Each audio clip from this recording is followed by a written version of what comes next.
Hi, I'm Dan Ferens. I'm the director of Crystal Lake Memories.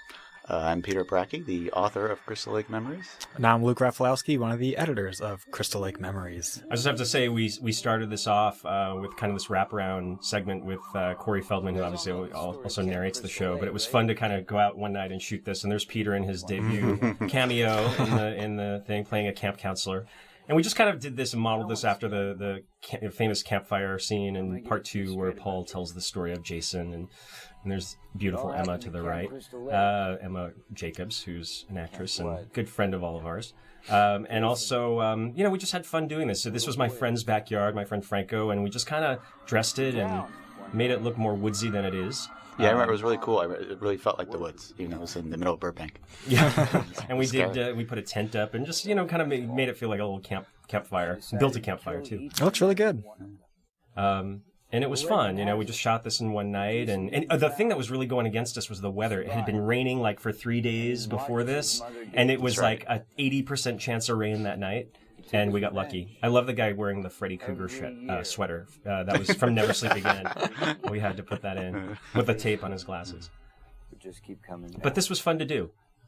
And it was cool. Like, for a fan, it was like, wow, I'm on the set of a Friday the 13th movie, kind of. It kind of felt like one. I think having Corey there legitimized it in some way. It was fun. Absolutely. And it was a good night. There's your first action shot. I'll polish my Academy Award now. Not. But in this particular shot here was our homage to the opening of The Fog, the John Houseman, where he tells the campfire tale of the kids, and the crane shot just goes above, and in our case it goes to a graphic of Crystal Lake. But it's kind of cool. Michael Benny Pierce, who's worked on a lot of our shows, designed the sequence, and I think he did a great job of kind of capturing a cool Friday the 13th thing look. Definitely. Turning the moon into the mask, and then... And Harry Manfredini wrote this opening theme and all of the music throughout the show. And it was just cool to have the Friday the 13th logo, and we launched right into this credit sequence, which is, right out of the first 7 films minus the third one. But this was always our intention to do this. And we even actually, you can see the flash of it, like make it look like old film stock from the 80s. But I think it was always fun. I think this was part of the experience of the early Friday the 13th movies, was having these credits sort of bouncing around from corner to corner. Yeah, I felt like when I was a kid, if I went to see a new Friday the 13th movie and they didn't have these credits, I was like, get pissed off. Like, it's not part of it. And we all had our credits. I forgot to shout out to Luke and... Yeah, they saw it already. And this is kind of a montage of, this is very similar to what we did in Never Sleep Again. It's kind of just an intro to the show. It's just kind of overview quotes about, what Friday the 13th is, what it meant to the people who were involved, and, kind of how it came out of the blue. And I think, Peter, you started this whole thing, with the research you did for the book, and that's how you and I originally met. A couple of years ago. Yeah.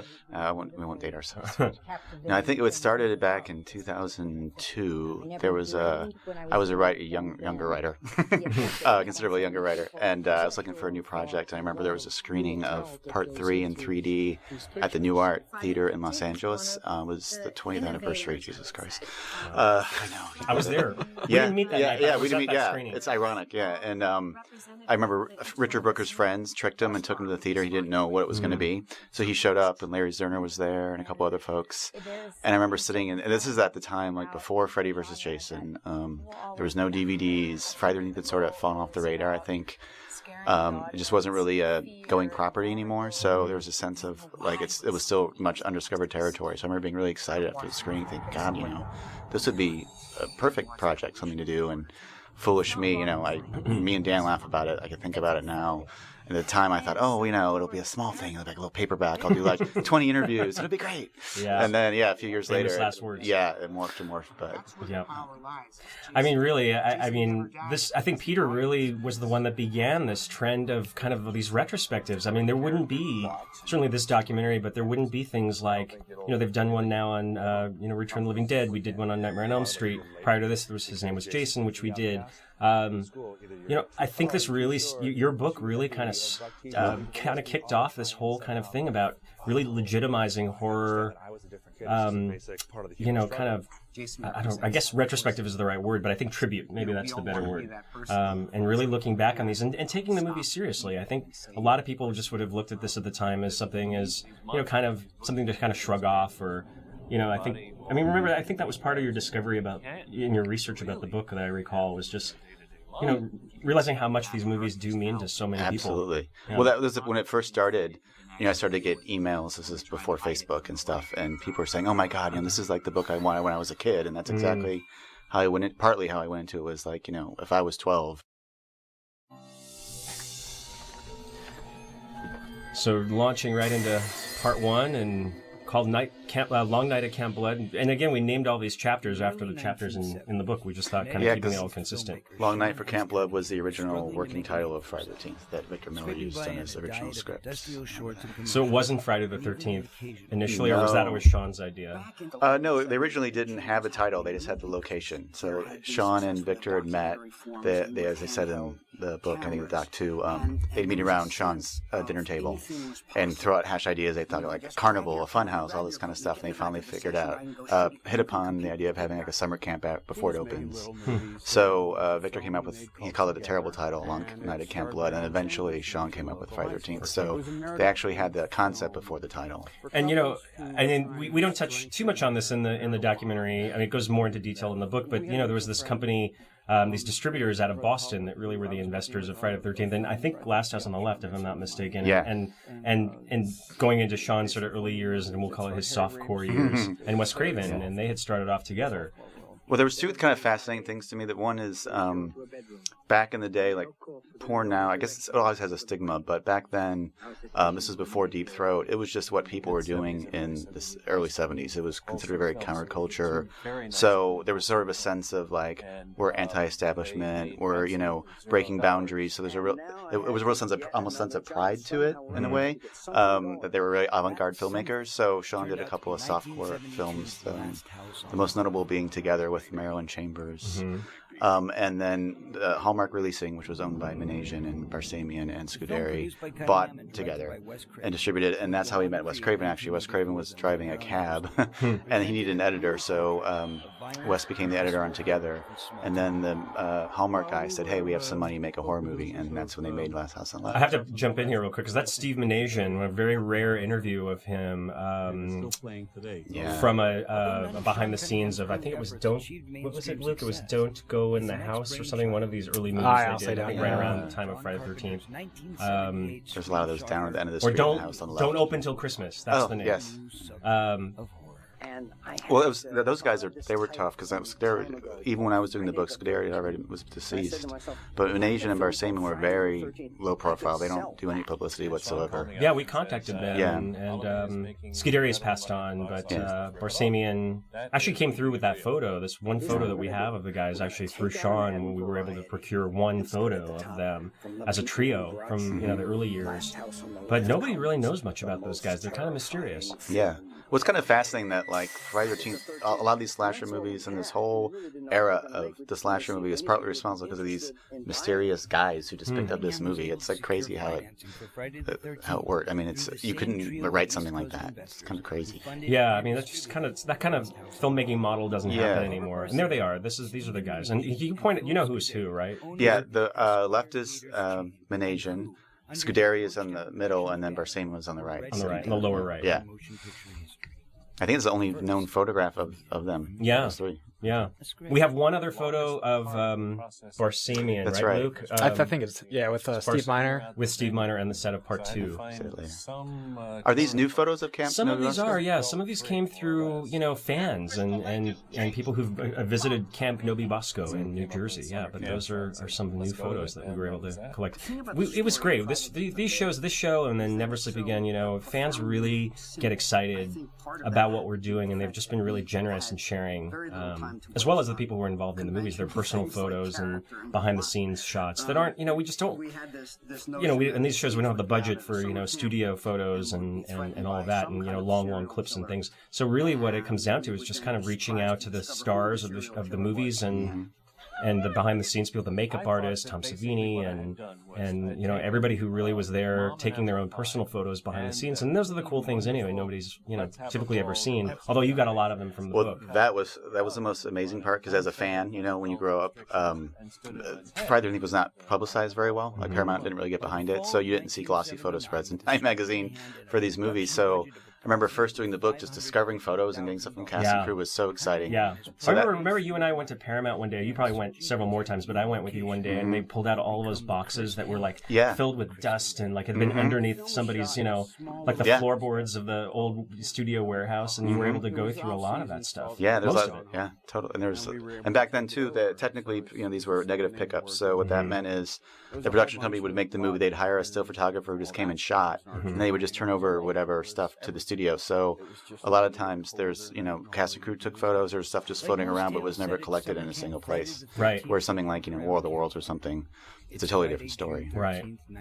And Adrienne King, I know, star of Friday the 13th, who's, a dear friend. And, really, I think she kind of came back to this because of you. And in the interview, reaching out to her the way you did in such an emotional way. I mean, she had disappeared, really, from the scene for 20 years. At the point where you contacted her, and I think she was a little leery because of her experience with a stalker that changed her life. But I think she really, I think it meant a lot to her, and I think to this day it means a lot to her that she's found this sort of second life in this, and I think she realizes how much, these movies mean to the fans, and how much, she kind of is meant to them as well. Well, I remember what really struck me at the beginning was when I started the book, Freddy vs. Jason hadn't come out yet. There hadn't been any DVDs, and so there really was. It was sort of a forgotten property, so to speak, or it wasn't really a going concern anymore. Friday the 13th for a lot of people. So I mean, almost every single person I contacted at the beginning was sort of like, Friday the 13th, like, why would you want to talk about that? Like, they weren't aware that it meant anything to anybody. Right. So that was one of the challenges at the beginning, was just, telling people, no, like, really, like, people care about these movies. It's like a big deal. For a lot of them, it was just something they did when they were teenagers and they forgot about. And I have to say again, I've said this a little earlier, but I mean, I think it was the book that kind of galvanized for a lot of people how important these movies really were. They certainly were to me. My babysitter took me to see part 2 when I was 12, and I was completely traumatized by that experience. So thanks, Kathy. But at the same time, you wanted to see it. Like, you of were course. begging to No, see and it. what it was her brother had a copy of the Fangoria that was featuring part 2, and it was the weekend it opened. My mother was out of town, and we begged and begged and begged our babysitter to take us to see it. And after she did, I was like, scarred for life. And clearly, I'm still working through the trauma. And we all have those stories. I mean, Luke, you're younger, so how did you discover these movies? Was it through, like, on VHS or cable, or? I honestly, I think it's just one of those things where, you kind of get from your older brother or something, it gets passed down. I had a buddy all throughout grade school named Matt, and he had, like, a big family. He had a ton of cousins. He had an older brother, and they're all older, and I think through him, I would always go over to his place, and we'd rent horror movies, and it's kind of like, mom's asleep, time to dim the lights, put the VHS tape in, and just...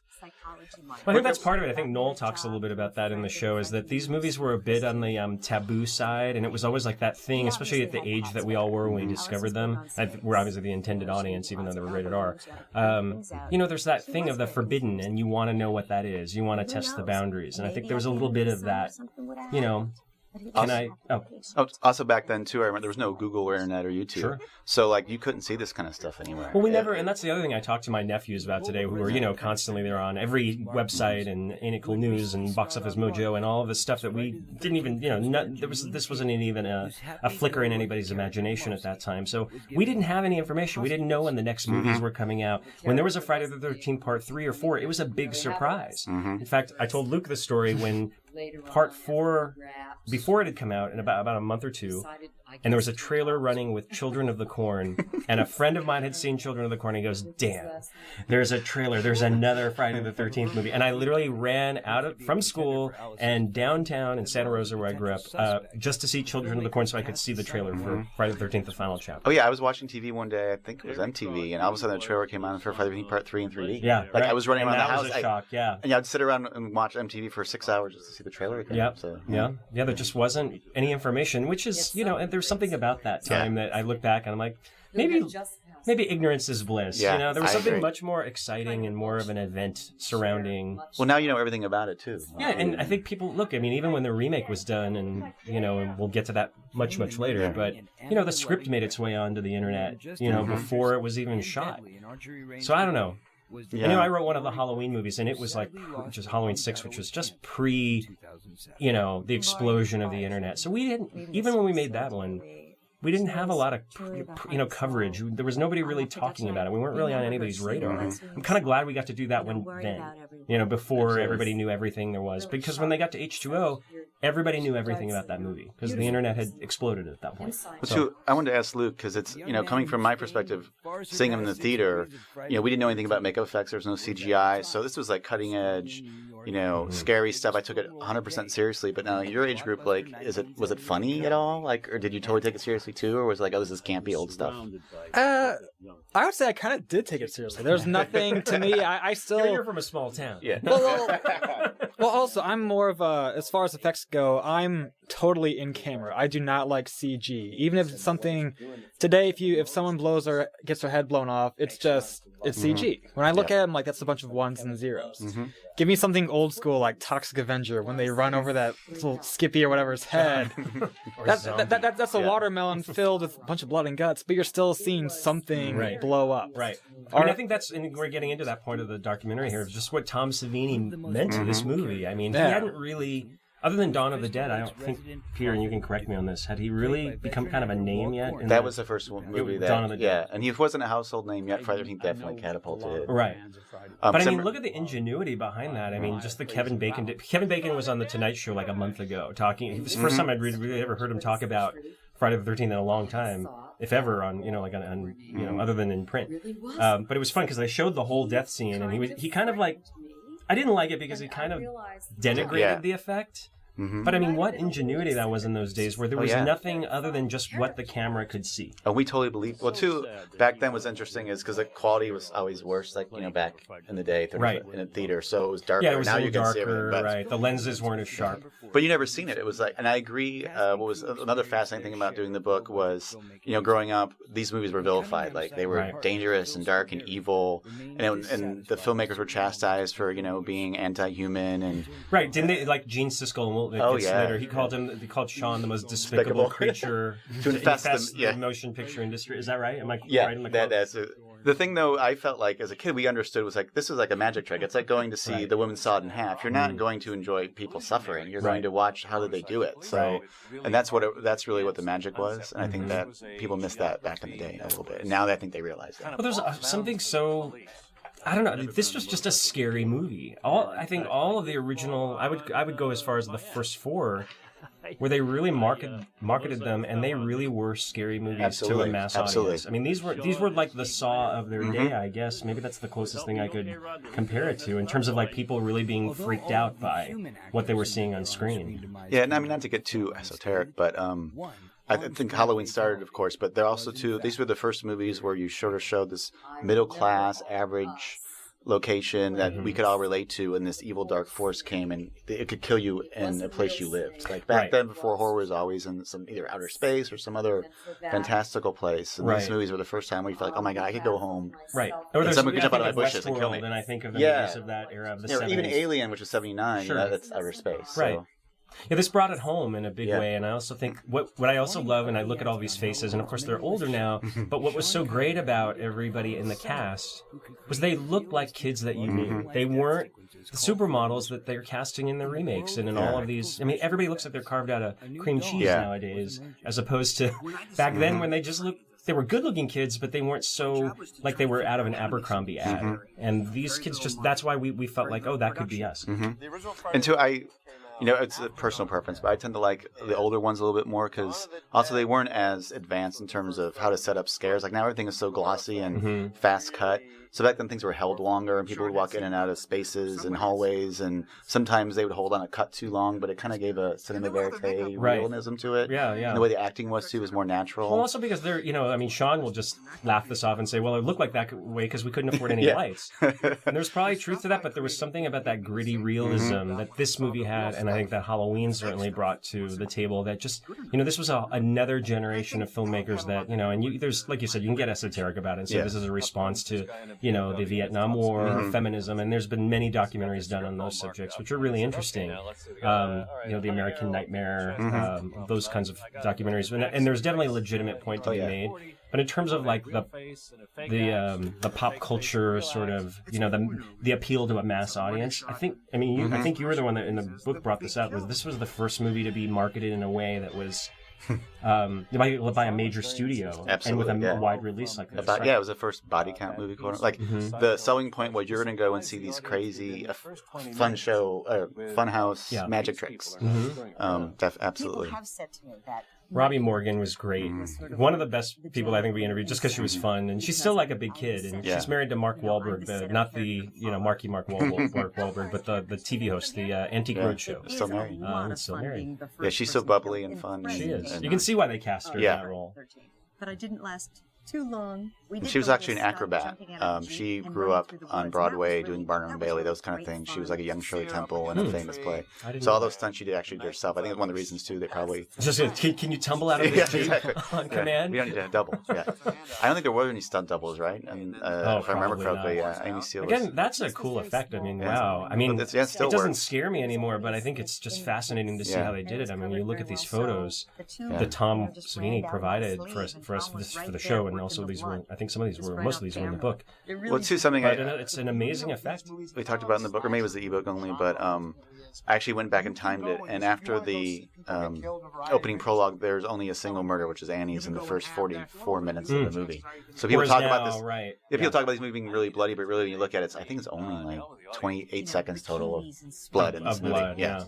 Things are really... I think it's more of the tonality of it. I think, The Conjuring just came out this past weekend while we were recording this. And they rated that R because of the heaviness of it, more of the tone. Not that that's not a gory movie at all. But this one was an R for the explicitness, although when you look at it in comparison today, I mean, these effects are, But it doesn't throw blood on the screen. I mean, it's very... No, right. The editor, Bill Frieda, was talking about it, too, in the book. I mean, Sean intentionally told him, slow it down. Like, let's stretch it out. So people are waiting for the murder to see how it happens. It's that sense of anticipation. And then when it actually happens, it's really only a few seconds. It's not like you get 2 minutes of people getting carved up or anything like that. Let's talk about the alternate versions, because a few years ago they finally put out the alternate cut of the first movie, in which fans have been demanding for years. One of them being Kevin Bacon's death scene was extended. We've seen it now, but Luke, there's some changes even to that. Well, I know they've kind of had issues with some of these different releases. I know when they first, I think it was between the first and second Paramount DVDs, there's something where I think the first cut actually had some extended stuff to it, but other stuff was cut. Wasn't there something with the framing of the picture? That's in the third DVD. Yeah. So the second DVD, which was part of that Chris Lake to Manhattan box set, they fixed that. Okay.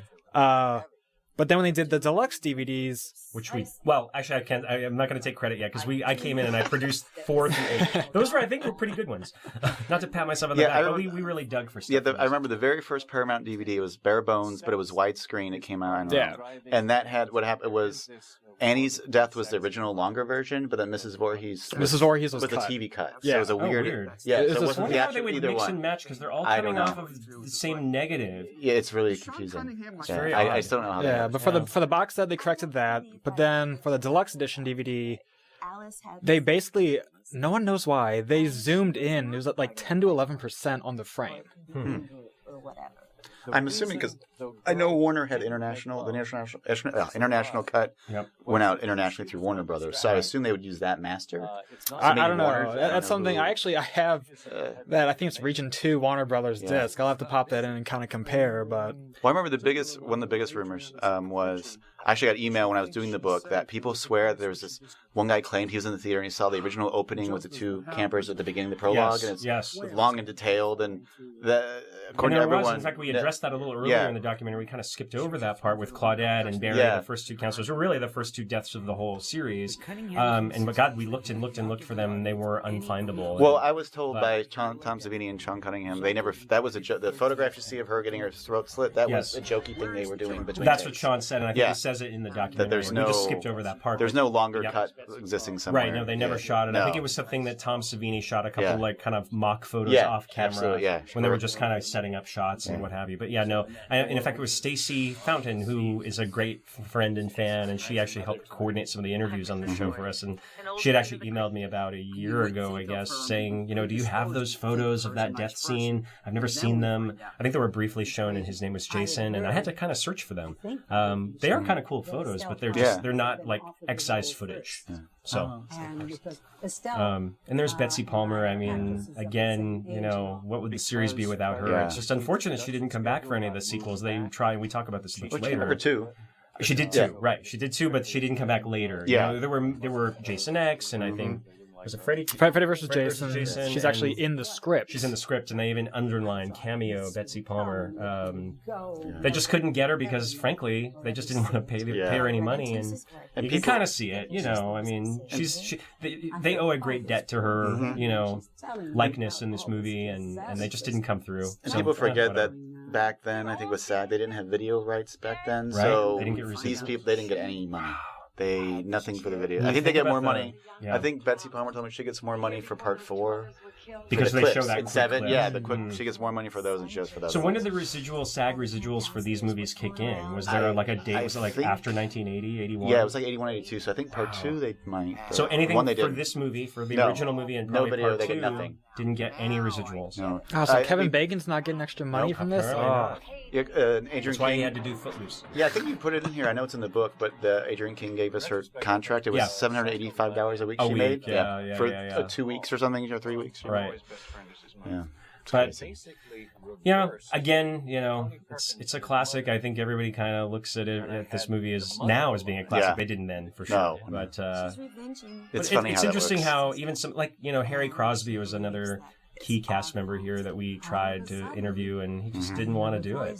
Well, there's a long list of those people. I argued we should put that list of people at the end of the credits and say no thanks to those who. But honestly, I think the people who did step forward and who are in the show tell the story really well, and it's well done, well told, and everybody kind of really went deep with the into the memory banks of the history of the series and their experience. Well, you guys did a great job because there's a ton of people here that I wasn't able to get for the book. It's still difficult. It's always like a toss-up, or like a hand. Like you could get people that we couldn't get. Yeah, it's true. It's just you kind of can't get everyone. I mean, if you got everyone, this documentary would be like 97 hours long, right? That's why this is the perfect companion piece. So if you don't own the book, go out and buy the book.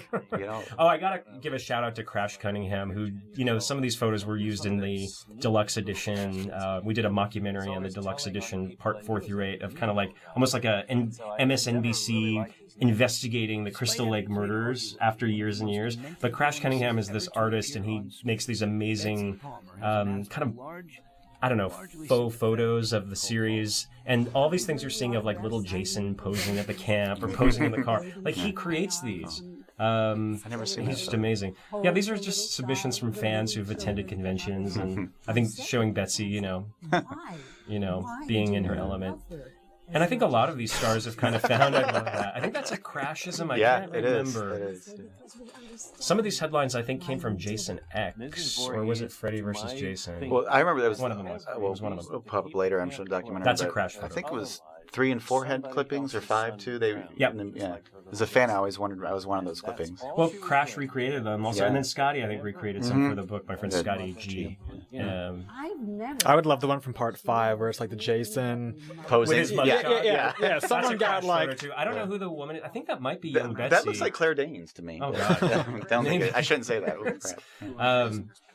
But again, like Crash just kind of taking these kind of almost like photorealistic images. Yeah, that one I remember from the movie. That was in 4. But Crash recreated that. Yeah, that's completely. I that's love amazing. this one. This is a Crash thing with Jason, the outcast, hiding behind the tree while everybody else enjoys the campfire jamboree. Hilarious. But kind of weirdly touching. Yeah, it is. Well, Jason is a touching character. He is. She is the mother. I think something about the psychology of Mrs. Voorhees is interesting. I mean, Victor talks a little bit about it in the show, but I think that she is kind of like, he calls her like the ultimate mother, the mother he wished he'd had, the mother who would kill for, her child. And that's exactly what she was. And the fact that it is interesting that Jason really wasn't in the first movie. He wasn't it's even not about him at all. Yeah. Well, it's interesting because in a way, Friday the 13th functions as a prologue for the rest of the series. Because from 2 on, it's Jason. So this is really the prologue film if you think about it. Right. And I think they came against, what did they do when they did the remake a few years back? Yeah. I mean, when you're going to call it a remake, but it's not. How do you remake a movie where Jason, the character everybody expects to see, isn't a part of it? Yeah. I think it would have been interesting if they remade this movie, though. I mean, just like, with just a Mrs. Voorhees, like a kind of a thriller in the woods. Because it plays more like a whodunit in a weird way. I mean, they kind of are directing suspicion at each character. Steve Christie is a suspect, and and Crazy Ralph might be. Even as a kid, I remember when he goes to the diner and there's that the waitress that hits on him. I thought, well, maybe she's the killer. Right. Like, you actually weren't too far off. Yeah. Though. They were same kind of woman, same kind of personality. Yeah. And this is the Echoplex. This is the device that Harry used to create the infamous, mama sound. Yeah.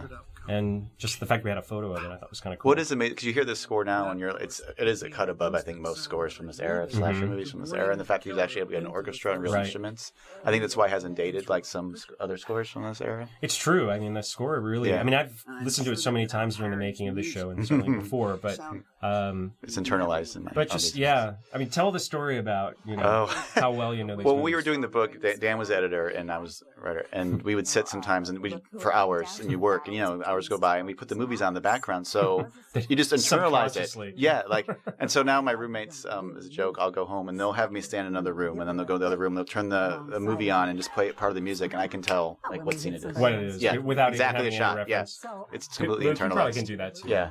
And probably not as good as you guys, but kind of, yeah. But I think that's what's. They created something that's iconic, that it really resonates, and it stays with you. I think the sound effect, we'll just call it the Jason and the sound effect, even though it wasn't then. That's one of the reasons I wanted to do the book. Was like, how did this, movie about low budget movie about creative deaths, and now you say, and everyone knows what it is all the world over. I mean, it's like an It's icon. kind of like the slasher version of John Williams with Jaws. Jaws, absolutely. Yeah. But didn't everybody think it was? Everyone had a different interpretation, I think. I never thought of No. until I met Harry. Some people said and and he and I have had this ongoing argument, we'll just call it a debate, about, because it's different in part 5, because it's saying Tommy, and he denies it. Really? And I'm like, listen again. And he finally, after months and months, went back and he listened to part 5, but it goes with a T. Huh. And if you listen closely, it's saying that. But he had no memory that they had changed it. That's But I made him go back and listen to it, and he goes, you know what? I kind of hear it. Sometimes you have to argue with the creators. The great thing, too, is I talked to Harry about it. He only uses the when Mrs. Voorhees is actually there. There's no cheating. Oh, so I never knew that.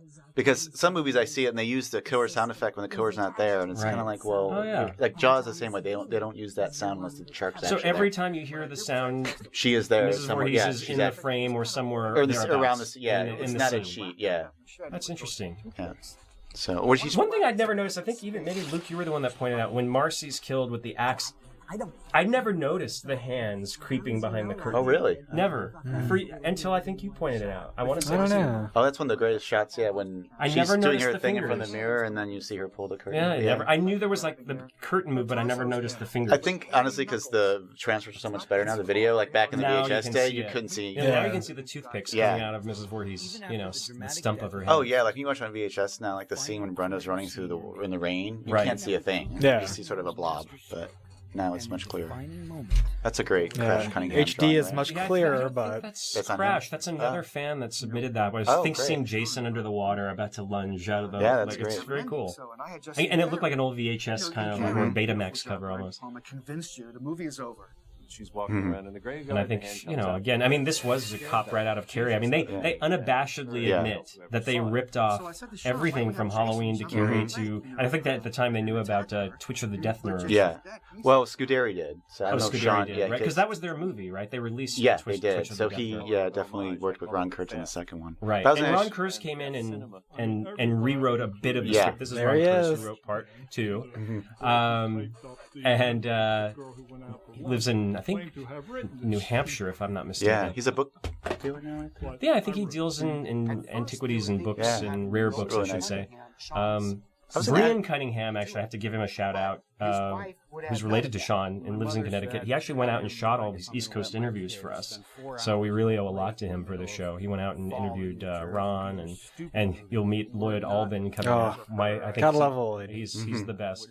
And actually, Dan, like one of the issues I had like especially like for example the ending of part 1 with Jason, who was responsible for Jason's look. Like, everyone had a sort of a different perspective opinion, so you didn't get a definitive answer for everything. So it's a challenge sometimes. Yeah, I mean that and the hockey mask too. Certainly, I mean I think it's become kind of the stuff of legend as opposed to like there'll never be a real clear-cut answer as to who came up with the idea. I think Ron takes credit for the idea of Jason jumping out of the lake, and although I think Victor still sort of claims ownership of it, and Tom Savini says he came up with the idea. Well, yeah, because I guess in a way it doesn't matter who came up with it. The fact that it's part of this movie and part of the history, and it's sort of this classic ending. One of the interesting things is I don't think it was in the book, but I don't know if it's in here. The Victor Miller's original treatment.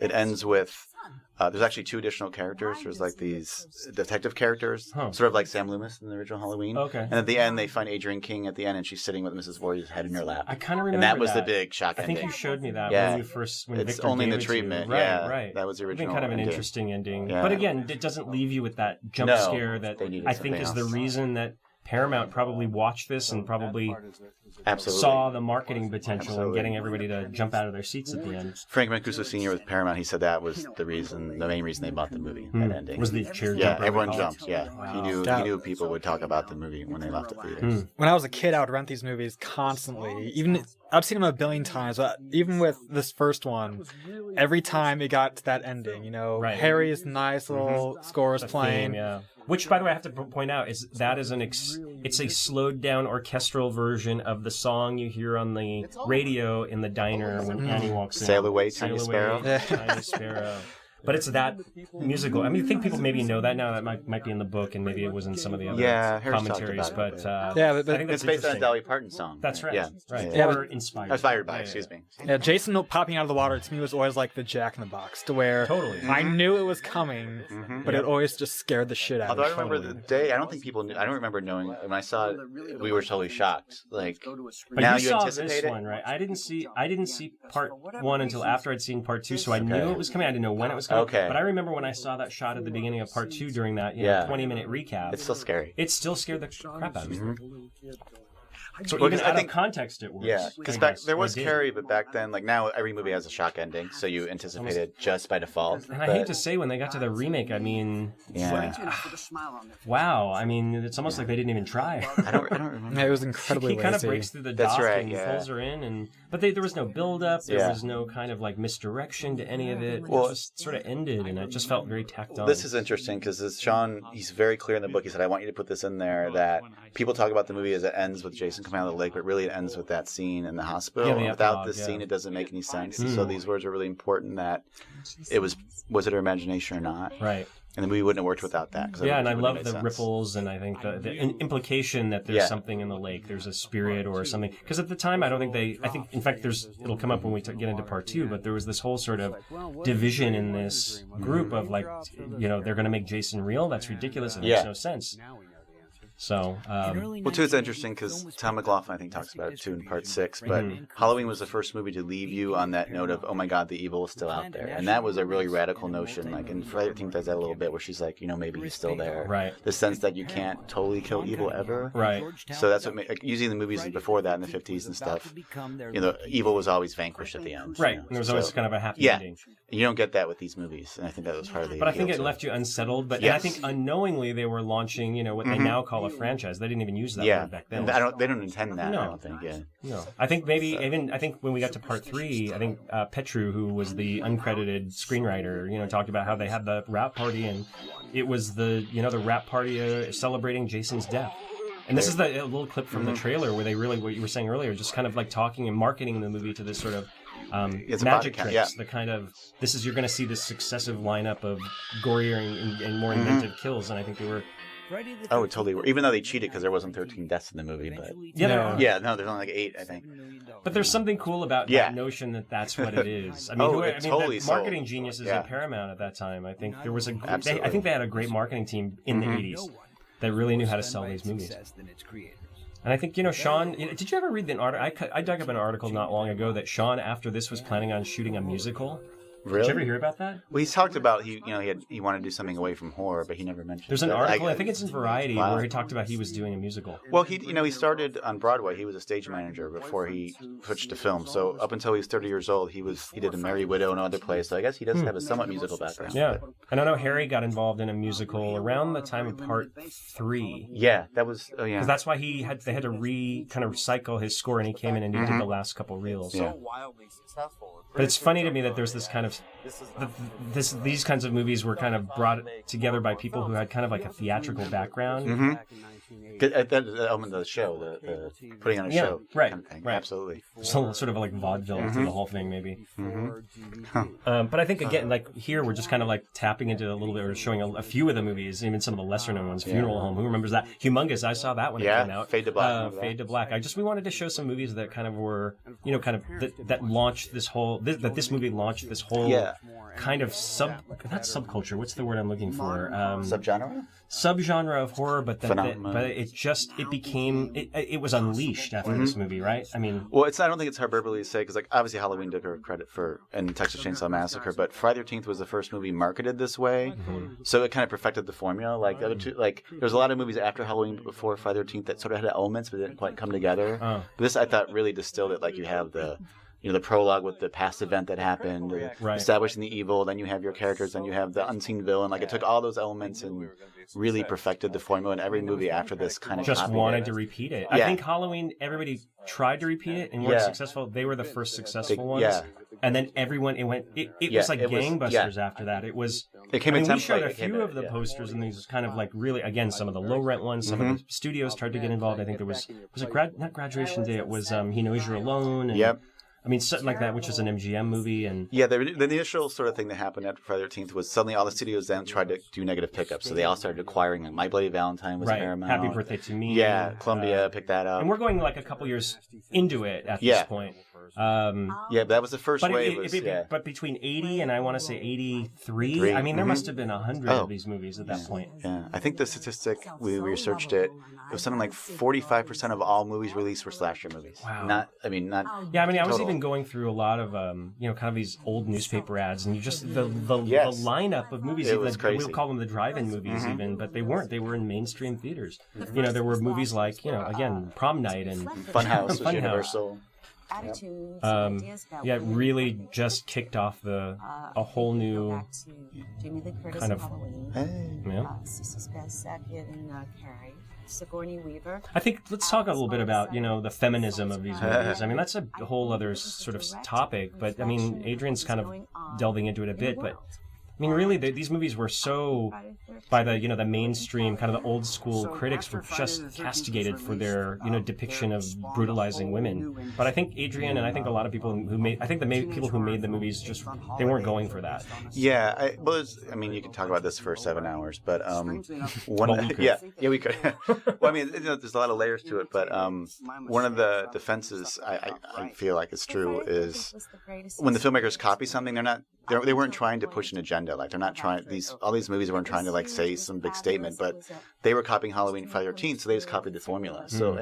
So I guess you could argue, okay, well, usually it's scantily clad women who die. So I don't think all these filmmakers making slasher movies were saying like, oh, we hate women. No, but we're going to copy something successful. I think there are equal male deaths as there are female deaths. In Friday the 13th, absolutely, there is. But I think they made Sean out to be this sort of purveyor of whatever. He was this. I think Gene Siskel in his review said, "Oh, this is a lashing out at the feminist movement. This is a kind of a statement against it." I think it could be anything further from the truth. And I think, if you know Sean, you know how ridiculous that is. Too. That is ridiculous. Yeah. But and I think also the fact that they cast sort of the girl next door and Adrienne King and obviously Jamie Lee Curtis at the time, and these were women who were outsiders. They were seeing the world from a different set of eyes than anyone else. Well, I think that's how they... Well, you talk about it. I think, it's a very simplistic reading, because, on the outside you say, okay, it's women, they run around, they get killed, but first of all, the women, these were the first heroines of any movies, really, where they were always successful on their own. There was no man that came in to save them. True. So... Well, you can argue because Dr. Loomis helped Laurie at the end of Halloween, but after that, starting with... But she really had to fight off the whole And then time starting herself. with her, she's on her own. Right. You know? I mean, Yeah. so all these women, they Or were... even when the cops show up, they're like on the Yeah. shore. You know, Exactly. they're nowhere going to help her. Totally.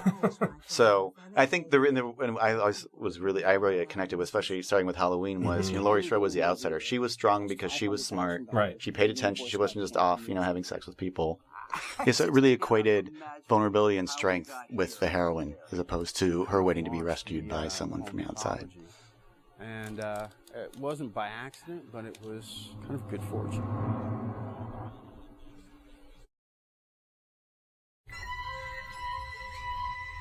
And here we go with part 2, but I think, and just carrying on from the thought you had about, the heroes or heroines, in fact, in these movies, I think they're portrayed as, resourceful and smart, and I think having to see things that other people don't see that make them stand out a little bit. Yeah. I don't think their morality plays, though. I think there's something more to it than that. Yeah, it basically said, if you don't have to be a part of the main social group to be, the hero.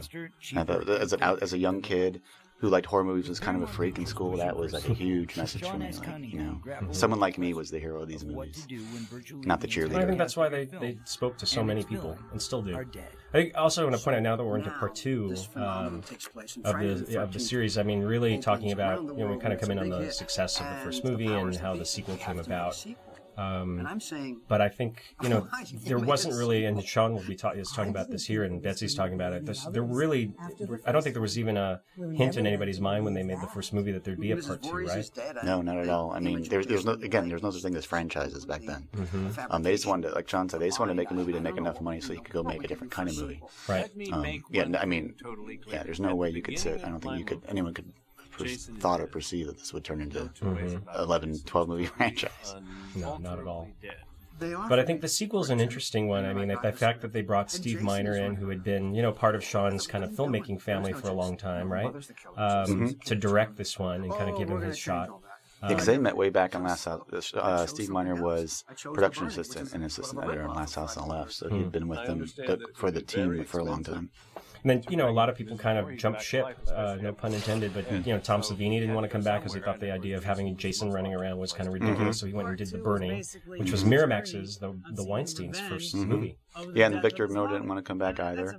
So Victor, like Sean, was being courted by Hollywood at the time, and so Victor went along with him, and Bill Frieda, the editor, the DP, they all went along with Sean as well, and they did a movie called Strangers Watching. So really it was up to Steve Miner to sort of pull a crew together for part 2. And they moved locations. They went from New Jersey to Connecticut. Connecticut. Yeah. Still East Coast, though. So yeah, still had the same vibe. I think as they moved later into the series, and they moved to California, and then they moved to Alabama, and they moved to all these other weird places, that always felt like we weren't at Crystal Lake anymore. These are the first 2 for sure. Give you that very kind of cold, wet East Coast kind of vibe. Well, a lot of people got promotions, like the assistant cameraman, Peter Stein, on part 1 became DP on part 2. Richard Fury, who was a still photographer on 1, became assistant director on 2. So a lot of the people graduated. So there is a sense of continuity to it. Yeah, Frank Mancuso was talks about that. Vancouver totally looks like New Jersey, in my opinion. Of course it does. New Jersey. I mean, that's a great substitute. That's Crystal Lake right and Austin, there. Texas, with those. Well, plus, too, this is supposed to be a different camp near the other camp, so it doesn't have to look the same. Right. But it looks same feel. enough. Yeah. You felt like you were in the same neighborhood. Oh, absolutely. Yeah. Marta Kober is interesting. We tried to get her for the show. She kind of found, Stacy and Chris had found her a few years ago for a convention that they put on, and sadly we couldn't track her down again for this show. I know she's kind of a fan favorite. It would have been great to have her. She did do a convention somewhat recently. Yeah, it wasn't long ago, but they just, for some reason, we weren't able to connect with her for an interview. But we try as we might.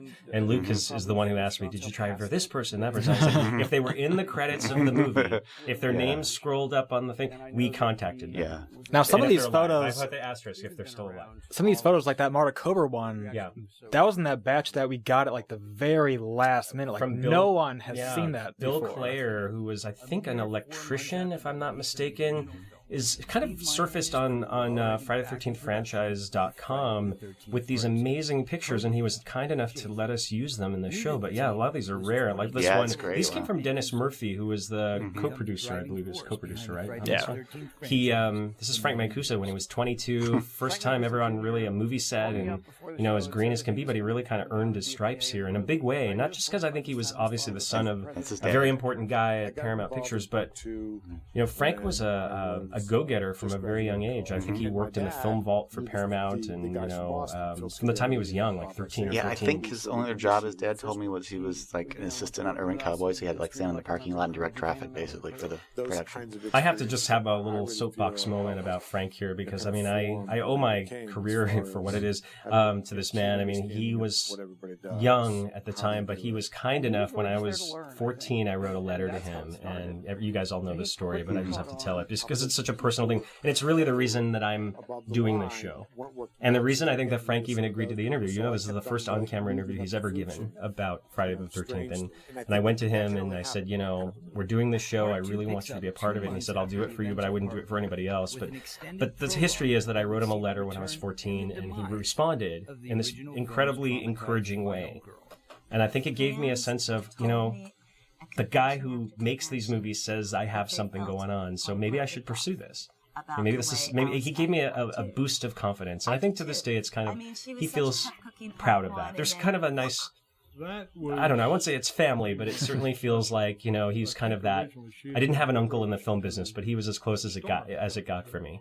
To really kind of giving me that early recognition. And I think for a kid from a small town, I mean, there's something to be said about that. And I think paying it forward is important. I do it today when I get messages from fans of Halloween and these movies, and I always respond. I just think it's important. There are young people with dreams out there, and I think it's really amazing when somebody acknowledges that. Oh yeah, can you imagine? It's like a Star Wars fan getting a letter from Presley. It kind of really was. And these were kind of like for you. I love Absolutely. Star Wars, but these became kind of the replacement for Star Wars. When Star Wars ended, it became all about Friday the 13th and Halloween. But the fact that Frank acknowledged me at that age, and it still does. I just feel such an incredible debt to him, and also a great deal of pride, and I don't know, just and it was a prop man. I get a little choked up. Oh yeah, I remember one of the first interviews I did was Adrian King. I remember going, I think it was number 4th interview, and I walk in the restaurant and there's Adrian King waving him to come. I'm like, I almost wanted to cry. Yeah, because this is like my Julia Roberts. This is like, oh my God, I remember you told she's her talking that. to me. Yeah. It really is something when you get to. They say don't meet your heroes, but I think in this case I'm glad that I did. I mean, having met Frank and Adrian and Amy Steele and so many people who've been so gracious to us through not just this show, but from the book and the other special editions and things that we've been involved in over the years. So this really feels like a nice kind of coming full circle on all these projects that started so long ago. And I think this is the end. They always say that, but there's always something else. But I think, I think we summed it all up here as much as anybody could. We were great. It was great because we were able to use some of the interviews from His Name Was Jason that people never got to see. I mean, that show was done very quickly. And put out very quickly, and it never really was what we wanted it to be, or at least what I wanted it to be. So this was great, is that we were able to access that footage again and kind of tell it in the way it should be told. So some people will say, oh, I've already seen this, but you haven't seen it told this way. And I think that's what makes this show a little bit different. Well, this is really exciting for me because this is the first time I've seen it. I think. But it is, I mean, I keep reusing the word, but companion piece. Like, there's things you can do with a video you can't do with a book and vice versa. So, like, to see all these photographs you couldn't fit in the book and see people talking and how they look now is amazing. It's kind of neat to see them against, if there's a weird, I have to give a shout out to Mouse, John Mouse, who did all these really cool 3D photos. He took these old, 20, 30-year-old photos and made them look new again and put all this great motion. He's an After Effects genius. And he really came through all these interstitial pieces you see that introduce each chapter. Those were all Mouse, and also Joe O'Brien, my friend from Canada, came in and did some of those for us, as well as Brian Martin, who I know from back in the Halloween website days. And he jumped in and helped us kind of last minute. So really greatly appreciate it, because it gives production value to our show that we just wouldn't have had. It's cool. I wonder what it'd be like back, growing up when these movies were out. You couldn't talk to other fans, really. There's no way to do it. Now with Facebook and everything, it's great that the fans are coming out and finding photos. It's like it's constantly... Right. Yeah, all of these things like this. I mean, seeing, just laying on the beach, you know. These candid behind the scenes shots. Yeah. These aren't, studio shots. These are like from people's personal cameras on set.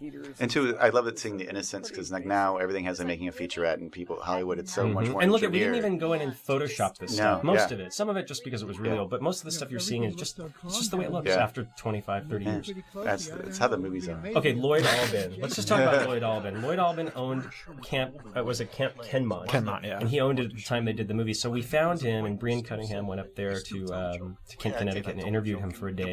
And they just went from each location, and he took them all around town. And I think he's the star of this whole chapter. I mean, when Luke and I were going through this, and Andrew Cashew, I will give major props to Andrew in a few minutes, but he's just he just steals the show. He's like the Clu Gulager of this segment. Like Clu Gulager, who was so funny in the second chapter of Never Sleep Again. But just Lloyd is just like this funny, without even meaning to be funny. He's hilarious, but he knows everything there is to know. We don't need Carl Fullerton to explain the special effects. We have Lloyd Albin. What I love about Lloyd is just in his interview, he loves the fact that he is somehow involved with Friday the 13th. Yes, right. He talks about how. I guess the crew loved him too, because when he left, they left him the head, they left him the sign, yeah. and he's, especially older people, they kind of like shy away from Friday the 13th, but he loves the fact that was his camp in part two. A weird claim to fame from being from this tiny town in northern Connecticut. But look at these old photos. I mean, some of these came from like contact sheets and things like that. Just were never used, never seen. We just wanted to unearth some of that stuff. So I just think that's something fun that we can do with these kinds of shows that gives fans an insight that they haven't had before. These horrible things. Yeah, they do. And this has always been a long-standing rumor that he was when he was hanging from the bear trap in the tree. That was the wrong side of it. Oh yeah. In fact, there was just an article this morning that Jason, who runs the Friday the 13th franchise website, posted. Was he saying that it's not true that it's the machete basically is facing the wrong way? God, what the hell is it called? A sugarcane knife or something? Okay, sugar knife. Yeah. Something like that, where it actually does have. I don't know if both sides of it are sharp. Okay. But so he's basically trying to justify their error. Okay. Well, also, I mean, I don't know if he passed it already because we're just kind of like talking, but there's a photo of Tom McBride with the machete stuck in his face. Mm-hmm. Right. If you look at the handle's correct for if you were to smack someone in the face with it. Right. But like that, the so-called dull side is what's in there. Mm-hmm. So they're saying, no, it's just a different type of machete. Funny. We got to talk about. I want to very quickly talk about the mask in this. The fact that it was the sackhead. We call it sackhead Jason. Ellen Lutter, who was the costume designer, who also stood in for Jason in the opening shot of the movie. It's her legs walking across the street with the dirty boots on. Ellen is the costume designer for all of the Adam Sandler movies now, and she's very big in Hollywood. Great, very, very nice. Gave us a couple photos as well. But she came up with the idea for the sack, and it's kind of all they had at the time. But the fact that it went from kind of this town that dreaded sundown looking villain to the iconic Jason we know today. It's just such a leap that it took. I remember it was between this movie and the third movie. Steve Dasquez wasn't he saying how a nightmare the bag was to wear? Because right, the eye hole, and he'd have to tape it down and tape the bag. I think he called it the fucking bag. He told me the fucking bag. I just love the way he talks. And Peter and I were witness to this. There's been this years-long kind of. There's Ellen's feet right there. Kind of thing between Steve and Warrington, and that's a photo that I think Ellen gave us. That's Ellen Lutter. This is a fan drawing, and all these great, kind of tons of stuff. And again, this is where we're talking in the show about how it kind of was the precursor to what would become the hockey mask in part 3. Him and Sean having these talks up in Anyway, Sean's but office. But it's cool watching seeing all the fan submitted stuff. Like it really helps underline how passionate people are about this. Mm-hmm. It's really created this whole community of people that love these movies and brought people together. And I love how creative the fans are too. Like when they send, I'm sure you receive stuff too. Like send me these drawings. I'm like, oh my god. God. Like, it's amazing, and we got some. And very last minute, there was I will call them the cadre of angels that came to our rescue. Here's the town that dreaded sundown. I mean, look at the mask. Scary. It's amazing. It's really scary. It is scary. They're remaking. I the actually movie love now. the bag. I mean, I know that. It's very scary. Yeah. It's off-putting, and it's very kind of like primal. You know, it almost feels like that guy that really would live in the woods like that. I really believe that Jason was real. I think that's why Part 2 traumatized me so much. There was a whole summer after this came out that I wouldn't walk by this dark room in our house that didn't have a window, and I would flick the light on as fast as I could and run by that room, just because I thought he was going to jump out at me like that. Scary. But it was very scary, very primal. I mean, with the knife and that, just there's something very feral about it, and Yeah, he seems like a real person. I totally believe that. it's almost like Michael Myers in the original Halloween. It felt like he wasn't just this kind of cartoonish, kind of I don't know, unstoppable thing. He just seemed like a man with a demented need to put a mask on and drive a car. Yeah, And hunt teenagers. I read somewhere, I'm probably quoting it wrongly, but they said that they're like dumb enough like that they're feral, like, they don't have the intelligence that we have, but they're also smart enough to do dangerous things. Right, They're not and there's like- also a kind of a childlike, they're sort of stuck at this kind of child. They have the mind of a child. Yes. They're fixated in this point in their lives, and so all they can do is kind of set their victims up in childlike ways.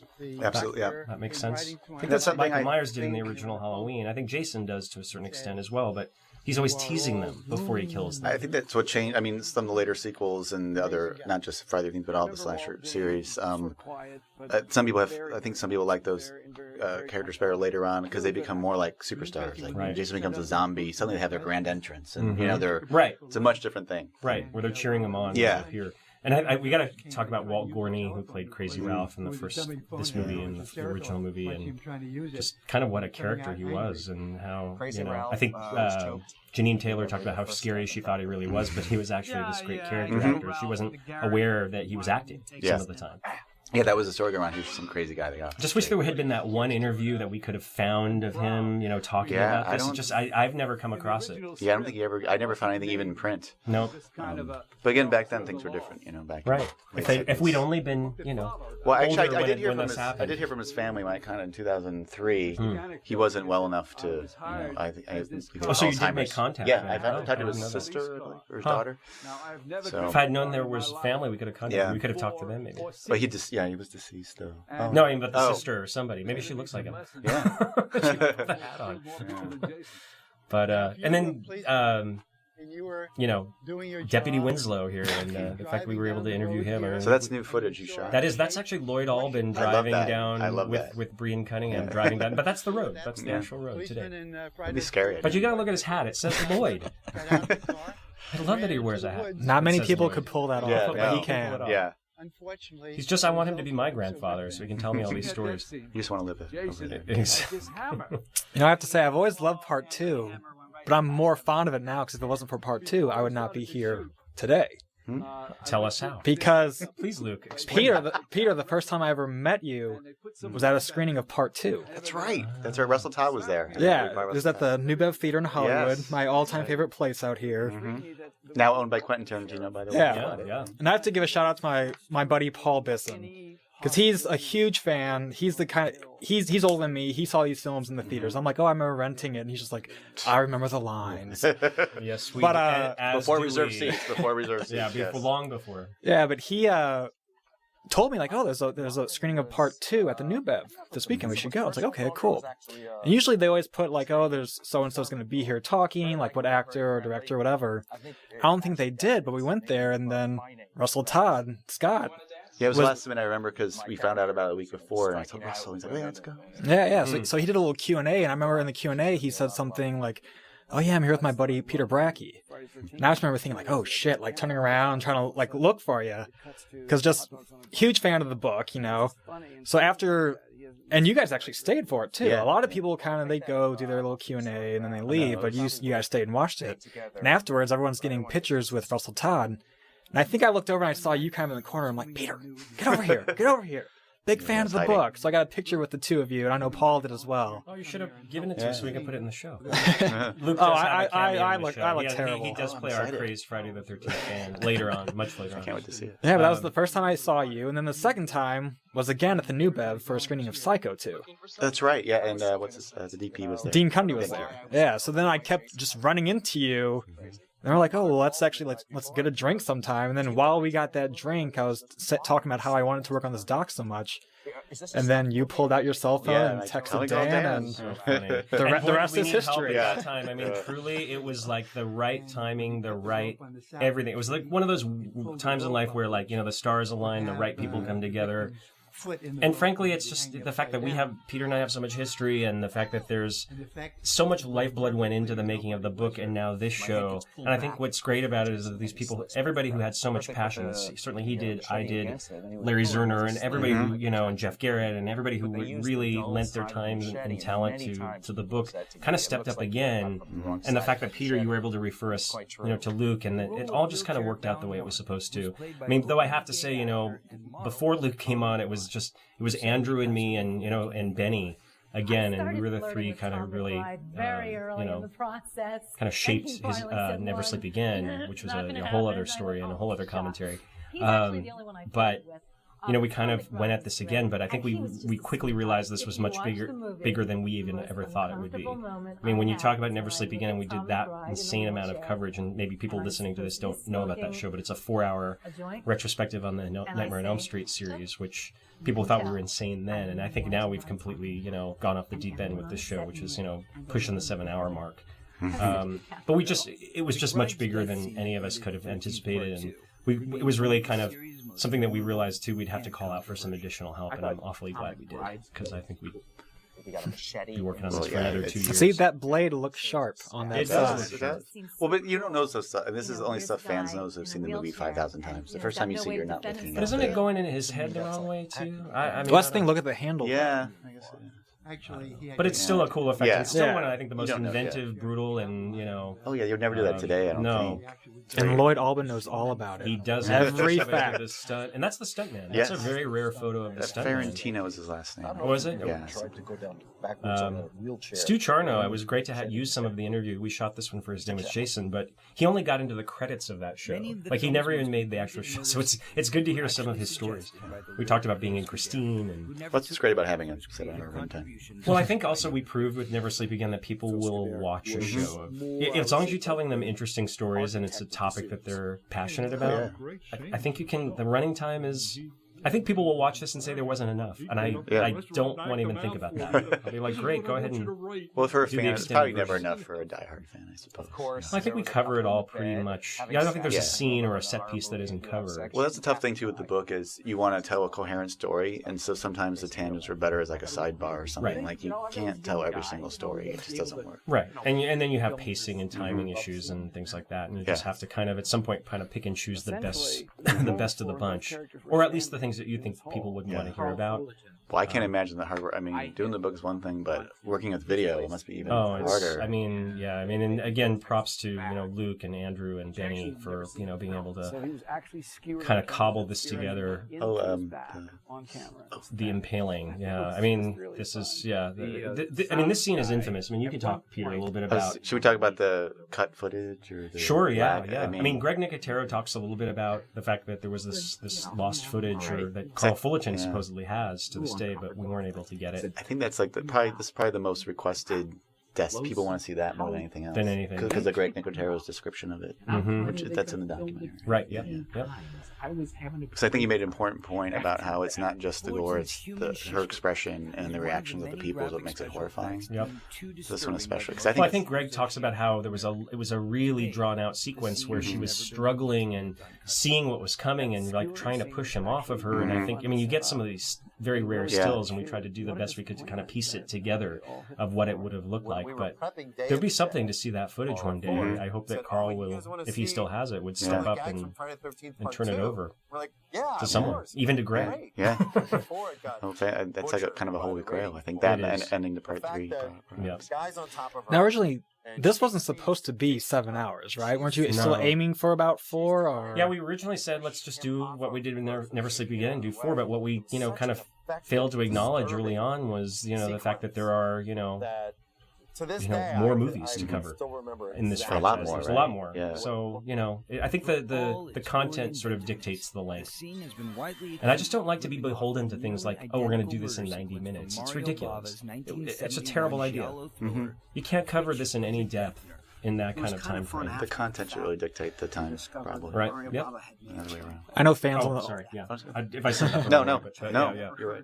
I know fans on the Facebook page are like, "Oh God, please make it be 4 hours." Originally, Yeah. we're like, ha ha ha, yeah. Yeah. Little do they know. And it's funny because What did we know? I'm editing this and I love this. I'm glad it's 7 hours, but there's a part of me that's like, "Oh God, can this please be 4 hours?" I know. Believe me, all of us. I mean, we're kind of suffering through the last days of this. I mean, even when we're watching, what we're seeing on screen is different from what everybody's seeing at home right now because it's not finished. I mean, it is finished, but we're not at that point where the show has been put together and assembled. So that like some of the things that are missing are like the lower thirds where people's names come up, and all that stuff will be done by the time people are watching this. But right now, when we're recording this commentary, some of those elements are still missing. So, but we'll get them, right, Luke? We'll get there eventually. What if there is a Jason? I mean, Amy Steele, it's, I think she still is held up as the, one of, if not the fan favorite of all the Survivor girls. Well, that scene especially, I mean, she sells that dialogue. Like, that's the key. Like, that's still, like, the first time you understand who Jason is. Like, she explains who this person is. That defines still, I think, who Jason is. But I think it also takes it a step further is that she was the, the young student of psychology, child psychology, so that sort of plays into who she is and pays off at the end of the movie. I mean, everything Very resourceful. In a weird way, this movie's well structured. I think it sets up, it knows what it's trying to accomplish, and it sort of pays off all the beats by the end. Well, Steve Miner said, when he took the job to do part 2, he didn't say, oh, let's look at what's wrong with part 1. He's like, let's look at what's right. And one of the right things he thought was the structure is terrific. The first third is sort of the build-up, then you have the murders, and the last third's always the chase. Yep. Fans love that. I got that right, but I think also adding this character. I mean, Alice was strong and resourceful, but she didn't have much backstory. No. Ginny has a backstory. She has kind of an intelligence that goes along with what she has to accomplish as a heroine. Absolutely. And it's by faking him out and kind of becoming the mother figure is what saves her. And there's a scene in that where I got killed. Well, yeah, she's still a favorite. Yeah. But I think the way she played it, she was a little tomboyish. So I think there's something to be said about these, I don't know, maybe the word androgynous is too strong, but in the case of Jamie Lee and Amy Steele, I think there's a boyish quality to both of them that, kind of transcends... Well, like Alice in the first one, she's fixing a roof. Right. They're doing kind of male... And that was a big deal back in the late 70s, early 80s, So if anybody said that these were sort of anti-feminist movement movies, I mean, these are the women are building things and they're, driving cars and trucks and, and or at least in, I guess that was Reggie the Reckless. I'm thinking Luke will correct me on that one. Even little kids driving tractors. Well, in like the first movie, Mrs. Voorhees is the woman killing people. It's not a man killing women. And two, like we said, it's an equal opportunity killer. He kills boys and girls alike.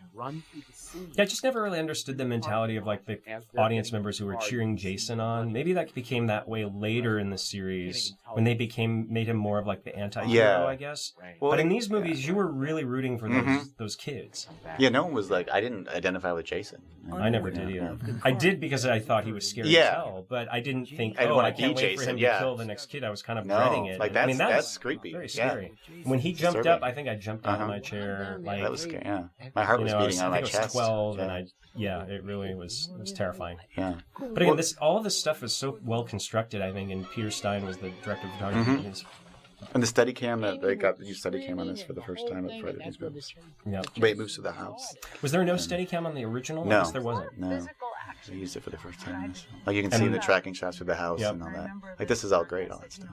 Yeah, and all kind of continuous, long, kind of John Carpenter kind of shots. Well, it's also kind of ironic when you think about it. Like you would think the religious right would champion these films because basically if you drink or have sex or that whole, they die. So it's really, in a way, Jason could be seen as a Puritan figure or something. Yeah. So that you brought that up, one of the things I've always loved about Ginny was, everyone says they're always the girl next door. They're always like pure, What I love about Ginny's my all-time favorite final girl out of any slasher film ever. A lot of people will say that. But I love how like, say if that was Laurie Strode wouldn't go to the bar with all No. the... No. She'd stay home and read a book. I love how Also, Ginny has goes... sex. She's not Yeah. sexless. So does Alice. I think Alice is right, sex, to yeah. say that these women are sexless is incorrect as well. I think that a lot of the analysis done in these movies is it's very superficial. It I is, think they're not yeah. looking at what's really happening in these films. They probably never saw the movies. But yeah, no, I think that's a great point to make, Luke, is that Ginny was not a sexless character. She needs to beware of bears. Well, even Laurie Strode in the first movie, she never says she's a virgin. She's shy and doesn't date. Doesn't mean she never had sex. Right, before. right. She probably hadn't, but Yeah. at the same time, it wasn't, I think that morality was placed on these movies after the fact and by people who just didn't want to like them.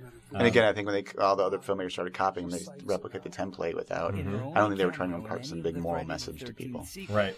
And I'm not putting this up on a shelf like, oh, these movies are, paragons of virtue. No, far from it. I don't even know if these themes that we're talking about were even in the heads of the people who were making them at the time. But when you look back and all the criticisms that have been leveled, I think you kind of have to come back and go, there is kind of another side to all of that. Well, you can also argue too. I mean, the only thing that really changed was censorship. If you watch the movies from the 40s and 50s, the kids were making out in their parked cars, and the monster would come. And, Right. they're on Lovers Lane. They just couldn't sex show and nudity. violence have always gone hand in Yeah. hand. That's not a In new making thing. these. This is just what teens were doing in the early 80s. Yep. And two, like I think Victor Miller said about the first movie. This is what kids would be doing at a camp. They're not going to be playing checkers. They're going to be, smoking pot. Or they'll play strip. Yeah, Monopoly. exactly. Strip Monopoly was good. Some of these great photos that I just keep commenting, and this one has made a lot of splash on the internet over the course of the making this show when we revealed this photo of Alice's. You can tell it's Alice, and it's the ice pick through her head. And I think a lot of people never noticed that before.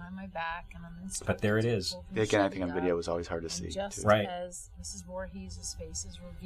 I think Harry's music here, he really found a different style and kind of an ethereal, kind of surreal quality to the music during this sequence. And there it is. There you can see Alice dead to the left of Amy. She's been rotting there a long time. She had 5 years, apparently, follow the timeline. I was just never figure out in the beginning, how did Jason get her phone number? Right. Yeah, he did. He's resourceful. Well, was it really him that called, or maybe she was just kind of scared that maybe it was just a wrong number and she was just playing into her paranoia. He's thoughtful though. He put the teapot out the stove. True. But you know what? That plays into the idea that in these early movies, Jason was thinking more. He was more of a kind of. It wasn't just this monster that just kind of walked around cemeteries and Yeah, the same. I like aspects of the later Jasons too. It is kind of cool. He's a zombie and he can do the superhuman things. But there's something about this Jason that's he's more of like this terrifying. kind of woodsman. Yeah, a little more unpredictable maybe. Also, the fact that he too. did run. Yeah. We get into that later in the show about the running, but yeah, for sure. That's what made him scary. I mean, I think Michael Myers never ran, so the fact that they took it that next step with this and made him, this bandage under the shirt. Yeah. And I have really scary, character. I love when he flips out. Yeah. That's where Amy had chopped his finger with the machete during that stunt. And they went to the hospital. And here is the dream ending of part 2. Oh no. That I will argue. Okay. And we can have an argument pro right and here, con, but that's yes. okay. This is a dream in my mind. Well, I think it's hard because these movies always end with a dream sequence, so right. That's why I say it. Yeah. But also, Although, but you say it's not. That's Ron been Peter and I. Yeah. The inside joke is that Peter and I have argued for almost 10 Well, years. the problem is about when this does the dream start? Because obviously he saves her from the shack and takes her, so she never goes to sleep. So where does the dream start in part 1? Well, she goes out to the canoe and they cut to the canoe. She wakes up in the morning canoe. So the minute it fades to black and then the daylight starts and the music starts, we know we're in a dream. But in this one, he saves her. They walk to the cabin. Maybe she fell asleep on the bed. According to Ron Kurtz, the idea was that they were going to cut to Mrs. Voorhees' head and eyes open up. The eyes, yeah. And so that's supposed to be the answer. Oh, that's where Paul is. Well, it's funny. It doesn't really work even that way. Luke and I we got a copy. His Ron Kerr's wife sent us a copy of the actual script, and he wrote with his handwriting. It's in the show. You can't make it out well because it's kind of scribbled, but he wrote the words "Paul is dead" on the back of the script. So I think that is his answer. Paul's dead. Where Paul died and how he died, we don't know. Yeah, it's still confusing. But I think the thing it's with not, Muffin is what kicks it off for me, or like answers it for me. That dog was dead in the woods. There's not more than one Shih Tzu running around the woods. Well, was it really Muffin? Maybe it was a different. That's what I'm saying. There's not more than one Shih Tzu running I around. think we should just chalk it up to like it was confusingly put together. Ambiguous. Yeah, Jeff it Katz, wasn't. who is has been a longtime friend of us in our shows, and here he is talking about that ending and how ambiguous it was, and sort of frustrating. But there's something kind of cool about it because here we are all these years later, still arguing it like ridiculous nerds. that Well, we it's are. like part 3 makes some sense too when Mrs. Voorhees comes out of the water because the Dana Kamel character has never heard of. Right. See, there's Paul is So, dead right there. That's Ron Kerr's note. Isn't that the famous Beatles thing, Paul is dead? Yes, exactly. But I think he meant it. So there's Muffin. But is that it? Could be a different Shih Tzu. That's Muffin. She didn't have a bow. She's dead. She's a hot dog. Maybe that's one of the good parts. All of we the know is movie, Jason that lived you on get it. to decide We that do. for yourself. I guess there was And he got a talk of haircut. alternate Dennis Murphy was great and a great source of information. The fact we got him for this show, I thought was great. He gave us a lot of really inside, fun stories about what went on set. There was a whole thing about he told us I think they had downed an entire power line because of the generators, and they had to like bring a power company out and Because they had rain, a lot of rain. and I think he told us this fun story too about they had rented some cars just for transpo on the set, and by the time they had finished the movie, they were so wrecked that they had to buy the cars from the rental company because they had ruined them. Oh, there's our version of the eyes. I remember Frank. But that's what it Mancuso- would have looked like. I mean, as a version of what it would have looked like had they that footage. But that footage has still never been unearthed. Oh, I think after all this time. I think it was Steve Myers said it kind of looked a little silly, which maybe it would have. Right. Well, you just saw what it might have looked like. Creepy, but there's the head today. This is Lloyd. Alden kept the head, and that's what the crew left him when they left the set, and he's kept it all these years. And the sign, the Crystal Lake sign. You can see him at the end. Camp Padawak? I can't remember the name. I just knew it was Camp Kenmont. That's I mean, the the name movie, of. yeah. I don't know what they called it in the movie. It's got that long, but that's the actual sign, and he kept it. They bring back too many. It's kind of stuff too I remember loving as a kid, like when they show up at the camp and they find the old sign, all Right. that creepy sort of build up. Almost like these ominous sort of continuing the original foreshadowing film's of winning things ad to come. campaign, highlighting the escalating body count. No, wasn't there an original poster as well that they changed? Yeah, Spiros is it Angelicus, I think, who was the artist. Fantastic. He did this great poster, but I think it really gave away the whole Jason thing. coming out of the It was water, Jason coming out of the water, but kind of like, Mountain Man Jason. Yeah. So they went with a more kind of classic kind of the body, sort of an outline of the human killer, like this one right here. This is what's Yeah. If I'm being honest, I felt like some of the posters disappointed me as a kid. the early ones. Yeah, like some are cool. Like I thought the original one with Jason coming out of the water was kind of cooler, but But I think the fact this movie was so, it wasn't as successful as the first one, but I think it was the one that proved that this was they hadn't even still coined that phrase, but the franchise was born here. there's still enough of an audience that they can continue them. And there's Peter Oh God! at one of the early shows that he and I went to together. I was 12 years old. Yeah.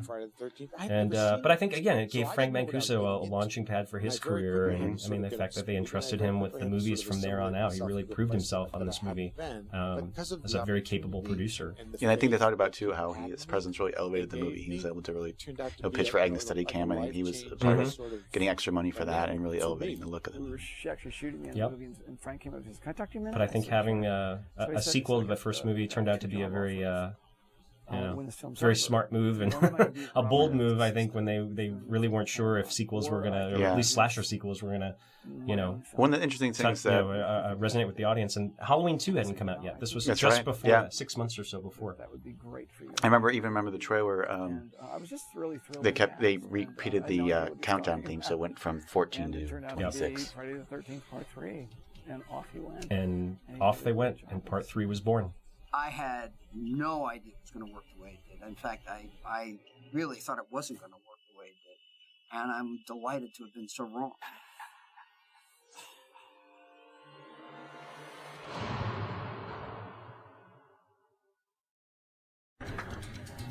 Disco Mania. Look at these interstitial pieces that they created, Crash great, did, and then actually. Mouse. I mean, it looks just like the titles from the movie. I need my 3D glasses.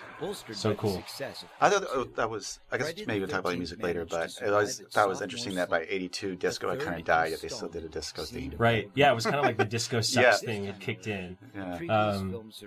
But it was really cool that that song kind of found another life, and it's in the disco, the word disco clubs, the gay clubs, and everything else Harry talks about, that it kind of found its own another audience. at that time. I always wish they did a music video. I remember as a kid going, they should put like an MTV music video to Right. that. But Well, was MTV really around yet? Yeah. Kind of So was, but not, 81, early 80s.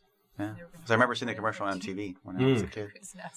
But I remember one of the things Frank Mancuso Sr. had told me was after part 2, the slightly depressed box office, they realized that whenever they do another sequel, they can't just put a part 2 or part 3. They have to add something. Some So that- element. Yeah, so then they came out with 3D, and then after that, there's always something I mean, unique how about genius, though. I remember the fact that it was in 3D. I mean, that Yeah. really got Oh, people God, yeah. excited. I mean, this was a huge movie. This unseated E.T. the week it came out. E.T. Mhm. It was unstoppable. It was like Titanic. Yeah.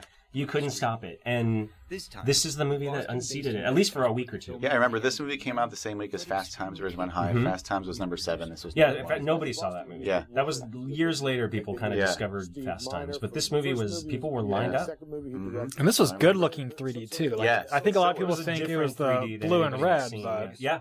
Well, this wasn't a blue and red. yeah, that's what I'm saying. Like a lot of people when they think of older films, oh, it's the blue and red, but this Mhm. one actually looked like kind of today's. And they had to right? equip all of the theaters with these silver screens, and I mean, Paramount spent a lot of money on the technology behind this movie, which was And impressive. they for really its like day. the sets, everything. They really did create it to work as a 3D environment, like the clothesline and the staircase Right. and the cabin. You know, you Yeah, watch all that the in tricks were 3D. kind of like really plotted Yeah, out. you see a lot of depth you don't see in 2D.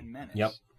Still one of my favorite 3D movies. You know, Martin Kutrosser and his wife Carol Watson wrote the script for this one, and Martin was the script supervisor on the first Yeah. two. Mhm. He's now Quentin Tarantino's script supervisor on all his movies, and they just have, I think they have their reasons, but they just don't want to talk about Friday the 13th. Yeah. They did go on and they wrote Meatballs 3. Yeah. I think it was 3 or 4. I think it was 3. But it was shot at the same ranch that Part 3 was shot at. Yeah. It was at the Valuezette Movie Ranch, which is in... And their unused ideas Saugus. for this became the basis for part 5. Right. Yeah. Right, there's that Because as well. originally Amy Steele was supposed to be the lead. Yep. And this- Amy has the script that she was supposed to star, the original script for Part 3. She has yet to show it to me. Yeah, no. She does have it.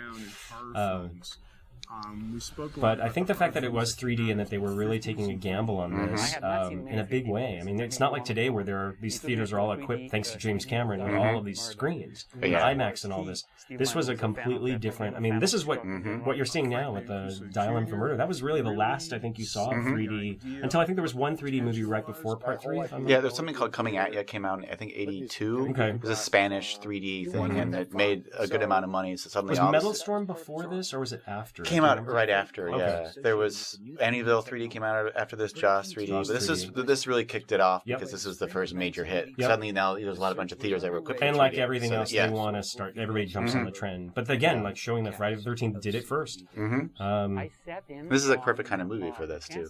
And this is Petru Popescu, who rewrote Carol and Marty's script. I don't think significantly. I think it was basically their script, but I think he added some elements to it. Yeah, he said he developed the Chris character a bit more. The ending was changed. It went through 3 different endings. So there's a original scripted ending that's in the novelization. Right. Then there's 2 alternate endings they actually shot. Right. Which is still, I hate to say, are yet to be unearthed. Had I done the special editions of parts 1, 2, maybe and 3, I would have certainly dug deep for those. But I have to, here's Larry Zerner. I mean, has been he's the reason you and I know each other. Yes. And I mean, and I think without the connection of Larry to this whole thing, I don't think some of these projects would have really seen the light of day. No. I don't know. It'll be He was the interesting. very first person I interviewed. Yeah. As the first guest. I'm like, oh. And the fact that he became my attorney right around that time and remains so to this day, and a good friend.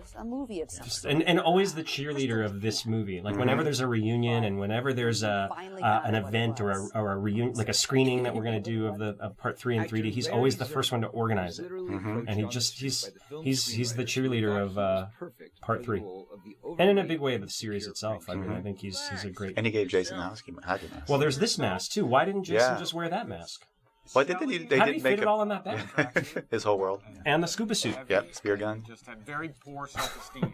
So he thought that if Jeffrey Rogers, who played Andy in the movie, he's a doctor, lives up in the I actually heard Seattle from him. area. Did you hear from Yeah, him? he sent me an email. He wanted to do it, and then something happened, and I never heard from him. Kind of he did the same thing to us, though. I Yeah. think that's his routine. I don't Yeah. know. He just kind of dodges It's hard to pin interviews. down. Yeah, But I know he's I think he's a surgeon. If I'm yeah not he mistaken. is. East Coast. And finding Catherine Parks was kind of huge. I think Quentin Tarantino was actually looking for her for an episode of like CSI or something he was directing, and somehow we found her. He couldn't find her.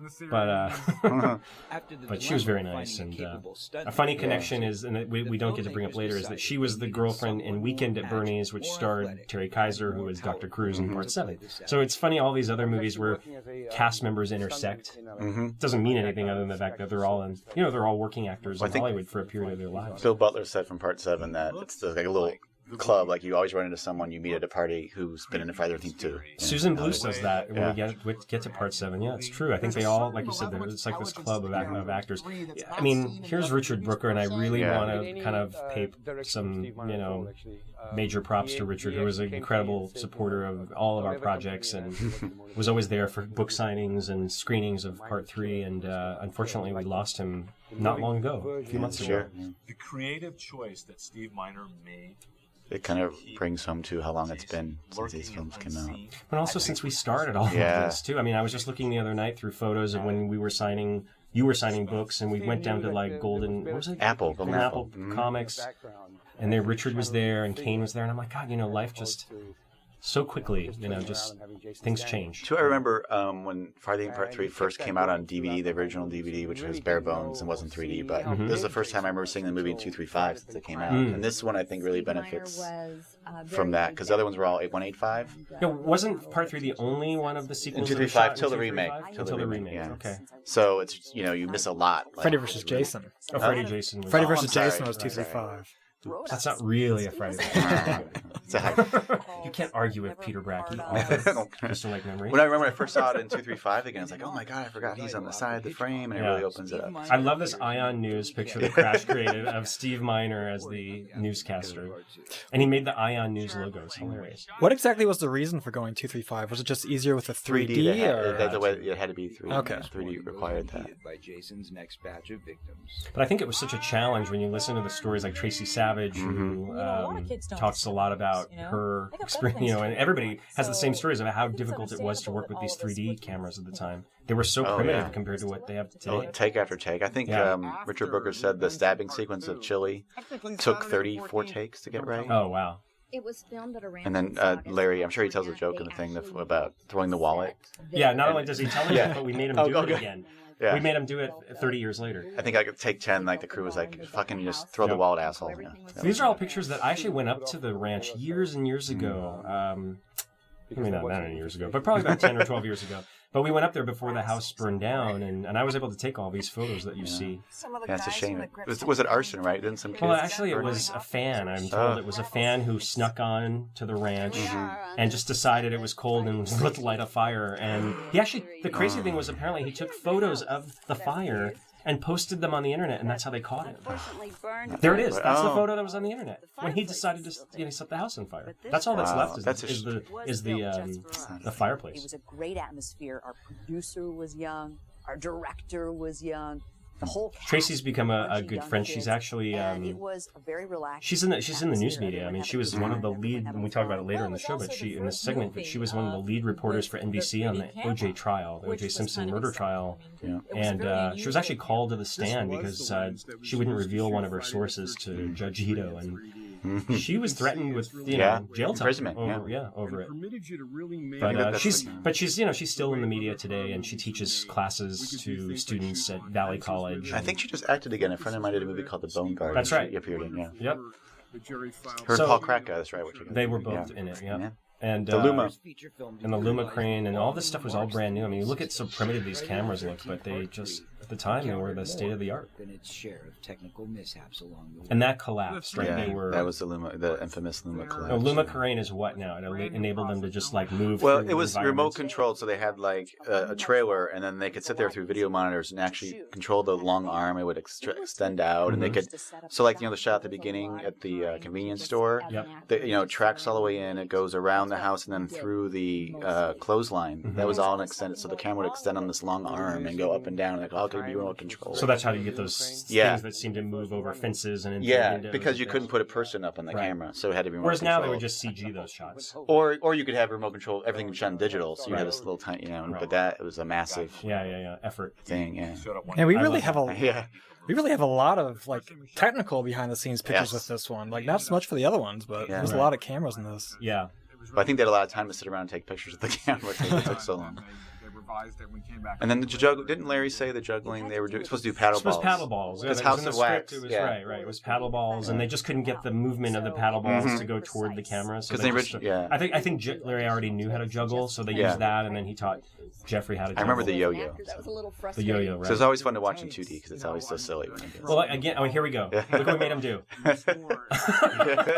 We took it. That's the actual store. Right to the camera, otherwise we took him back. it doesn't work. So Watch. Cracks me up. He'll just, I gotta love him. He'll do anything I ask. Could you get that yo-yo to go right in the lens? That was more important than anything else. Director Steve Miner focused on there wasn't like multiple Jason looks, right? Yeah, I mean, Stan Winston came up with the original makeup, right? And then they decided to move away from that. But even the movie, I think Richard Burke told me that there's a pullover mask for his whole head, and then there was a different makeup when he just wore the hockey mask. So he didn't cover all of his face. But. Rachel, who plays Chili, she, she's Rachel Howard. Rachel Howard. She just chose not to participate in any Friday the 13th project. We've invited her to almost every, event that we've ever me had. as well. Yeah. She just doesn't. She's in another world now in terms of her career, and I think it's just something she's maybe not necessarily proud of. I mean, as much as we kind of elevate these movies and we talk about them as if they're like the second coming sometimes. They are. And we know they are. But to the people who are in them, I think they just aren't. I think it's something, like you said, there was a job they took when they were young, and I don't think they really hold these up as being anything more than just kind of... Well, I think some people are just amused by it. Like, I think most, and I'm not going to say most people. Yeah. The majority of the people we've ever met are just so gracious and amazing. But there are a few that just really just kind of want to be removed from all of it. Disco was dead, but it was certainly. Here we go. The disco is dead part.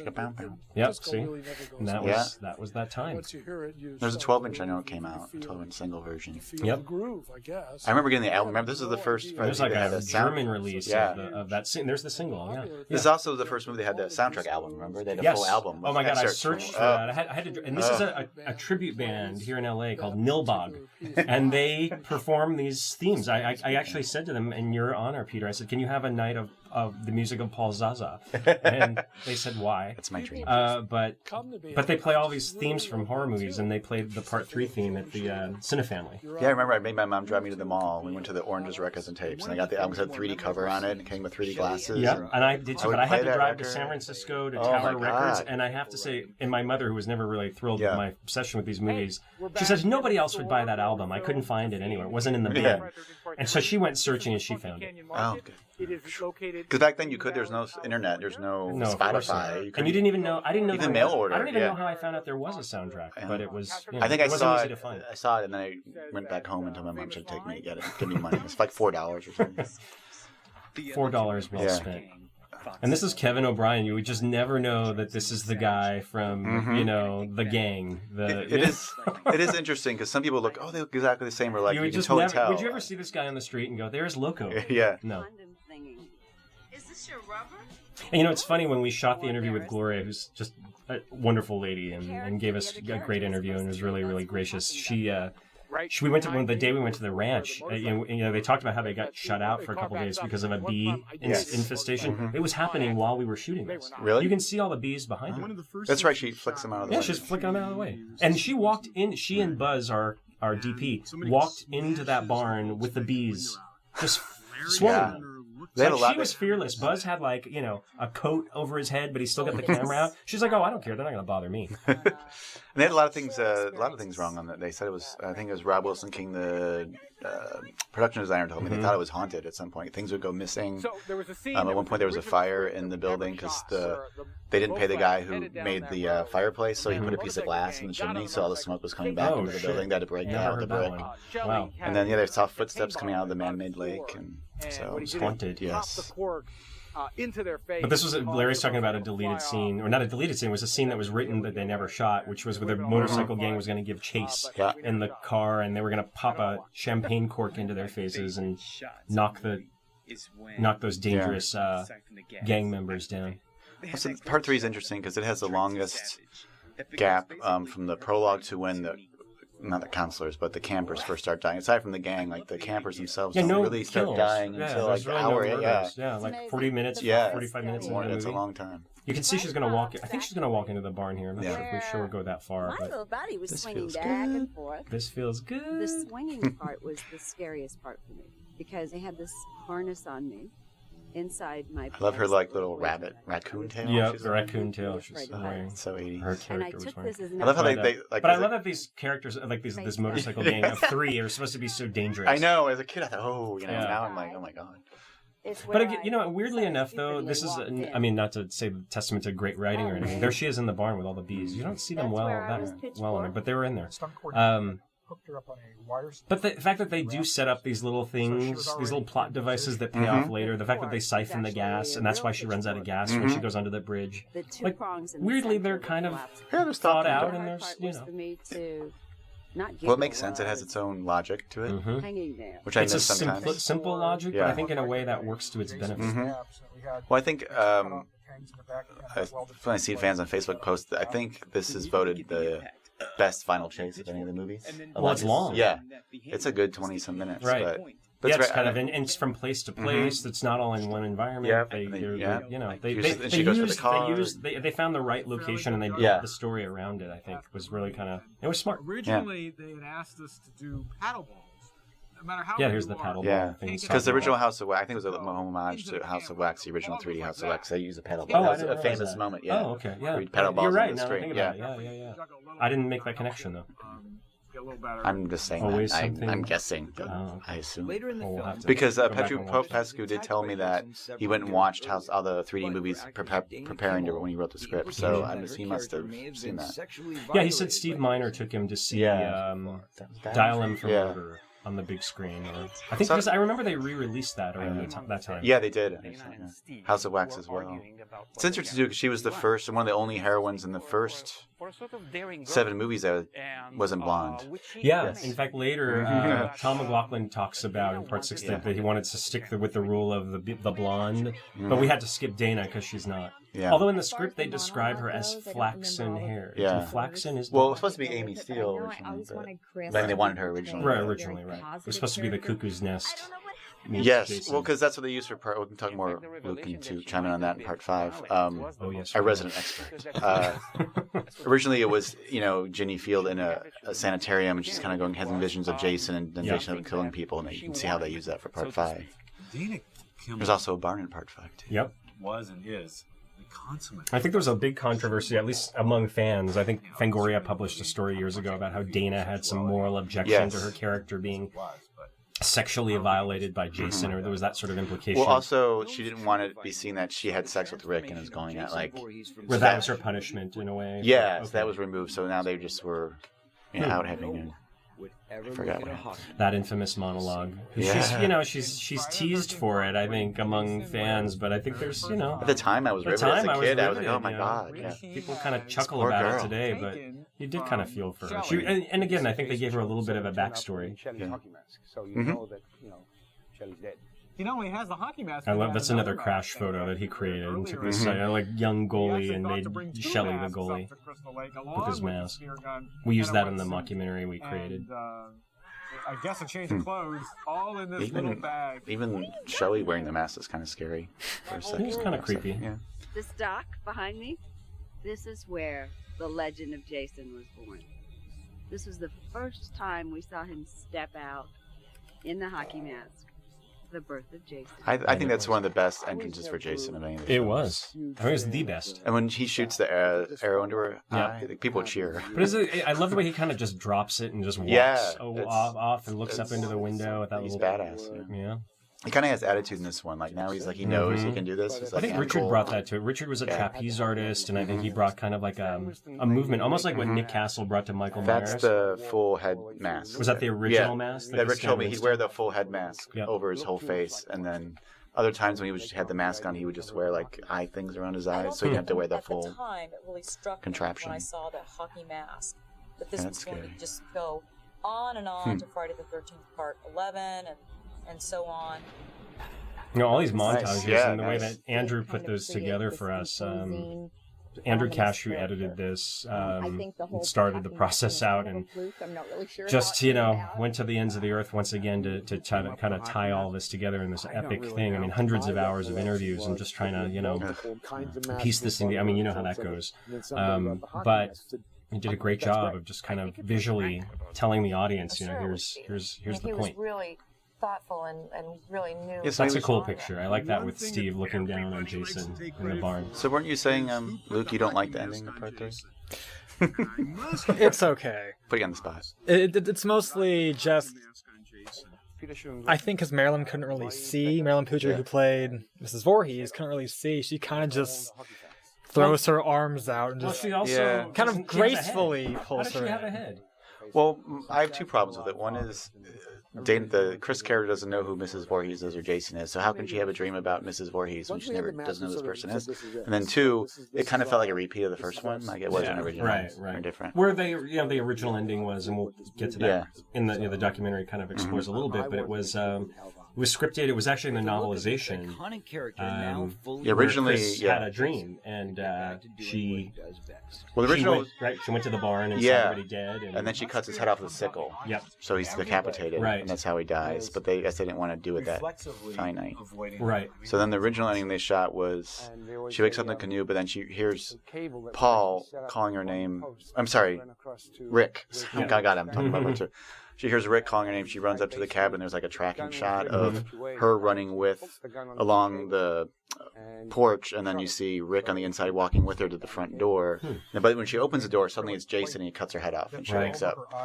And they didn't use that. Larry Zerner talks about watching it being filmed and how cool it was. I think there's some photos. Interesting. Yeah. I didn't know about the thing about Rick being in the window, but I do remember the scripted version and in the book where she's in the room and the cops put her to sleep. Yeah.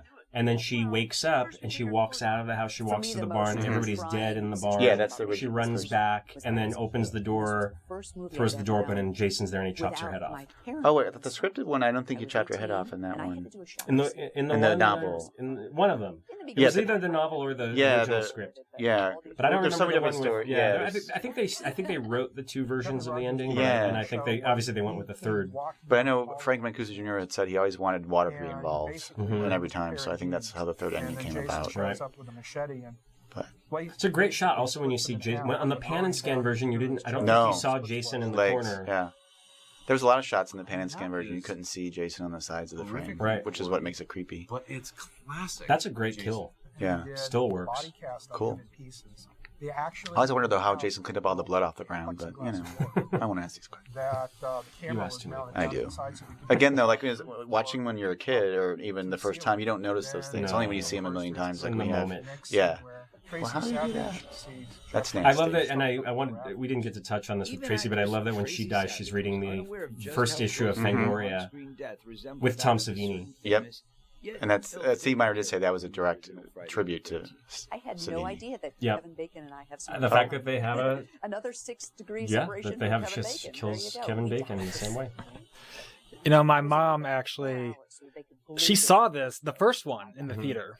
She went with a girlfriend of hers, and they're scared shitless. But when it got to Kevin Bacon's death, when that arrow comes through his neck, they just got up and left. Wow. They just got up and walked out of the theater. Like, this is not for us. And then I think like a month or 2 later, she took my older sister Chrissy to some Girl Scout camp or something. And she said she's sitting there in the bunk bed thinking the entire time that an arrow is going to come popping out of her neck. Well, it's kind of a scary thought. It's interesting. The fact that the danger always comes from the unexpected place, today, again, maybe some of the stuff is really cliche, but back then, Oh, no. Like, Victor Miller talked about the misdirection because we pan up and we see Ned above the bed, so he's looking up, so you don't expect it to come from beneath. Right. And that was definitely... But wouldn't he have seen the blood that fell on his forehead? Who, well, Kevin Bacon. If it's dark in a cabin, I don't know if you would... We're just geeking out way too much. Well, one interesting thing is, I don't know if that scene with Debbie getting killed cameoed in a movie called Murphy's Romance. With they go to a movie theater and they see the movie and that's the clip. Right. But I remember also Amy Steele from Part 2 shows up in Mean Girls, the movie. And so I remember telling some of the cast this, and they're like, "Oh my god, I didn't know." And they would actually go to SAG and say, "Hey, I should be getting money," and then they got paid because they showed their clip in another movie. Right? So we've been helpful in getting these people. Yeah, kind of some of the residuals. I think in fact Larry, We who's should get a now an cut. attorney, Yes. Has kind of become kind of the go-to guy to collect for Yeah. residuals Yeah. for some of these people. Oh, that's great. Technically, it was very hard to do. And it was one of Is those that at things Dark you only get one Delicacies? chance to do It was. Yeah. We actually shot this one day at the old Dark Delicacies Yeah. with Richard. Dark Delicacies is a very famous bookstore, horror Here in bookstore. Burbank. They do a lot of signings. Yeah, and- where we're going to actually release and premiere Yes. this show. We're going to have a launch party. Well, I Yes. shouldn't say will, because by the time you hear this, it will have happened. And yeah, I love it. But you know, the funny thing about that effect is always just you can always see the Yeah. the fishing line. Although it's hard in 3D, you don't really see it as much. Yeah, I don't 'cause think the- so. yeah, Right. And it's a little bit. it's blurry. really video. Yeah, Again, like this chase, you know, and she kind This is of, a you know, fa- this is where she kind of, like all the Friday the 13th Survivor girls, she kind of comes into her own. I know Tracy Savage told me. I don't think I even put it in the book either. I don't think that was her favorite day on the set when she had to play dead and Dana had to. She talks about it. Yeah, here. good. We did get her to talk. She said because I didn't have to act. I Yeah. didn't have any lines. Yeah. Intense moments. I mean, those grip you because then it becomes him not so much a monster as a human That's who awesome. has monstrous. You can see the capabilities. string there a little bit too. you can, Yeah. But again, you know, I think Yeah, that's part of the fun and the appeal and the kind of the low rent quality of some of this, but it's still so much fun to watch. And I just remember the audience they're with it. I think I kept in shape. So remember a few years ago we showed it to the Chinese for the 25th anniversary, and I moderated a panel there, and but still the audience just went crazy for it. The other thing that we did was at the Cinev family, which is in Hollywood at the Silent Movie Theater, a couple years ago. Larry Zerner and a couple comedians actually did kind of like the Mystery Science Theater screening of this, Yeah. and they just talked through the whole movie and just they would replay all the deaths and just keep commenting on them over and over again. It was really funny. I always love that scene too because he gets really pissed off when he's in the bar and he can't find her. Like Yeah. those little character Well, moments. there's personality Yeah. in it. You know, there's a kind of a wanted to do, and that was killed. which I hate to say, but as the series went on, and I won't say I became less of a fan, but probably I Yeah. wasn't as enamored of the movies as they went along, because I think Jason did lose some of his personality, like you see here. But then He's just like an angry, petulant kid. did that and shimmied out, and that was Now, the ending to this one, was Jason supposed to really be dead? Did they plan a part 4 already, or he was supposed to be dead. They had they had a rap party that was like the Jason's death party. They had all the masks, and everybody signed his like an obituary or like a memorial or He had something. a mold of Richard Brooker's head. And we But it was supposed to Yeah, be no, an- Steve Miner said he intended it to be for now. It's it. Yep.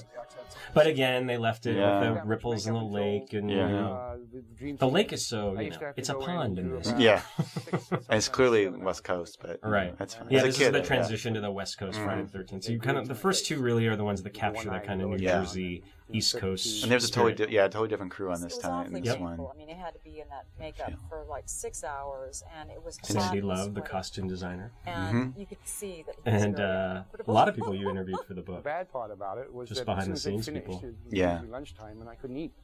It was cool too because even as a kid, I remember because I was so obsessed with the movies, I'd read the credits. Yeah. So I started to know these people. I never met these people, but like. But isn't it always weird when you're Yeah. sitting down with like Larry B. Williams, the Yeah. creator of the TV show, and I mean you and I had lunch with him one day. I remember. That's right. Yes, we did. Just people like that are just they were always just names on a screen, and then there you are sitting like at Bob's Big Boy. And then because you're a film fan, you start watching other movies, so you start seeing the same people in others. So you start knowing their whole like back. Like I'd go to interview these people. I'm like, oh yeah, you did Swamp Thing. He's like, how did you know that? I'm like, well, because that's what I did as a kid. I would, obsessed with all this stuff. I think people are kind of Sean Cunningham to this day is just I mean we're friends, and it's weird to count Sean Cunningham among my friends, but I think he's just always kind of like, oh, you kids, Yeah, totally. I think we take this a lot more seriously than the people who even own it take it. Oh, absolutely. Well, I mean, and it's not to pat ourselves on the back at all, but like Sean said, like, well, we actually do know more than he does about these movies because he didn't really pay attention to the sequels. I mean, Frank Mancuso just sent this really sweet, thoughtful quote that to kind of give us an endorsement for the show, and he said something very nice about me, like mine is the I'm the definitive opinion. I think you and I kind of go hand in hand with that just because we've been involved in this for so long. Well, because it's true for a lot of the people, it was just a job, so they didn't follow the other movies, so like they don't even know. Like I don't know what happened in the other sequels. I didn't see them. Yeah, Tracy, when I told her she died as the same as Kevin Bacon, was when I interviewed her. It's the first time she ever heard that. Yeah. So she's not faking that response. She was like, I did? Yeah. I really had the same death? And I don't think she realized that her brother, or like Sandra from part 2 that her brother avenges her. Like, I don't think they realized the characters lived on Right, in other sequels. right. It was down on my skin. It's a little. Oh, here's a worm. And Marilyn was also, who was very nice, and I found her literally in the phone book. I'm not kidding. I had just looked her up. I was like, "Were you in?" And she's like, "Well, yes." It's funny how accessible some of these people can be. And she was married, I believe, to Peter Schindler at the time. She was. Who was the associate producer. Yeah. Who now I think works for Sony. He was really nice too. I would say Chris is But, recovered, even though she drove away looking like she was... Fan question for you. Because we're about to wrap up this section. Who do you believe came up with the hockey mask? Oh, God. Because everyone has their story. What's your opinion? I honestly think it was either Steve or Frank. I think it was either one. But that's my From what I opinion. understand is that they had makeup tests, and then they had a hockey... Because the crew was hockey fans, so they had a hockey mask. Someone put it on Jason, and everyone's like, "Oh, that looks great." So I don't think someone sat down and said, "Oh, it's going to be the hockey mask." It was just a reaction that it got from Steve and Frank. But Steve they really didn't was a plan hockey it. fan, though. Yeah. Yeah. But I don't think they sat down and said, "Okay, we're going to make it a hockey mask." I think it came out of the makeup. From my understanding, the makeup test. So it was sort of just they had a bunch of different masks, And then they enlarged it. Yeah, It wasn't a mask that came off like a production line. They created it. It wasn't in off the of- script, that's for sure. Yeah, no, it wasn't. Yeah, it wasn't. I mean, it wasn't premeditated. No. I think. And they just knew it couldn't be that. They didn't want the bag again. I just want to I do want to talk about Steve Miner for a moment because he's just been one of those very evasive people over the years. I mean, he's had a very big career in features and television over the years. He directed Halloween H2O, as was his kind of comeback to the genre after many, many years away. And directed the pilots of Dawson's Creek, and he's again very active director in the business, and Forever Young with Jamie Curtis, and a lot of mainstream movies. But he just doesn't. He just has his reasons. I don't know what they are. We've been in constant contact with him over the years to sort of try to get him to to step forward and talk about making parts 1, 2, and 3, and his whole point of view on this series. But he just doesn't really want to do it. I don't know what the reasons are, but he's just kind of avoided it. People knew where to find me. They'd I heard isn't he doing conventions soon or no? I heard he's gonna do one, but we'll see if he shows up. I mean, I sometimes Steve kind of gets an idea that he wants to do something, and then he kind of decides he doesn't. And I mean, look, it's all up to the person. You can't. What we've learned through these shows is you can't force someone to do something they don't want to do.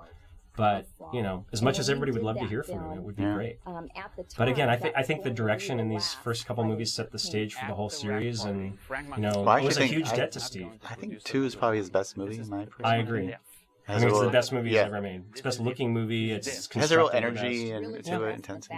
They wanted to make sure that I had killed Jason, part 3 was great, and again, I think we'll go on to part 4. It was. There's the album cover.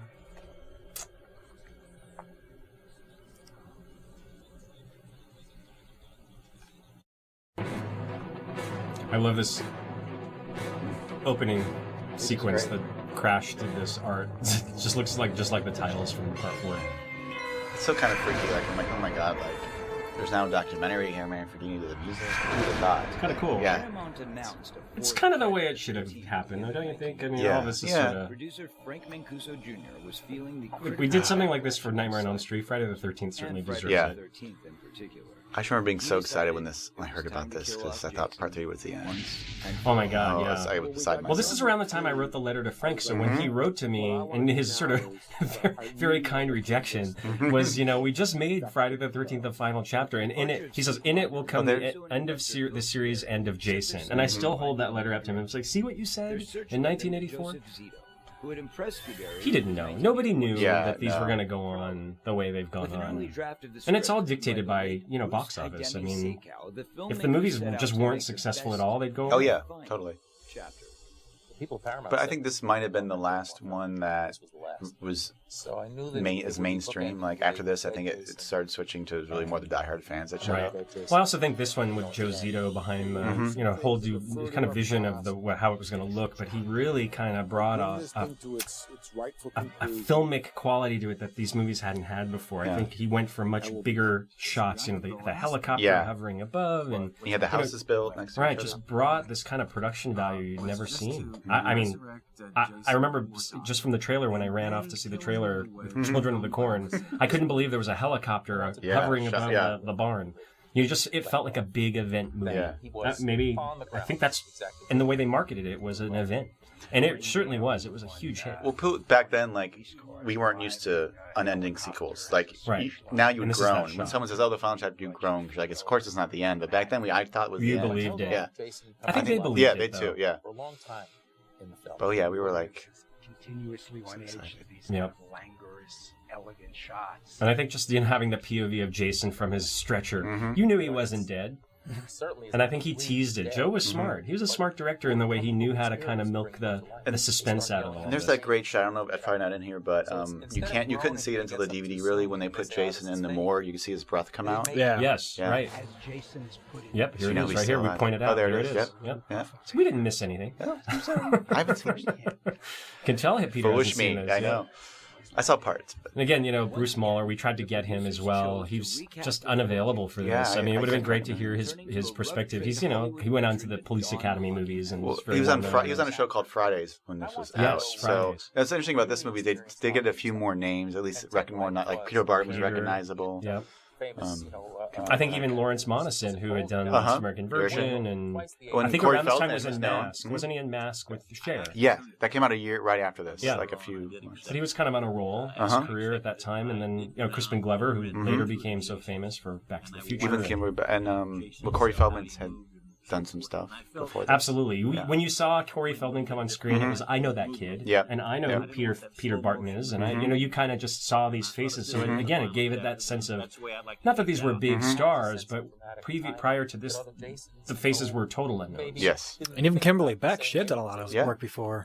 Right. She had a pop song in Australia. Pop song in Australia. She was a child actress. She was in, she was in Marnie. She was an uncredited role, little girl in Marnie. She was also in Roller Boogie was my favorite. Roller Boogie and Yours, Mine, and Ours with Lucille Ball and Henry Fonda.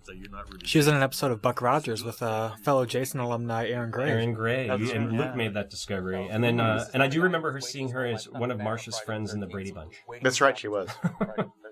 So Kimberly was around, since she was a kid, and I think that was also, she talks a little bit about it, is how she had so much empathy for Corey and kind of the place he was at in his life and being so young and suddenly in demand at the time, and certainly long before some of the other troubles he had. And remember she had that nice story about the first day of filming when her and Eric Anderson took Corey trick-or-treating. Yes, she talks about that here.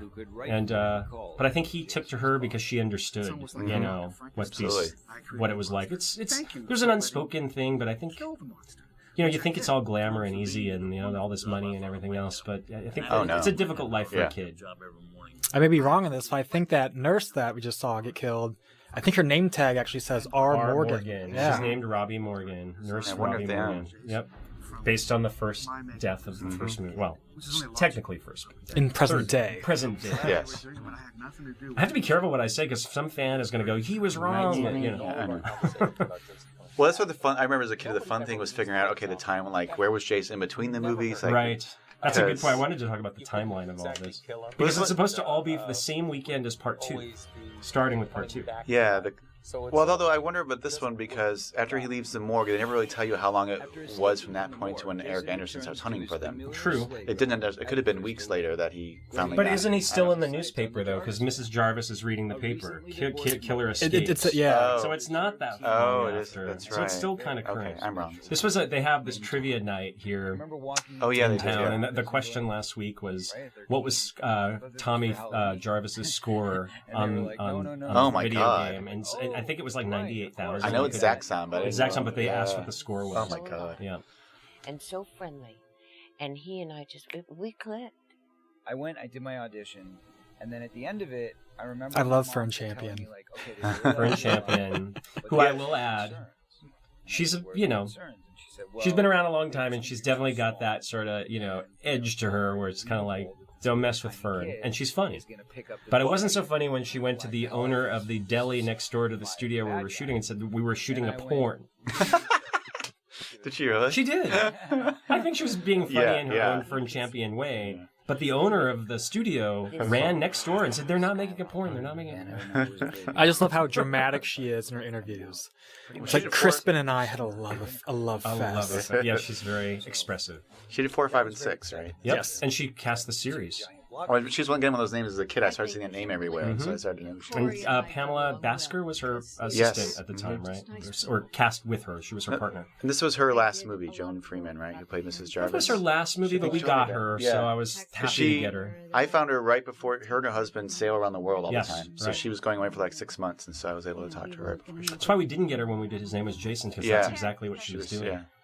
But they just kind of enjoy themselves in retirement. Now, a lot of these photographs, Carrie Moore, who played one of the twins, is actually a successful photographer now. She has her own studio, and she took a lot of these photos. I always felt that it was a real connection. I think she said that was the first time she really started picking up a camera. So. And Kimberly Beck is who you see, like she's that girl. She's Trish. She's as down to earth as they get, and just a kind, very kind human being, and just gracious and very sweet and a lot of fun to be around. She actually, her husband is a very successful producer.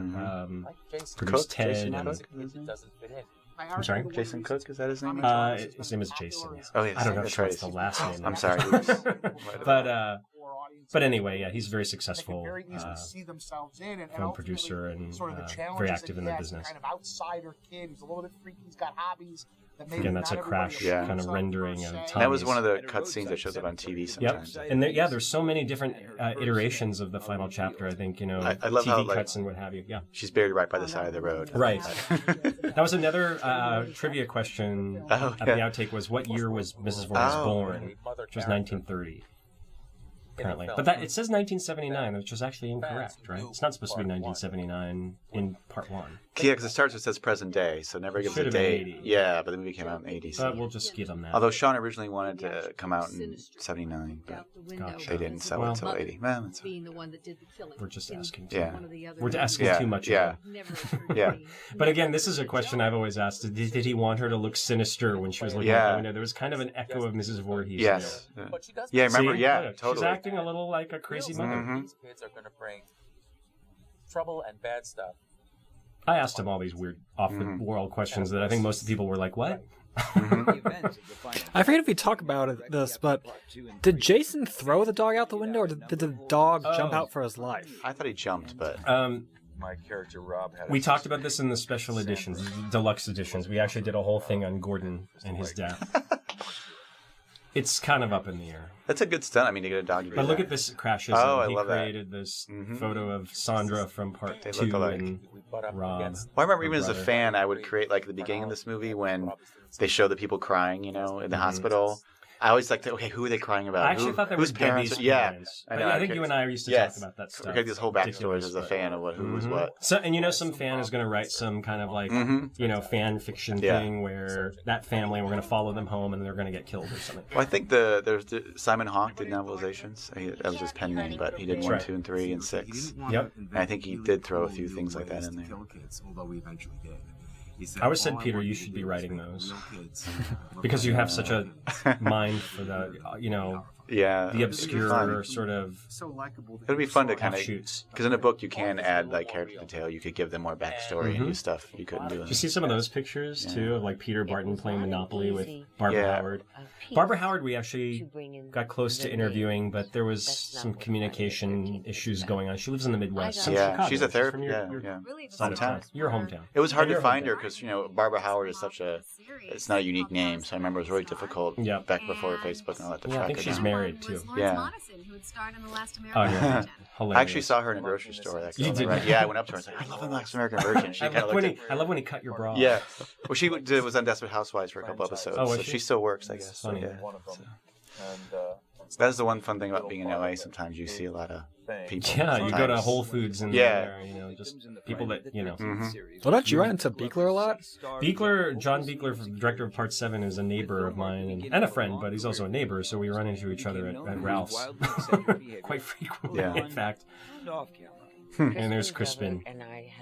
Again, another person who just doesn't really like talking about Friday the 13th, unfortunately. He did interview for Fango.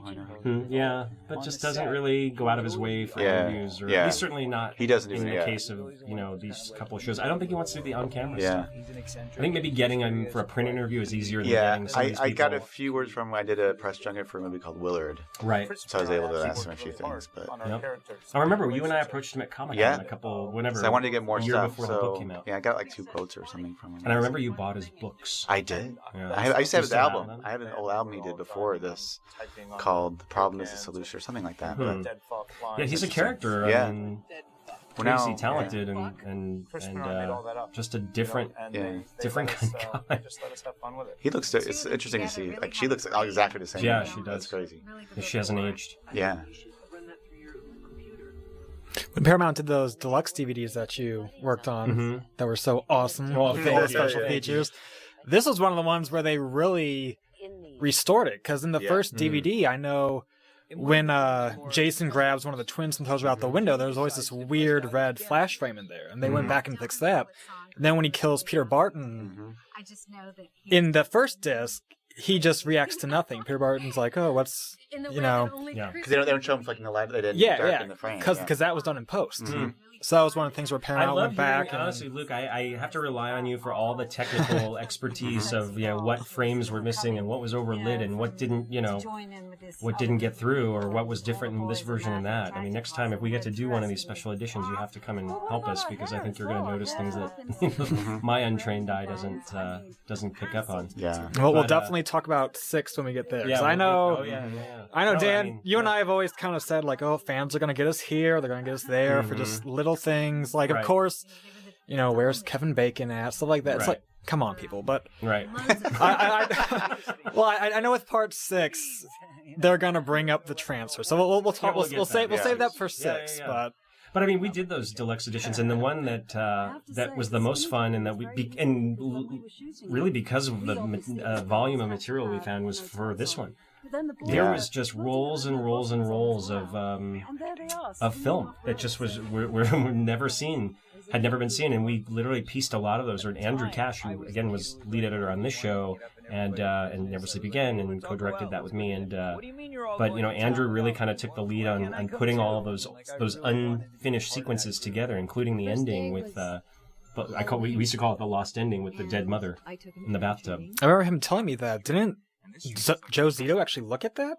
He did. Joe actually came to my house a couple times to actually look at the cuts and say, "Oh no, cut away here and show Jason at this moment." So it's what you're seeing on that deluxe edition and that lost scene, even though we couldn't find the sound element, is exactly how Joe would have cut it. Although he didn't like the scene. See, He was like, "I wish we didn't have to show anyone this because I don't really like it. I didn't like when we shot it." Wow. See, I thought it would have been better with it. I thought it was really when I first saw it, I jumped, and I thought it tied in with the other. You mean the version when we showed it on the DVD? Yeah, the new ending. I really liked it. I thought because it tied it with the other ones. This is the only one that doesn't have a dream sequence at the end. Right. I thought it'd been cool, but Joe's the director. He also didn't like the implication that the mother was shown to be dead, and it was the sort of tragic thing. Well, it was, wasn't it? It was, but I think they didn't want to play it. There she is, and there's Kimberly and Marnie. And Yours, Mine, and Ours. Yours, Mine, and Ours. You could see there was a dark side to Corey. Not bad, but wanting to stay with Does the actors as opposed to Ted White talk about his scaring Corey? Is this thing a little mean little devil? Yeah, that's it. They just didn't have a great relationship. I think Ted was a tried and true, kind of cowboy, and he, he doubled for John Wayne in his early career, and a whole bunch of, he'd been around the block at this point in his life. And I think here comes Corey, this, 8, whatever he was, 10 or 11 years old, and just wanting attention and wanting to kind of when you're 8 years just old, be a kid. 8-year-old kids are supposed to be. And there's no other kids, so he probably, I think he was just one of those, whatever. They didn't get along. Yeah.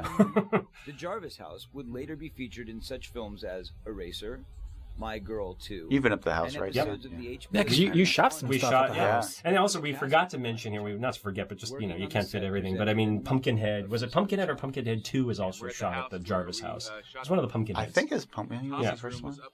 But, this is a location in Southern California that's used a lot for films. My brother worked on the last couple seasons of Entourage, so he got to go up there and shoot at that place. And they were the owners of the home, where it's now on. It's for sale now. I don't know if they've actually sold it yet. But they were nice enough to let us go shoot some of the mockumentary pieces up there. So we did like a newscast, and we did like the crime scene when they were picking up the mask. And it's silly, but didn't you have Andrew in there? Wasn't he one of the he was one coroners? Of the crime scene guys, yes, picking up the bodies. But it was fun to go back and do that. I mean, we were like a bunch of kids running around. It was silly. One of the cool things too is like seeing this is that you're able to get like seeing old cast members get back together. It's always really cool. Yeah. I just wish they hadn't knocked the kids' house down. The vacationer's house. Well, wasn't that like a really small? It was a set. Yeah, it was like a facade. Yeah, mostly. Shooting the movie was very small. Yeah. Pretty. I'm surprised Zito was actually like they did that for him. Because didn't they want to do a different house? But he said no, I want it to be like legitimately right next to it. Well, he said he felt like in the end they didn't use that many shots in the end that used both houses, but he definitely wanted to show the space and be able to do a tracking shot from one house to the other. That's one of those things that Peter, you've always been a stickler about. Like, what's the geography of the movie? It bugs me. And I think the fact that he did these big kind of panoramic shots, even though there were pans, from what you got the geography, you know where they were. That's what I liked about part 3 too. Is like you know where the barn is, so I understand where the characters are going. Sometimes movies like. Even some of the Friday the 13th, like they're just running around randomly in the forest, bumping into each other all the time. And I'm like, where is everybody? Yeah, you never had any sense of really where they were, where they were going, and what the environment. I think the environment becomes a character in these stories. Absolutely. I love all those shots where they show like the rain dripping on the windowsill and that kind of stuff. It was mostly that's really gory. Jesus. Oh yeah, wow. I think that's what. And Savini did the effects for that, and he replaced Greg Canham in this movie. I think kind of last minute, right? I mean, wasn't he he came in to kind of Zito pushed for him because he felt like Savini did the first one, he should do the last one. Right. But I think there were also some issues with Canham. Yeah, I don't remember what exactly there were. I think it was some personality things going on between, the upper echelon. Who knows? You never really know. We weren't able to interview Greg. I wish we had. It was always creating. It was a terrific honor to work. Well, it's hard to know. Like, I'm sure it was a drama or a difficulty for you to know. Like, well, you can't interview everyone, so how do you pick and choose? Well, I mean, here's one of the deleted scenes from the television cut that I think is great. These are funny little moments. I'm really kind of fascinated with you can kind of look at these scenes almost like the TV cut of Halloween 2. You can kind of see why they cut them for time and all of that. But there's still something fun to. I mean, like all these behind the scenes shots that Savini did and generously donated to our cause here. I do remember even as a kid thinking, this is a little more of a brutal movie. Right. Kids die more. Conventional. I think they had to up the ante. It was the last one, and I think they tried to get away with. And again, this is in I call it the puritanical days of the MPAA, where they were constantly just fighting this MPAA battle. I love that we made her eat a banana. This one definitely has a much meaner tone to it than the other ones. Like, especially when you look at 4, 5, and 6. Humor, though, don't you think, though? Oh, yeah, definitely. With the fuck you sign. Yeah. It's hilarious. And the way he kills with a banana in her mouth. I mean, it's brutal, yet funny. Yeah. I don't know. But there's such a huge shift in tone from 4 to 5 to 6. Oh, yeah. Well, 5 is humorless I mean, humorous because it's, I'll go into why. Yeah. But it is a very mean-spirited movie. Okay, now this is a real. Yeah, I mean, everyone has their own opinion, Yeah, well. I mean, like we have different reactions. Like, you respond to certain characters more than others. And the thing worked. I think what in the reviews, and Lawrence Monnison talks about it, is that the reviews of this movie were that. How could they kill such likable kids? So the actors kind of walked away feeling like, well, okay, we did a pretty good job because at least we got good notices for being, more than just human bowling pins. Well, in some of the later ones, you do feel like they created characters that were just obnoxious, just so you wanted to see, like they became campy joke characters. Well, I think 5 is the one that kind of does it the most. I mean, I think everybody is kind of borderline degenerates. We're going to put a Luke here. We'll get into the Luke Rapalowski, justification for part 1. I was going to say, I love some of these behind-the-scenes photos because you could see Frank in some of them. Yeah. There was just one where he was just in the corner there. Yeah, that's right. Yeah, Frank was a very active presence on the set of all these movies. He wasn't just the producer that sat in his office. He was on set. Yeah, I don't know if he told me this is his favorite. He is. Yeah, he still says that. Yeah. I personally like it. Because I know, Dan, you put up on the Facebook page that picture saying like, oh, what one is this from? Right. And everyone's going back and forth saying, I think everyone kept saying, oh, that's Beekler. That's Beekler right there. Yeah, no. And it was like, no, that was 4, and that's Frank right there with the glasses. Yep. Is Zito in that picture too? Yeah, that's it. I think that's who people think Beekler is. Oh, really? Because Zito had a beard. Yeah. Oh, see, I didn't. I could be wrong, but it looked like it to me. Luke and I And I think I put you on this task, Luke, of like, find me photos of Joe Zito. We couldn't find any. Yeah, and I actually tried to. I called him and his wife, who's very nice, and he's just been he does a lot of television out of the country, so he just has been away. We weren't able to connect with him. Well, yes, I remember even when we went to Paramount, because 2 of the movies, 4 and 6, a lot of the source stills have been damaged and destroyed and water damaged. So 4 and 6 are really tough. So there was not a single photo of Zito in the part 4. I remember. Well, that's why we didn't have any. Because you couldn't get them for us. Yeah, there we go. Yes, I know. I'm sorry. No, but this is. But I think, what the saving grace was of trying to visually kind of tell the story was some of these outtakes that we were able to come up with, as well as the Carrie and Camilla Moore photos. I mean, really, that's great stuff. They said, no, we have to finish. We have to finish. Poor Judy. We did everything. And you said Carrie's the photographer? Yeah, Carrie Moore. Yeah, she's got some great looking photos. Yeah, and she was just starting out back then. So. Yeah. I actually there's a picture of Crispin Glover. Yeah, the one him sitting with the fog. It's above my desk at work, just because I think it's such a beautiful photo. Yeah, I mean, we got lucky with a lot of, like I've said before, with the cast members who've been just really generous. Yeah. Into a trailer and heated me up. And got me and the makeup artists and the people who really had a reason to be taking a lot of behind-the-scenes stills that weren't, the official studio photos. It was also different too. Like back now, everything's documented so much for DVDs and stuff. But now it's much. I'm sorry. Back then, I think people didn't think to document things the same way they do now. Like I don't think they thought to save footage and all that. Right. Yeah. No, they didn't. I mean, the sad part when we get to part 7, we'll talk about is that the fact that they trashed all the outtakes from part 7. And I know it's true because I found the memo sitting in a box with like 2 little strips of film. That was all that was left of part 7. And they just had junked that stuff in the early 90s. Then like the other side of the coin is like it makes what you do have so much greater because there's so little. You know what I mean? It's like everything's like an artifact. And I just there's this just huge outcry among the fan base, and I get it. I'm one of them. Give us the uncut versions, put them back together. I mean, in some cases they could do it. In other cases, it'd be really difficult. I mean, one fan actually suggested we go and shoot new footage for part 7. Wow. That's a great idea. It's very ambitious, but where do you get the money to do that? And how do you match it and make it look the same? I mean, if you do inserts and stuff, you could probably pull it off. But like part 4 they could because they have all that footage you found. And here's some of this footage, They could have her redub her lines and add the music. And she was willing to do that, actually. We could do a whole new mix, but again, it's people don't realize just the costs involved with doing things like that. And you'd have to really get the studio to go, Although they could, I would say, do it and do a small theatrical re-release. People go, make a few bucks in the theater. Right. Under the water. So I would like this. I mean, I thought it was creepy. It is. It's cool. It was really intense. It's a good performance. I think it's a good acting. She.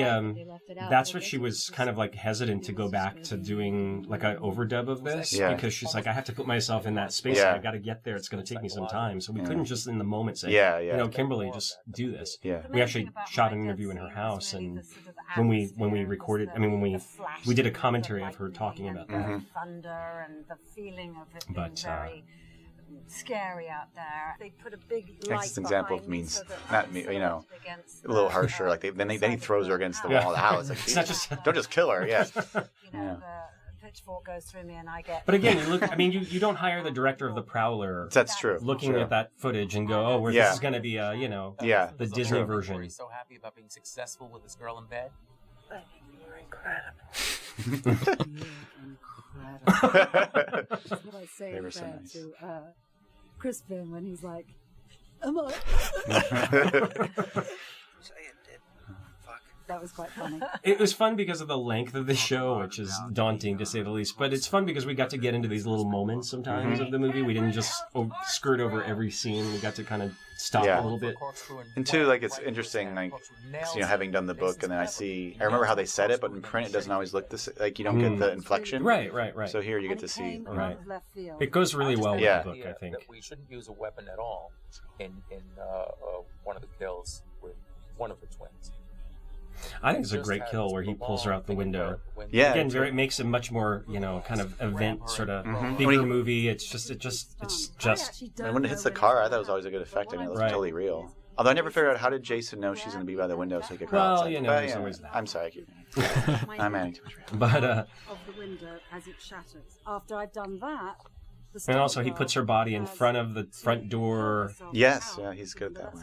You know, he moves them around quite easily. Yeah.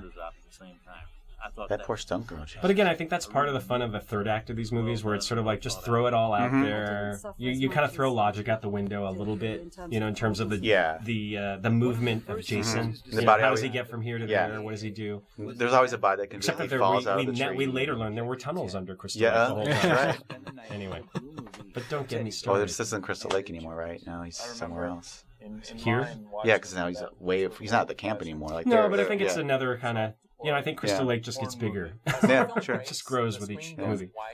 Lawrence stands in front of the screen. There and a knife comes What's interesting now, because like in in real life, wouldn't the FBI be all over this place at this point? Well, that's what happens in part 9. That's right. You know, at first I had to go visit Tom Savini. And, I always loved how they always had those kill rooms where, like, especially in part 5, which is the best one. Yeah. You know. I was just taking a sip and it almost went out the mouth. Like when Pam finds all the dead bodies in there, and then like later, like in this one, you kind of find the bodies placed in different areas. But like she finds the room with them. Then in part 7, you know, they're falling out of trees and everything in front of people. In the movie, had to be stoned. But that was part of the fun as a kid. You always wanted that moment where someone finds the body. There was always like the pre-final girl. Yeah, there was. Yeah. Actually be stoned. And then someone has to fly through the window or whatever. Oh yeah, Jason has to burst through the door. There's always that. Yeah, I mean, there's. In fact, I remember there was an article in Fangoria around the time this one came out, and it was all kind of talked about in a very kind of tongue-in-cheek way, but all of the sort of hidden symbolism of these movies. What the window means, a look into the soul. The water is a rebirth, and you know. They talked a lot about how like there's always a shot where like the hand comes through the window or the door, the pitch like it's cutting through membranes. Right. Like, okay. It's splitting the human consciousness. In Friday the 13th history. I know in like film theory classes they always talk about the serial killer trying to regain his masculinity or something, and you know the whole penetration of the knife. And Malik Akkad, who produces the Halloween movies, he sent me some college student at the time. We did Halloween 6 wrote his like a thesis on the Halloween movies, and I think it was called something like Michael Myers, Why I Like to Kill Girls. And it was literally like a psychological profile of Michael Myers. And I think, there's something to be said about, who would do something like this? Why would they do something Well, like there is true, because if Michael Myers is sort of the template, he did kill his sister after having sex and she was naked, and he specifically went after her. So there was some sort of... And people argue that he was frozen in that moment, so he keeps recreating that moment. Right. So he is, guys get in the way, but he is going after women. But in these movies, Jason just kills whoever. Well, he fixates on Laurie Strode when she goes to the door. We're talking about the wrong movie now. Yeah, I know. But, this isn't Halloween we're watching? No, that's right. Oh, crap. Well, my mother once approached Corey Feldman and asked if, weren't you in Halloween? He didn't like that. Well, he thought he was auditioning for Halloween. That's what I mean. That's true. He should have just said, I was in Halloween. Bill Bloodless kill. I was actually in a theory class where we talked about slasher films and all that stuff. How cool. I wish I had that class.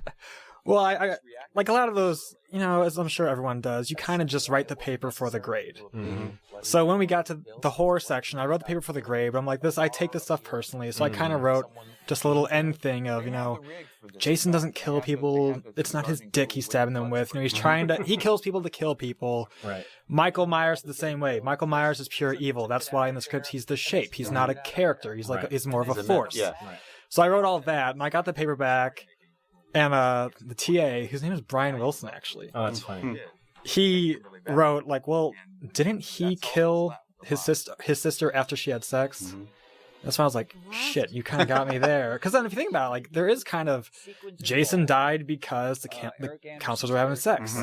Freddy was a pervert, the sex and violence always go together, and it makes perfect sense. Well, did the screenwriter of this talk about his original idea for the ending of this? What he intended with Corey? When Corey's like, remember... Originally, he wanted it where he touches her breast. Trisha's breast, and he starts thinking about sex. So the first time he's thinking about something other than killing, that's when Corey's able to kill him. Disarm him. Yeah, so he starts having sexual thoughts, and he kind of graduates beyond. Because right now he's still like a child, but they never, explored that. I just think that's a little pushing things into a realm that I think I can see why they wouldn't go with that one. Yeah, for me personally, we're talking about leaving the bodies around and stuff. That to me again signifies that these are these are arrested children. They're still playing kid games. Yeah. And once you start bringing sex, I think I agree with Petru Popescu, who said, they didn't want it to go as far as Jason raping Chris in part 3, because once you start getting to that, it gets really murky. And I think great stunt here. I mean, always again a much bigger feel of anything we've seen in previous Fridays, and quite a fall. I mean, there was a could have been a big accident with that, because I think the padding or something was off, or just wasn't. I love that shot. It wasn't planned right, and then they fixed it at the last second. Didn't she say when the stunt woman landed, she landed with her underwear showing, so then Kimberly had to match the shot. Had to kind of do it. And when we went to the house, that chink in the wall where she swung the machete and it hit the wall, it's still there. Are we going to use silver bullets? Are we going to use garlic? Are we going to use a steak? Are we going to use any of the typical cliche ways? That overhead shot of Jason walking, I think that's when I kind of realized how nerdy I am with this.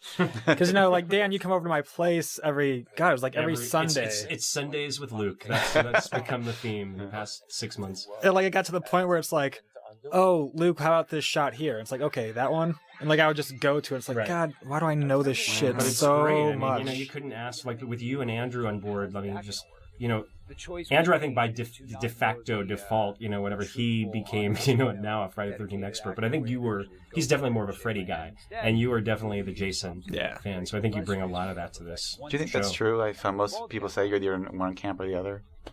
You can like all the movies, but you're I think usually fall into one. I think so. I think in that fan circles, you definitely fall into one or the other.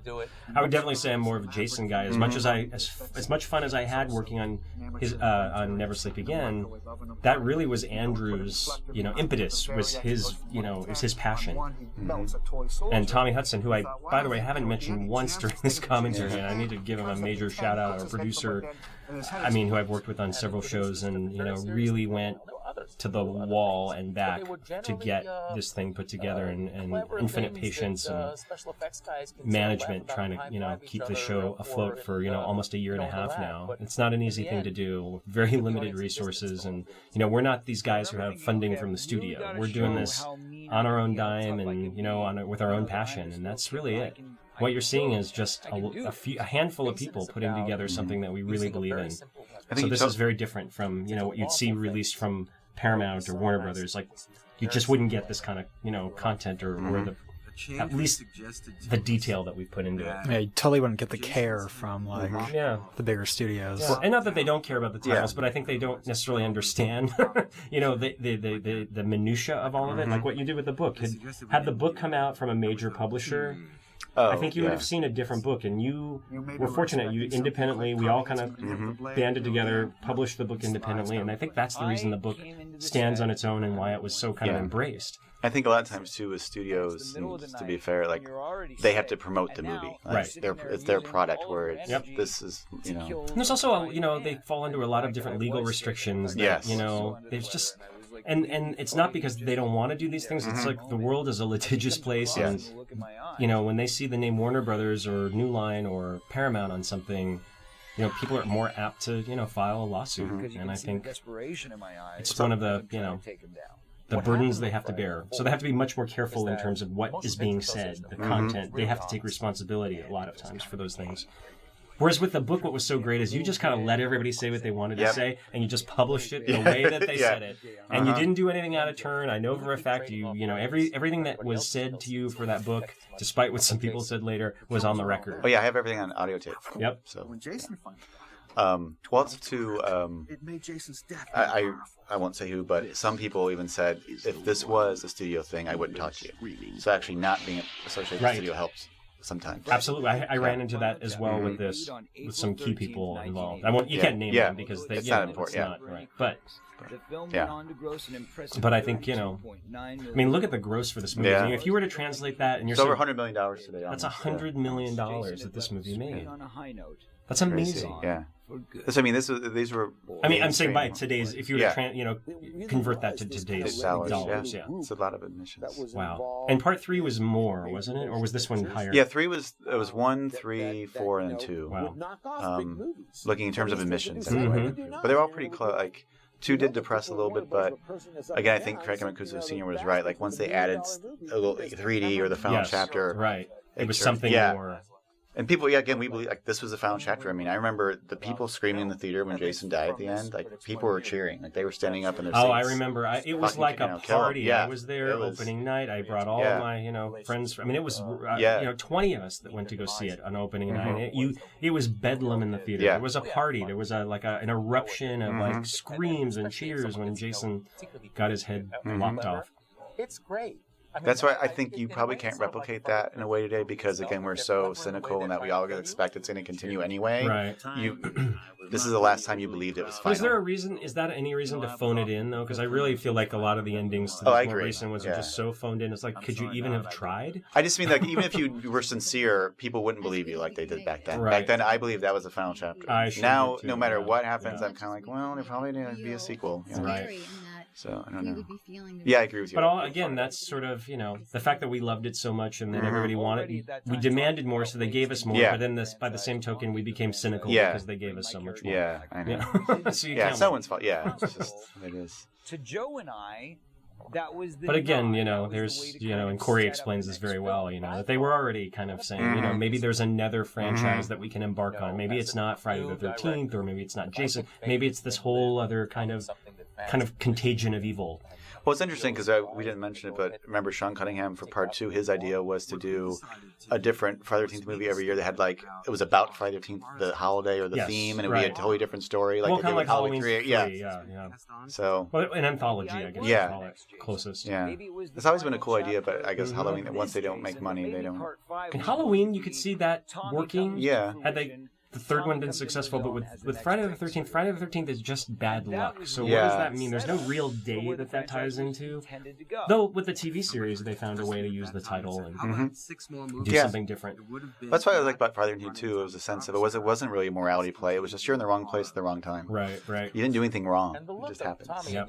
Well, but I think the final chapter wasn't so final after all. To give birth to future Fridays.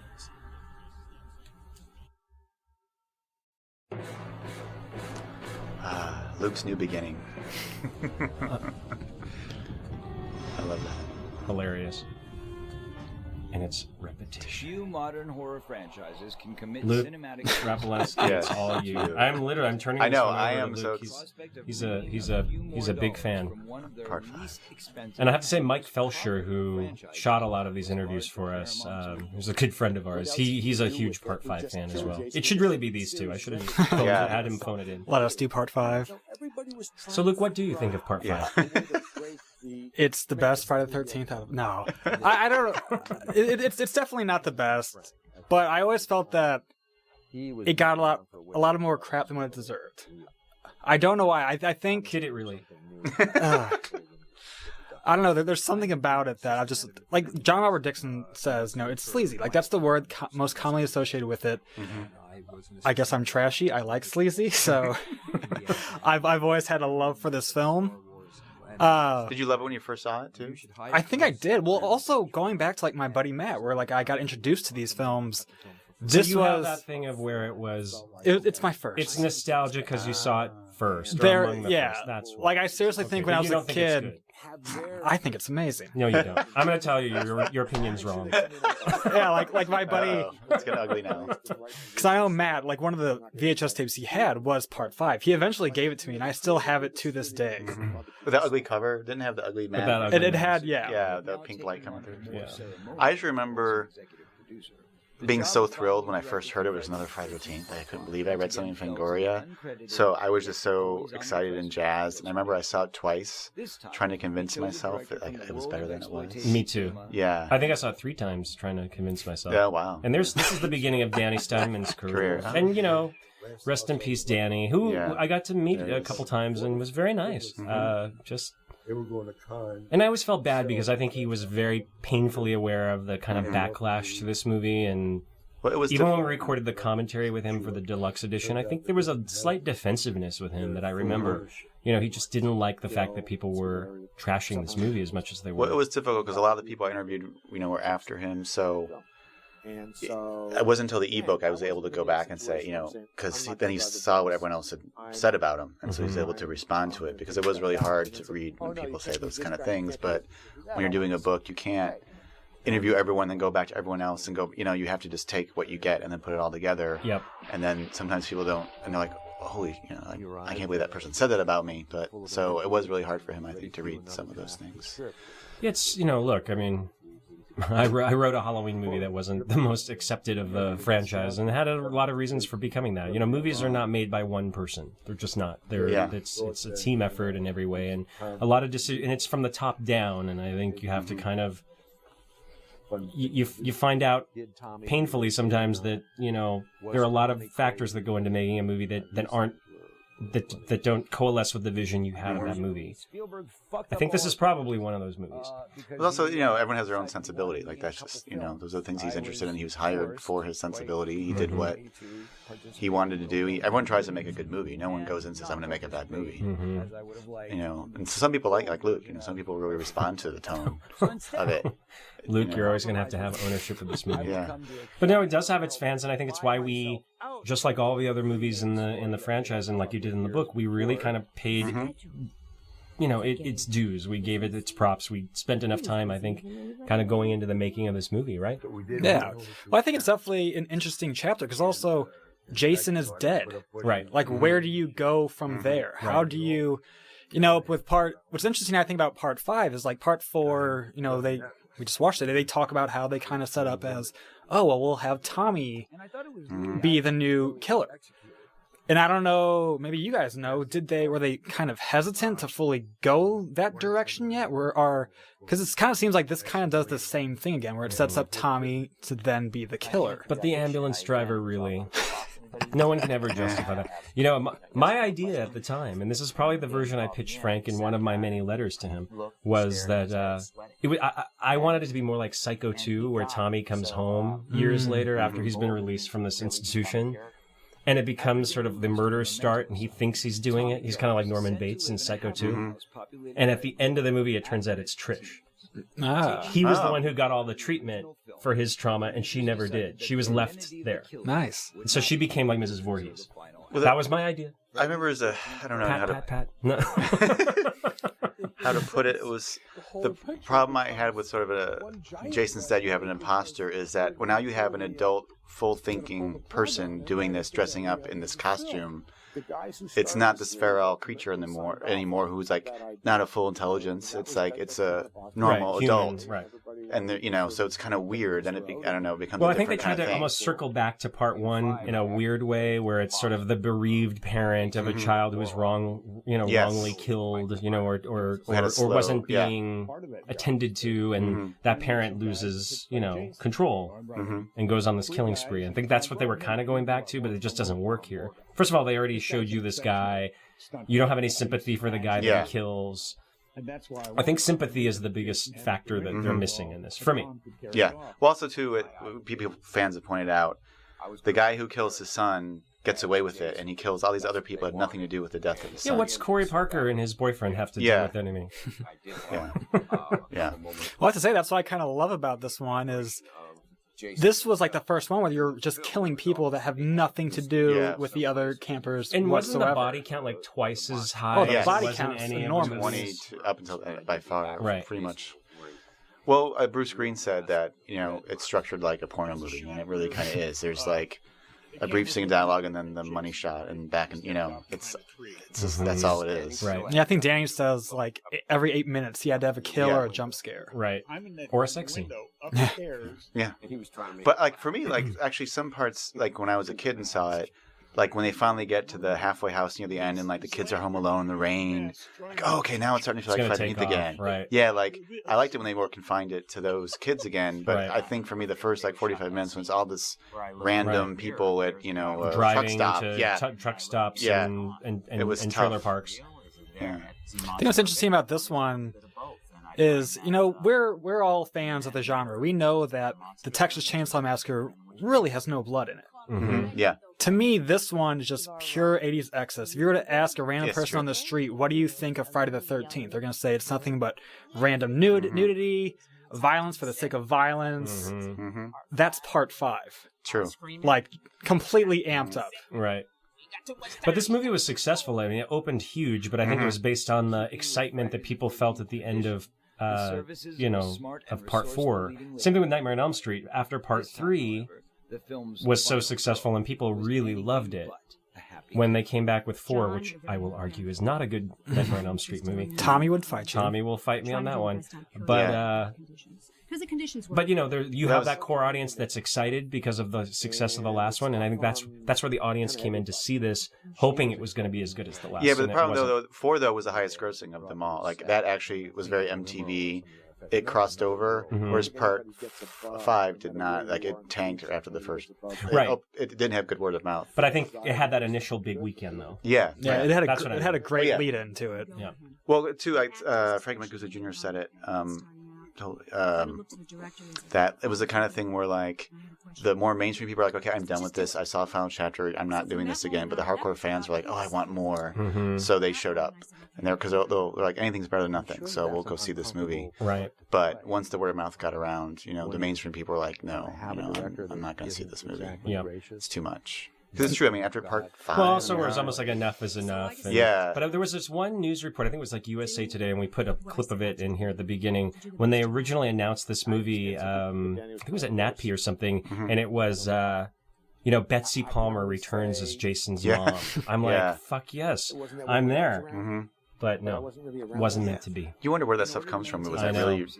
But if they announced it to the film theater owners, there must have been some legitimacy to that at one point. I never heard anybody that ever said it. That actually backed that up. That's a fan-made poster, like a grindhouse kind of poster. I do like the look. Like, it has a very bright visual look. Like, it's a little different than the other first 4. Right. Like, there's very saturated colors and stuff. So some of the stuff I thought was effective, I guess. The whole energy just... Now, just to talk about more of the crew who's not here, I have to say, Justin Cruz, who did all of our coloring and keying, did an amazing job on this. Yeah, I mean, a lot of these were shot against green, and hair is not easy to key out, or around, I should say. And then also, go ahead. Well, like a lot of them were shot. A lot of the newer ones were shot at the studio where you guys did them. But then some people were done like the only way we could do it was in like the hallway of their house. Right. And some of those you could tell you don't have a lot to work with. But Justin made a lot of these just really pop and look great. Did. Yeah, he did. Like this one was shot at my house. It was foul only because it was cold. Ron Sloan. He was visiting he lives in Hawaii, and he was just visiting, and I just happened to catch him while he was in town. He's a super nice guy. Super cool. He has a great attitude. He's always having fun. Right. Well, one interesting thing, though... I love that that's the wig from Sharky's Machine, and that's the actual wig she wore in the movie, and never got back. Yeah. And I love that they always... Carol must have been one of those just kind of feisty, like foul-mouthed women of the era, so that's why she got these roles. Yeah. Well, one interesting thing, though, is about, at this point, you start to see, because the formula was always the same, so every director would come on board, so each movie has its own kind of character. Right. So it is kind of cool in the sense that this is, even if it's not my favorite, each movie has its own kind of personality, so it's cool that some people like others more. There's a movie for everyone in a sense. And the axe is going, Joey. blood flying, and the scene itself. I'm glad we have that picture of Mark Venturini. Because I know... I think we got it from Benny from when they did the Return of the Living Dead one. Right. But just he's one of those people, in that movie and this movie, he kind of plays an asshole. But people have said nothing but good things about him. He's the nicest guy. He was willing to everybody. If somebody needed a ride to set, he'd be the first one to take them. And just a very good-natured guy. Yeah, because I know he died young, right? Peter White died of cancer. Yeah, really. Dominic Brasher, who played Joey, was his trailer mate during the making of the movie. I guess they remained friends, and he couldn't believe he's like, he's this unhealthy guy. All of a sudden, he, is still alive and right. Yeah. So I know we got a couple of pictures of Mark Venturini to choose from. Yeah.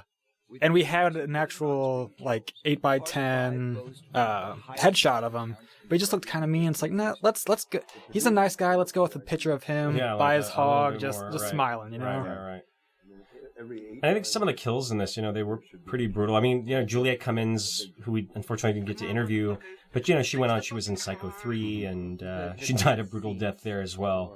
But yeah, there were some pretty hardcore kills in this, at least for the time. And I think, again, because of the era in which this was made, the MPAA really kind of had it out for these movies, and that's a sort of a film strip of what the cut scene would have been before the MPAA got their hands on it, or didn't get their hands on it. Yeah. But they recommended the changes that would give them the R rating. Well, and that's the thing with the rating system is if you can ignore their comments, but you won't get your R rating. If you don't get your R rating, you're not going to get advertising in a major newspaper, and that's really what they were up against.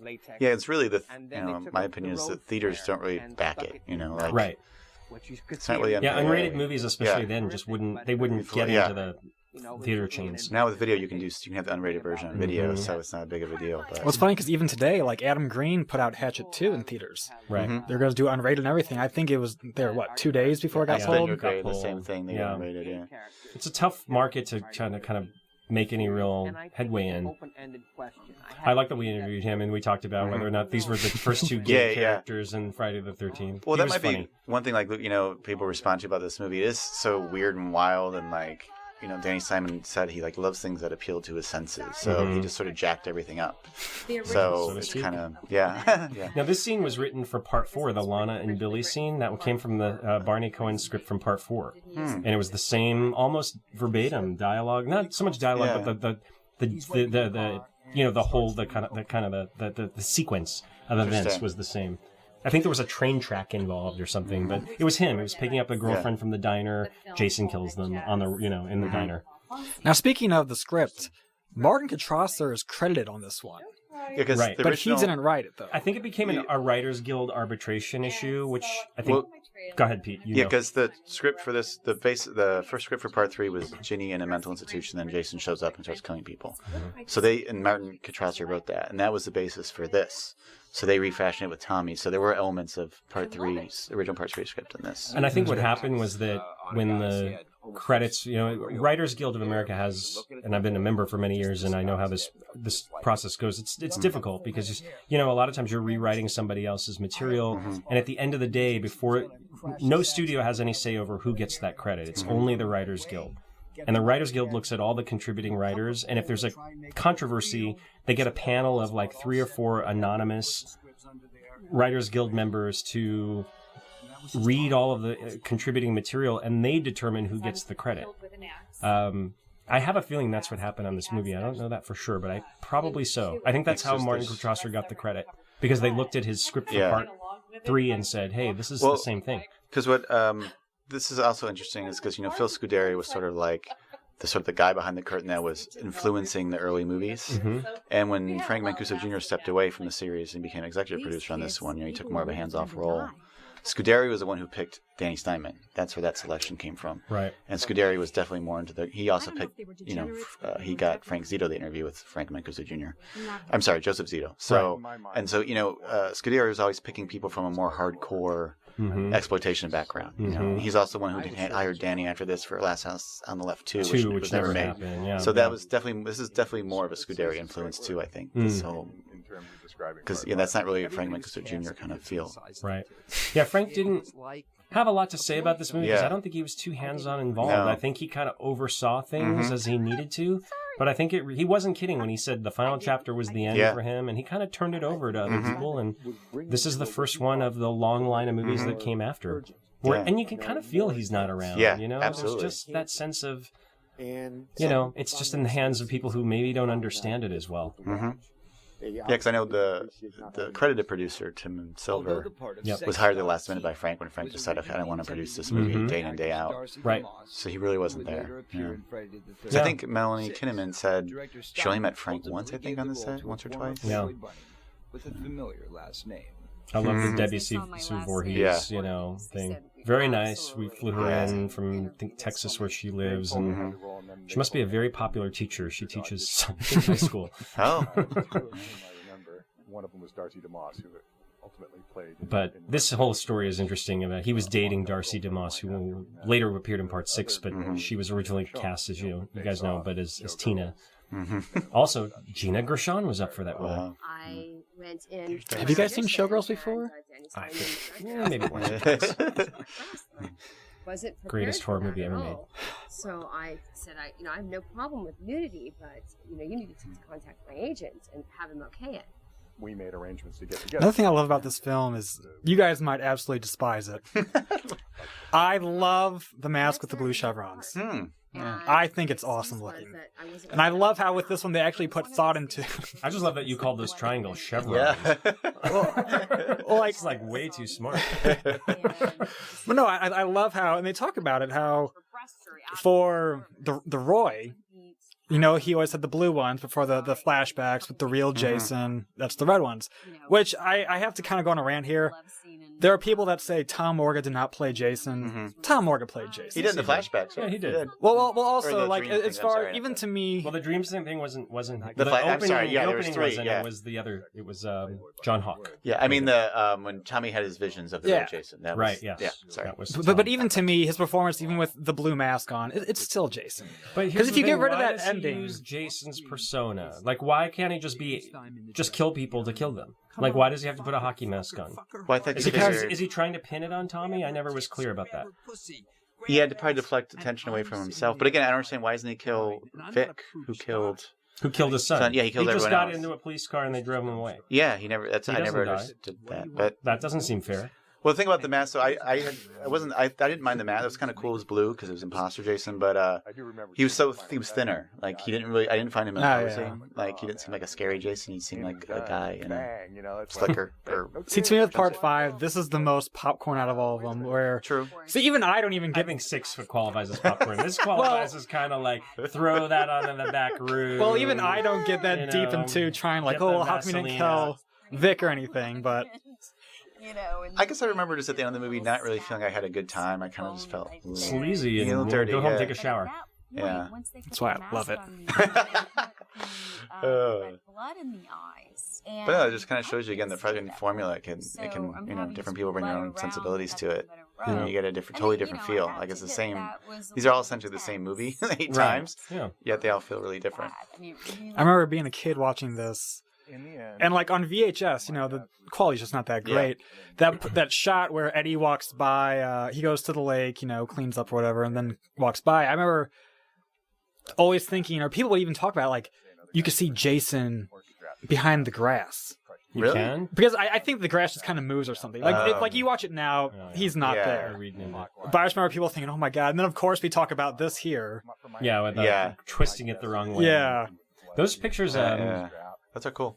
John Robert Dixon brought in. Those were his personal photos from his makeup tests and stuff. Nice. So it was really cool. He was able to give us that. He was a good find. I don't think he was around yet when you had done the book, right? I couldn't find him. Yeah. Did you interview him for the ebook version? Yeah, he's in there. Okay, cool.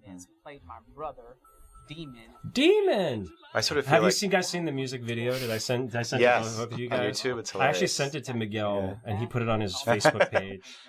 He's so excited. There's this I should explain. There's this whole, some fan kind of created this kind of like mega mix of this, and he created like a auto-tune version of him singing the Ooh Baby song, and he kind of and then the outhouse takes off into outer space.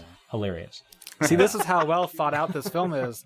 Well thought out. Well, Faden was here. Exactly. Yes, I know. Wait, what did it say? It says Faden was here, written in like graffiti inside the outhouse, which is a reference to. I think we can. I mean, are they trying to? Luke, tell me, are they trying to imply that Vic Faden is killing everyone? I think they're still trying to imply that he got out. They should see that would have been a good subplot. They should have said he escaped. That would have been a good red herring. Yeah. That would have made more sense. They should have had me write this when I was 12. If the ambulance driver was trying to pin it on the escape, like he escaped, and so he's trying to pin it on him. That would make more sense. Yeah. That would actually make. Junior's writing. I think we can. Let's just do a new version of this. Let's do the recut. And that's something you could just add in with a line of dialogue, like the sheriff guy. Yeah. Once the mayor said, died. The mayor. He could. But he died though. Oh, okay. In real life. Like Roy actually leaves chopped up candy bars around. Marco's. Yeah. It would be awesome. I think we can all agree though that this movie was really hurt by the cuts, MPA cuts. Right. Yeah. Probably more so than any of them. I think they really. I think they had. I think after 4 they'd had it, and they're like, "You're not going to come back to us with another one of these? Are you kidding me?" Well, also the number of kills too. Well, you can see, and these are the actual MPAA reports. Mm-hmm. I think God, I don't remember where we got these, but we got them. Frank. Some of them came from Frank. Maybe so. I think Frank.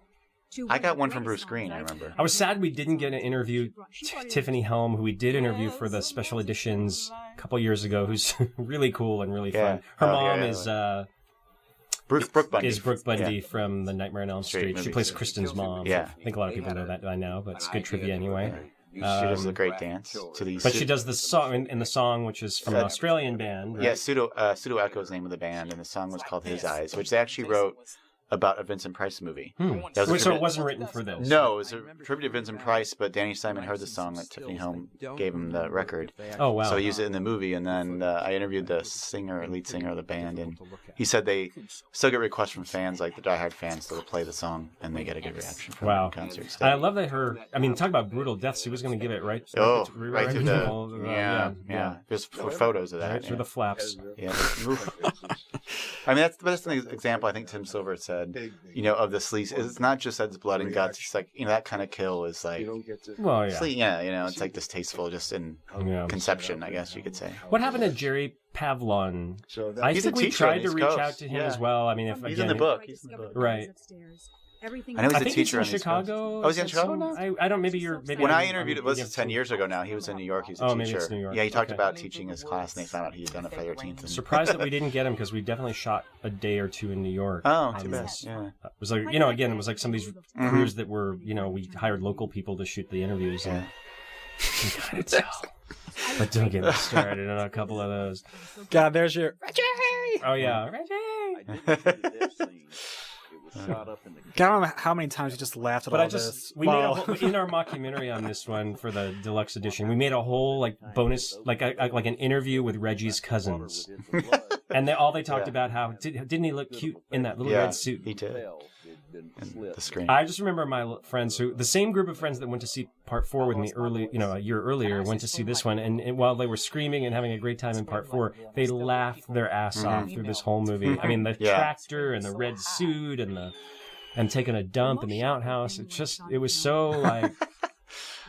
Yeah. Well, also too, I don't. Even though it was only a year later, it sort of felt like once you get to part 5 and you're beginning, it's like, okay, it's so hard to take this seriously as it's really happening anymore. Yeah. Like the realism was definitely lost at this point. Whereas 1 and 2, and maybe you could almost go with 3 and 4. But the realism was certainly evaporated. Yeah. That's why in part 6 it makes sense they went for a more comic book. Like Jason's a zombie. It's because you can't really take it seriously. It's ridiculous to have Jason again for the 8th time in the Force, But I do love when she talks about that pink sweater that kept reappearing and disappearing on her. She did not like her wardrobe.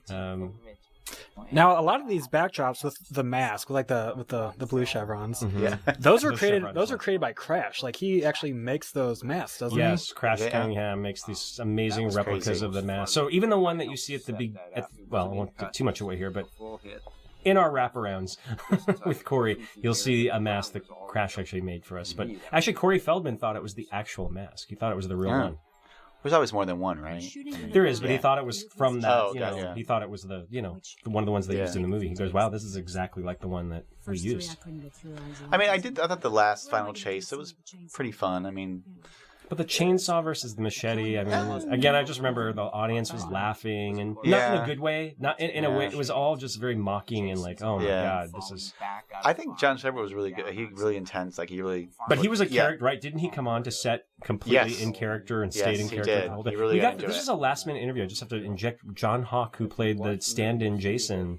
We got to interview very last minute. For this, but it was cool. He was Jason in the grave at the beginning in the dream sequence. He's the one who fell out of the barn. He did also a quick insert, I think, walking to this closet where Pam is hiding with the chainsaw. He didn't do the chainsaw fight, but this is him in the grave.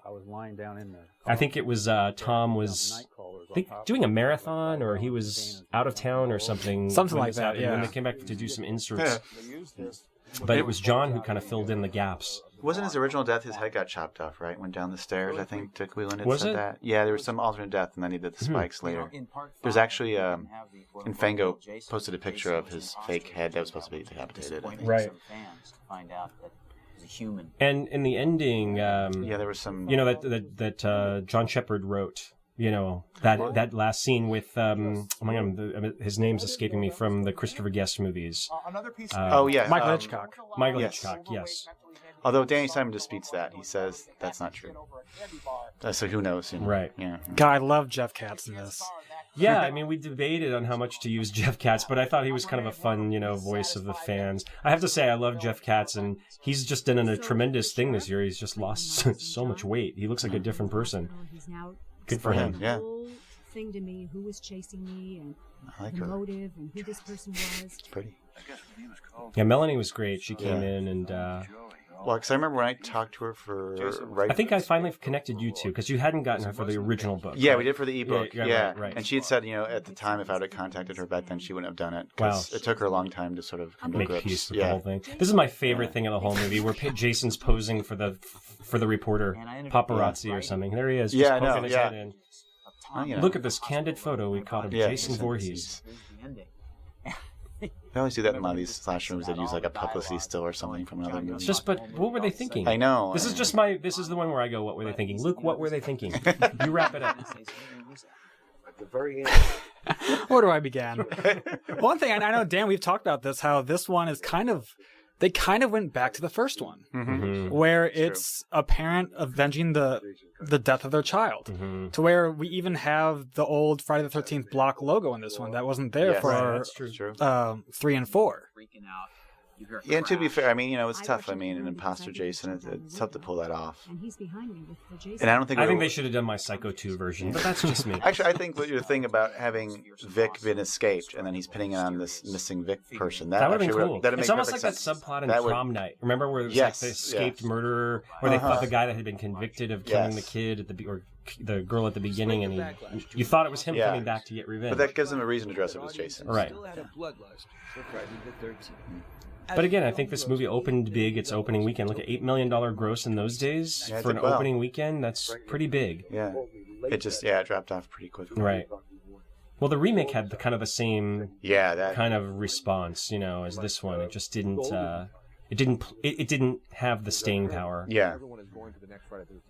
Well, again, because I know a lot of people, friends who are like, "Oh, I've seen it." I don't want to, I'm like, you gotta go see it. It's Friday the 13th. I'm like, yeah, I'm done with that. Right. But, yeah, they kind of, and I have to say it, like the generation was our generation at the time, but we were unabashedly the intended audience for these movies. We were kind of growing up at that point. Yep. Because it's 5 years later, so it's between 15 and 20. You have a lot of different interests when you're 15 than when you're 20 years old.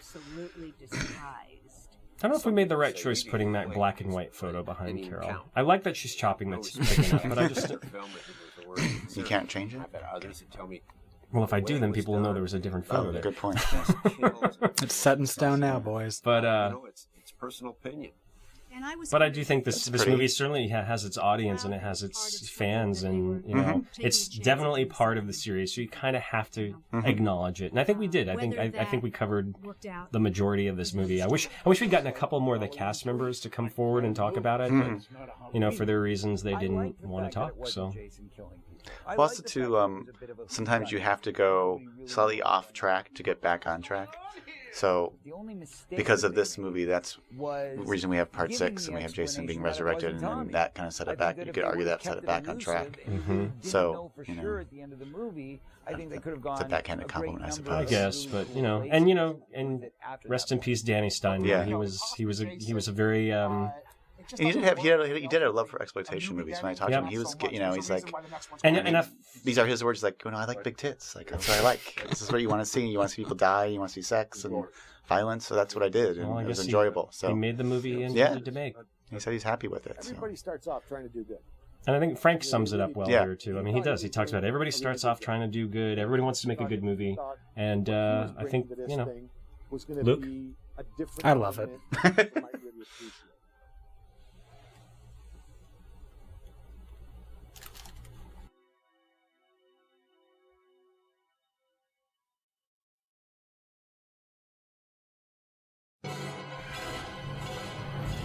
Part 6.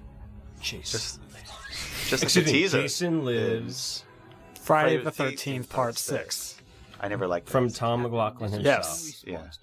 This one, I mean, Luke, you and I will have plenty to talk about on this because no chapter of this entire documentary went through more kind of iterations and re-edits than this one. I mean, Andrew Cash, who, spent almost a year on the show with me before Luke got involved, we came up with a cut that we felt like was, okay, here it is, here's 6. And then when Luke and I really sat down and started looking at it, it was almost like we pulled the thread out of the fabric, and the fabric fell apart, and we had to kind of piece it all back together. So it was really like, I think you and I started from frame 1. I'm pretty sure. Like, I know as far as my work on the show, this was the one.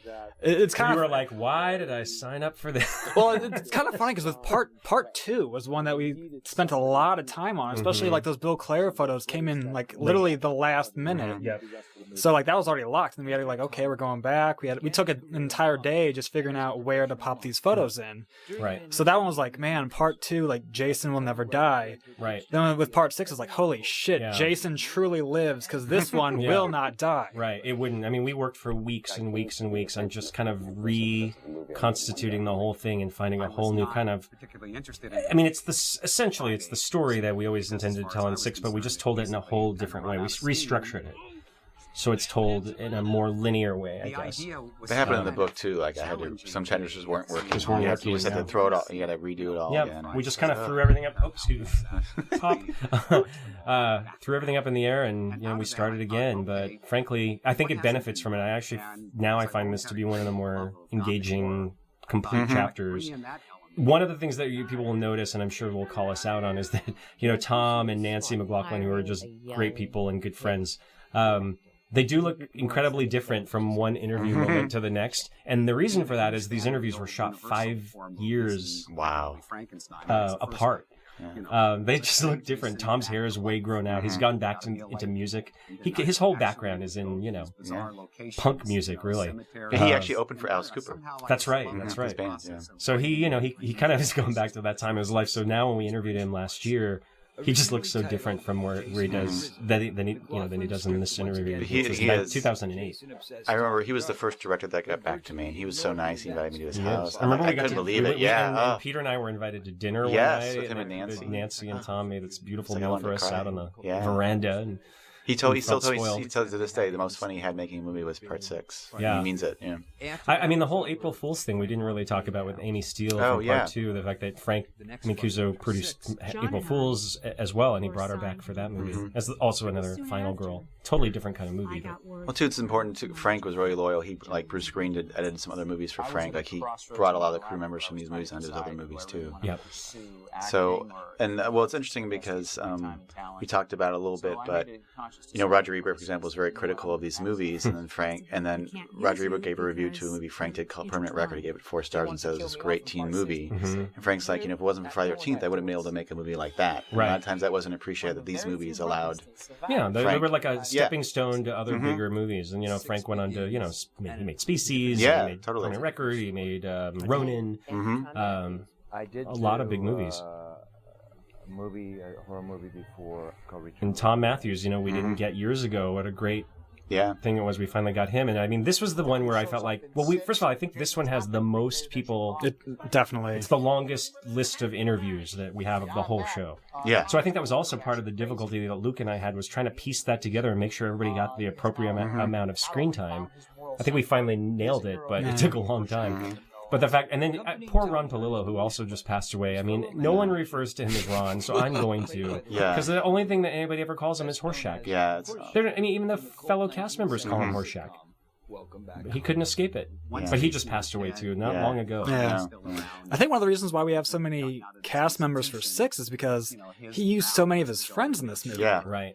Like Cynthia But also there was a Kanya, much Anne more Ryerson. family kind of atmosphere on this movie than certainly part 5. I mean, it's almost the antithesis of part 5. Yeah. That one was kind of like, the sleaze sort of element. This one was kind of like summer camp for all these people, and they just had a great time, and they genuinely liked each other. And I think that was because of Tom's personality and the fact that he had this kind of already this existing kind of community of actors and people that he liked to work with. So he brought that to the table. Well, he liked working with actors too. People. He was an actor's director, and even Bruce Green said he spent tons of time with the little kids, who were well, his wife was pregnant at the time, I believe, when they were making this movie. Oh, was she? Yeah. Was Shane? Yes. So who's now like there's a graduated feeling. from college. Yeah, I know. It's crazy. But his their daughter's director now too. Apparently, is she? Yeah. Part 6 was the creation of Jason's mask. But I think this is, this is the one that became more of like you said, Peter, like a comic book, kind of bigger than life. Jason's sort of becoming this kind of comic book hero almost in a weird way. Well, I know Frank told me like, this was definitely a reaction to part 5. Like, right. He knew Tom's sensibility was different. He liked that, his sense of enthusiasm. I mean, the thing with the interesting though, like Luke loves part 5. Some people really don't like part 6 because they think it's too comedic. Yeah. So this has its detractors as well. Right. But I think it doesn't have the sleaze factor. You can't. Absolutely. It's an ugly sort of like. It's opposite. But some people think it went too far the other way. Yeah, it's almost like yeah. But I think too. But I think it's in its own way. It's there's an entertainment factor to this. I mean, I think Tom called it like a popcorn kind of summer sort of movie. Well, it had car chases, and this, it had the survivals. Yeah.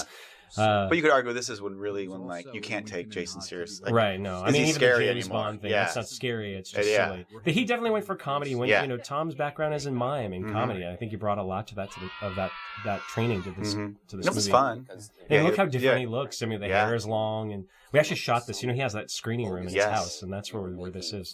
Nancy and actually Harry Manfredini came over that day, and we shot that with him. A new interview with Harry because we wanted to cover a little bit more in depth on his scores. This is where they're talking about how all of the movies were influenced by these their code titles because they had to hide the fact that they were these union movies being shot under the guise of that they wouldn't come under the fire of the local unions, so they would give them these code names, and one of them was this one was Aladdin Sane, which is a great. So let's talk about Jennifer Cook. I mean, the fact we got Jennifer Cook is totally due to Mikey Perez, who was one of our production managers. Wow, I think he had to sell his immortal soul or Firstborn. I don't know how he did it. Because no one ever in the history of any of this stuff has ever been able to any of her movies. She doesn't talk about never. She's out of the business. Yeah. She and her husband have had a successful career outside of the movie industry. In fact, they created the Celestial Seasoning teas. That brand was their creation. But here's Jennifer. I mean, wow, she looks amazing. Yeah, and that was one of those interviews where that was shot in a hallway. It was a shot in the hallway of her house. But Justin that looks perfect. It looks beautiful. Like Justin did an amazing job. Yeah. Yep. And since we're seeing the film, I feel like I have to talk about the transfer here. Yes, please do. Oh. So I'm guessing if you're watching this, you could tell that Part 6 is not a high-def master. That's because when Paramount did the deluxe DVDs, they were all upgrades except for 1, 6, and 8. 1 we talked about the punch-in, really pushing about 11%. 8 had better colors, but it was just a bit softer, so you lost a bit of detail, but that was kind of whatever. 6, they color timed it to make it green. Yep. For some reason, on the second release, right? Not the original. On the deluxe edition DVD. Yeah, the one I did. The first one where it's just like the trailer. I don't even know if the trailer's not even on there. Right. Yeah, it looks. And sadly, I didn't have any. Even though I produced their bonus content, I had no say over any of the transfer stuff. I had no idea what it was going to look like. Yeah, because I certainly didn't know you at the time. Because from Crystal Lake Manhattan, that had the correct color timing. Yes, right? that was the basically I call it the blue versus the green, because this one kind of had a beautiful blue hue to it, to where even when Jason's hanging there in the water at the end, it's a blue lake. Maybe not realistic for a lake, but it's a great looking shot. It just looks visually, it looks great. But it seems like with the deluxe edition, they kind of not just added green, but it seems like they kind of added a yellow tint to everything, which therefore yellow, blue, you get green. Right. So, like, I know Dan and I, we kind of bounce back and forth. Like, do we go with the HD version or do we go with the SD version? So it finally came down to asking Tom. And this is one of the most surreal moments of my life. It was funny. Sitting in a mausoleum. Yeah, at the Hollywood Forever Cemetery. At the Hollywood Forever Cemetery. Yes. Yeah, we're with Tom McLaughlin. I'm sitting in a mausoleum with my laptop showing him versions. Well, we have this blue version or this green version. This is your film. How do you want it presented? And he said, well, let's go with the blue one. Yeah. So that's why this one is an SD and not HD. So if anyone... I was the one who pointed this out, so if anyone wants to hate on anyone... When the Blu-ray comes out, eventually, It'll be the green one. It is. Without a doubt, it'll be the green one. Darn. Although, can't you go in and just recolor? I guess you'd have to, rip it, color time it, reburn it back to a Blu-ray. Yeah, pretty much. Yeah. but yet a Yeah, so that's why we have the blue version instead of this Right. murky green. Right. But still, when Paramount released that first DVD, They had it right. they were all pretty good. Paramount never really dropped the ball with their DVDs. But it was when Part 6 came around that everyone's like, holy shit, Part 6 looks great. Right. Now I'm going to take a It moment just would be cool to see the HD version of it. Oh, You know, yeah. but correctly color timed. But What, has Tom gone to Paramount and said, hey, what's going on? I just don't think they're he had talked about it. I think there's something with the Directors Guild or Right. Yeah, something. they have to be There's consulted. some issue with there. If they make a new transfer, they have to consult the director. They're supposed to. But I think he wasn't DGA. It's something like that. That's he why wasn't in the DJ. He was in the Writers Guild, but not the Directors Guild, so he doesn't have any rights to sort of like protect the movie. That's what it was. That's exactly what it was. So these are all the storyboards from the movie, which were really cool. My wife Nancy had a pretty close call. This was true though. Yeah. He almost nailed her with that spear. That's a real spear. She actually almost got impaled because of the windshield. Jumping back real quick to DVD, just because we've kind of been saying, oh, so-and-so helped here or there. The reason I know of a lot of this stuff, it's not just watching it, but also there's a great site called horrordigital.com. Mm-hmm. They're the ones who do the great side-by-sides. comparisons. Yeah. Like, Peter, you would love that. You're from that background. Yeah, Peter, I used to review that. Yeah. DVD File was like kind of the pioneers of all this stuff. Years ago. Oh my God. Yeah, but Horror Digital has a lot of these side-by-sides talking about the different transfers and like you could and they kind of like almost like scene by scene kind of dissect. Pretty much, like they'll have different shots. Like here's the green, here's the blue. They're the Horror Digital's one who actually did the original frame of Friday the 13th versus the uncut version, where they're like, here's a border of what you're seeing for this shot. Well, that's amazing. I mean, and again, you know, sometimes I wish these studios would turn it over to the fans because they just know more.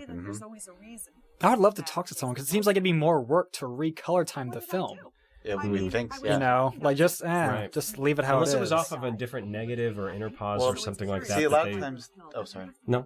The person in charge of the transfer, because the director's not there, they don't know. They go, oh, it's wrong, or they tweak it and they make it look realistic. You know, because they're probably like, oh, there's too much blue in this image or something. I love that crash thing there, where he has like the worker on the side of the road going to hang the Camp Forest Green sign over the Crystal Lake to change the name of the town. That's the Waffle House. I think the whole crew, everybody had stories about this horrible food at this Waffle House. And they all, there was like one place to eat in this little godforsaken town of Covington, Georgia. And that was the big thing to do it. Where they also filmed Little Darlings. Oh, I never saw Same that. camp. You never saw that movie? No. It's never been released. Yeah, on no, DVD? I know. Camp we shot at Daniel Morgan.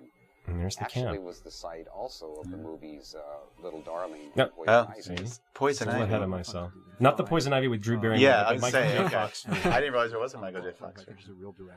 I love that photo of Bruce that we just showed. Yeah, with him next to Jason. Film something on location. She looks kind of almost exactly like she did before. She kind of Yeah, does. it's Same hair. You know, we talked earlier about how this one was more like a family feel to it.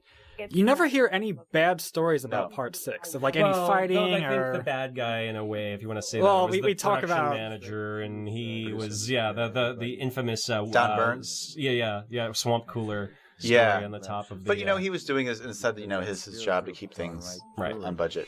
Well, But I also mean, there- according to Tom, it's like, oh, he got a bonus if he kept it under budget. I believe me, I worked with a producer who did the same thing. So, Well, also, there were no drugs involved in the set. I'm sure they talked about in the Part 5 chapter. I mean, you know, that had a lot to do with. Right. Yeah, it was a. Congenial family Like Luke had said, it was sort of the quintessential 80s. Yeah, stuff. And there's, I love all this stuff that we were able to get, you know, when people came in. When we interview people, we say, if you have anything, you know, any, you know, memorabilia, any things that you kept from the set. But, you know, like Don Barnes here, he brought in, you know, a lot of these like call sheets and things like that, which were cool. Don also was, you know, involved in the original Halloween. He also worked with Danny Simon. He worked on the movie The Unseen, which Danny directed and took his name off of. Oh. So they have that connection. So, yeah. You had a vision. Everything was nickel and diming. I love that Jason mask that she has around her neck. She did, yeah. Nancy's always such a sport and really fun. Oh, yeah. Yeah, I forgot to tell you. And she really was like the den mother of the set, you know. She was young at the time, like everyone else, but she was, you know, the director's wife, and I think, like Pete said, probably been pregnant with their first child. So I think she was, everybody kind of gathered around her like she was kind of like the, you know, the confidant. So they would tell her all of their, you know, everybody's falling in love with somebody else, and she was always the one that they would tell. And I think she said the most racy thing that happened was like Truth or Dare. The Truth or Dare, right. Royal crew and a likable ensemble cast, several of whom were recruited from his comedy and Mind Days. And Tom was also the monster in Prophecy, right? That's how he met his wife. Yes. Calling out of a monster costume. Yep. And they got married not long after. And that was the Frankenheimer Prophecy, right? Yeah. Tyler Shire, I believe. Yeah. A movie I secretly like. Now I know, in fact, Buzz, who was our director of photography, when he found out that Tom was, you know, was the monster in that movie, he freaked out. Even though Buzz is like 24, he has an appreciation for, you know, movies of that era. This is an example of this scene. Some people say this is like where Friday the 13th, it was too comedic. Like, right. Yeah, this really becomes silly. Yeah. But then again, this is his comedy troupe that he hired to do this. And I don't know. Yeah. They just definitely went for the lighter. But you could argue maybe at this point you kind of had to put the comedy in because now people aren't laughing at Jason anymore. At least they're in on the joke. Right. So at part 6, it's pretty hard to take, you know, how is Jason going to be scary again? Right. Yeah, it was more of just like, and I think what Tom did was he exaggerated the kills, like this kind of thing, you know, where there's always like a wink and a nod to the audience, the smiley face in the tree, and all of that. And I think it helped too because the cuts weren't as bad in the sense because the deaths were always so physical that they still worked. Like I remember people still cheering and getting into the murders even though they weren't as gory. Right. And I know the triple beheading, that was one that really, the MPA went after this, even though it's so silly. I mean, like today, they would have shown all of it. I mean, you see this on TV. You see this on CSI. It's ridiculous. Across the three. And I know these effects guys really more than anyone were affected by this is, you know, weeks and sometimes months of very, very hard work, you know, intensive, you know, makeup effects that they did. And all of it, you know, this is pre-CGI still, so all of it was just practical, done right there. And the rating system made them cut that back. I love that she was also the woman in the pool in Caddyshack. You know, that's floating, right. Yeah, with a floating candy bar. Baby Ruth. The Baby Ruth. Yep. The it's first funny one to scream. It's fun to see all these people you recognize them from other stuff too. It's like, oh yeah. And someone on the crew leaned forward and tapped me on the shoulder and said, "By the way, the triple decapitation has been edited out because of the ratings." And I'm like, "What?" Just as I turned back. Now I know we didn't get an interview with Carrie Noonan. We tried. We got close with her. She's a professor actually at East Coast University. And she actually had gone to she wasn't able to get to California when we were shooting these interviews, but she was going to go to the film department at the college she teaches at and see if they could shoot something for her with her and send it to us.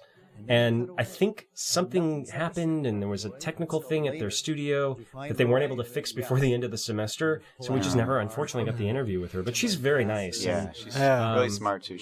Very, very intelligent. Her husband is part of the band that was in the movie Titanic, Gaelic Storm.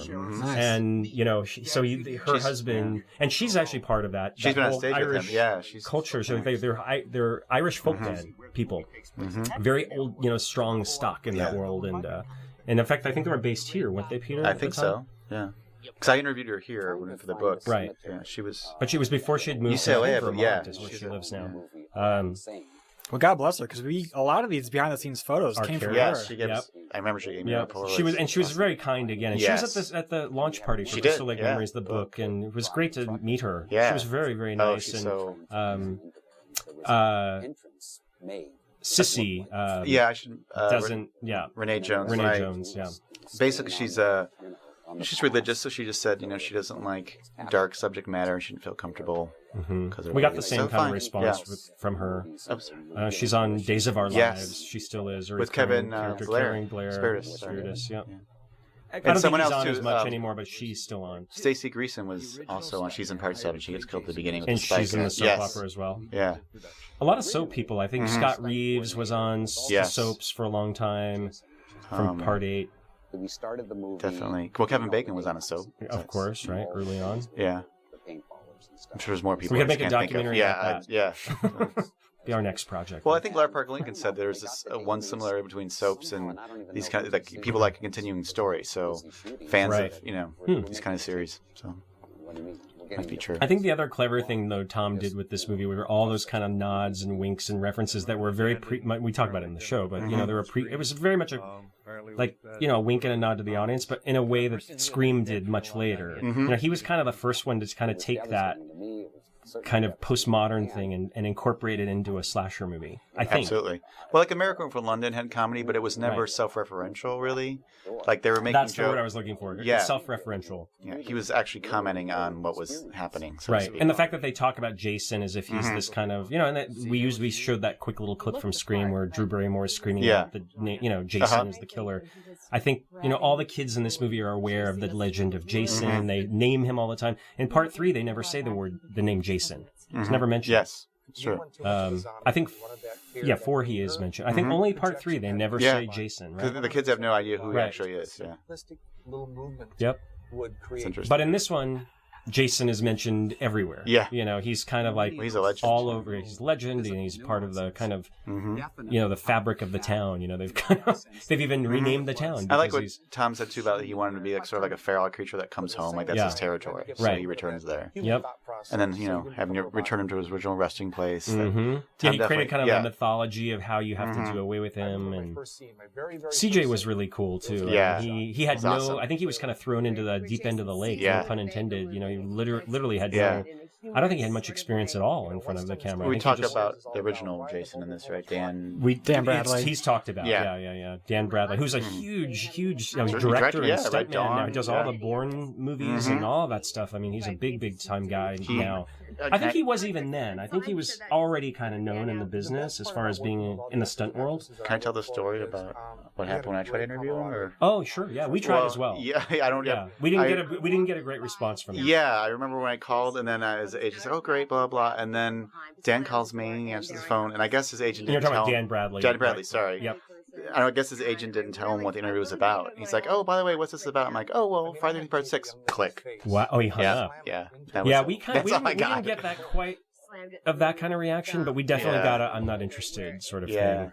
Not very flattering things were said. Although Tom McLaughlin definitely respects him. I mean, he talks so he didn't want to lose it. Yeah, he really was. But I think it was somebody on the studio end that said, he's just not looking like the right body type for this. So well, that's one of the things it's difficult when I was doing the book was I had no idea anything about these movies. The politics behind it. Well, I didn't know what the character, I had no idea that Part 6 had this family feeling. I didn't know that Part 5, it was troubles. So I didn't know these things. So all of a sudden, if I would have known, I probably never would have called them. Right. Well, that's the thing. I have to say, we benefited so greatly from the book.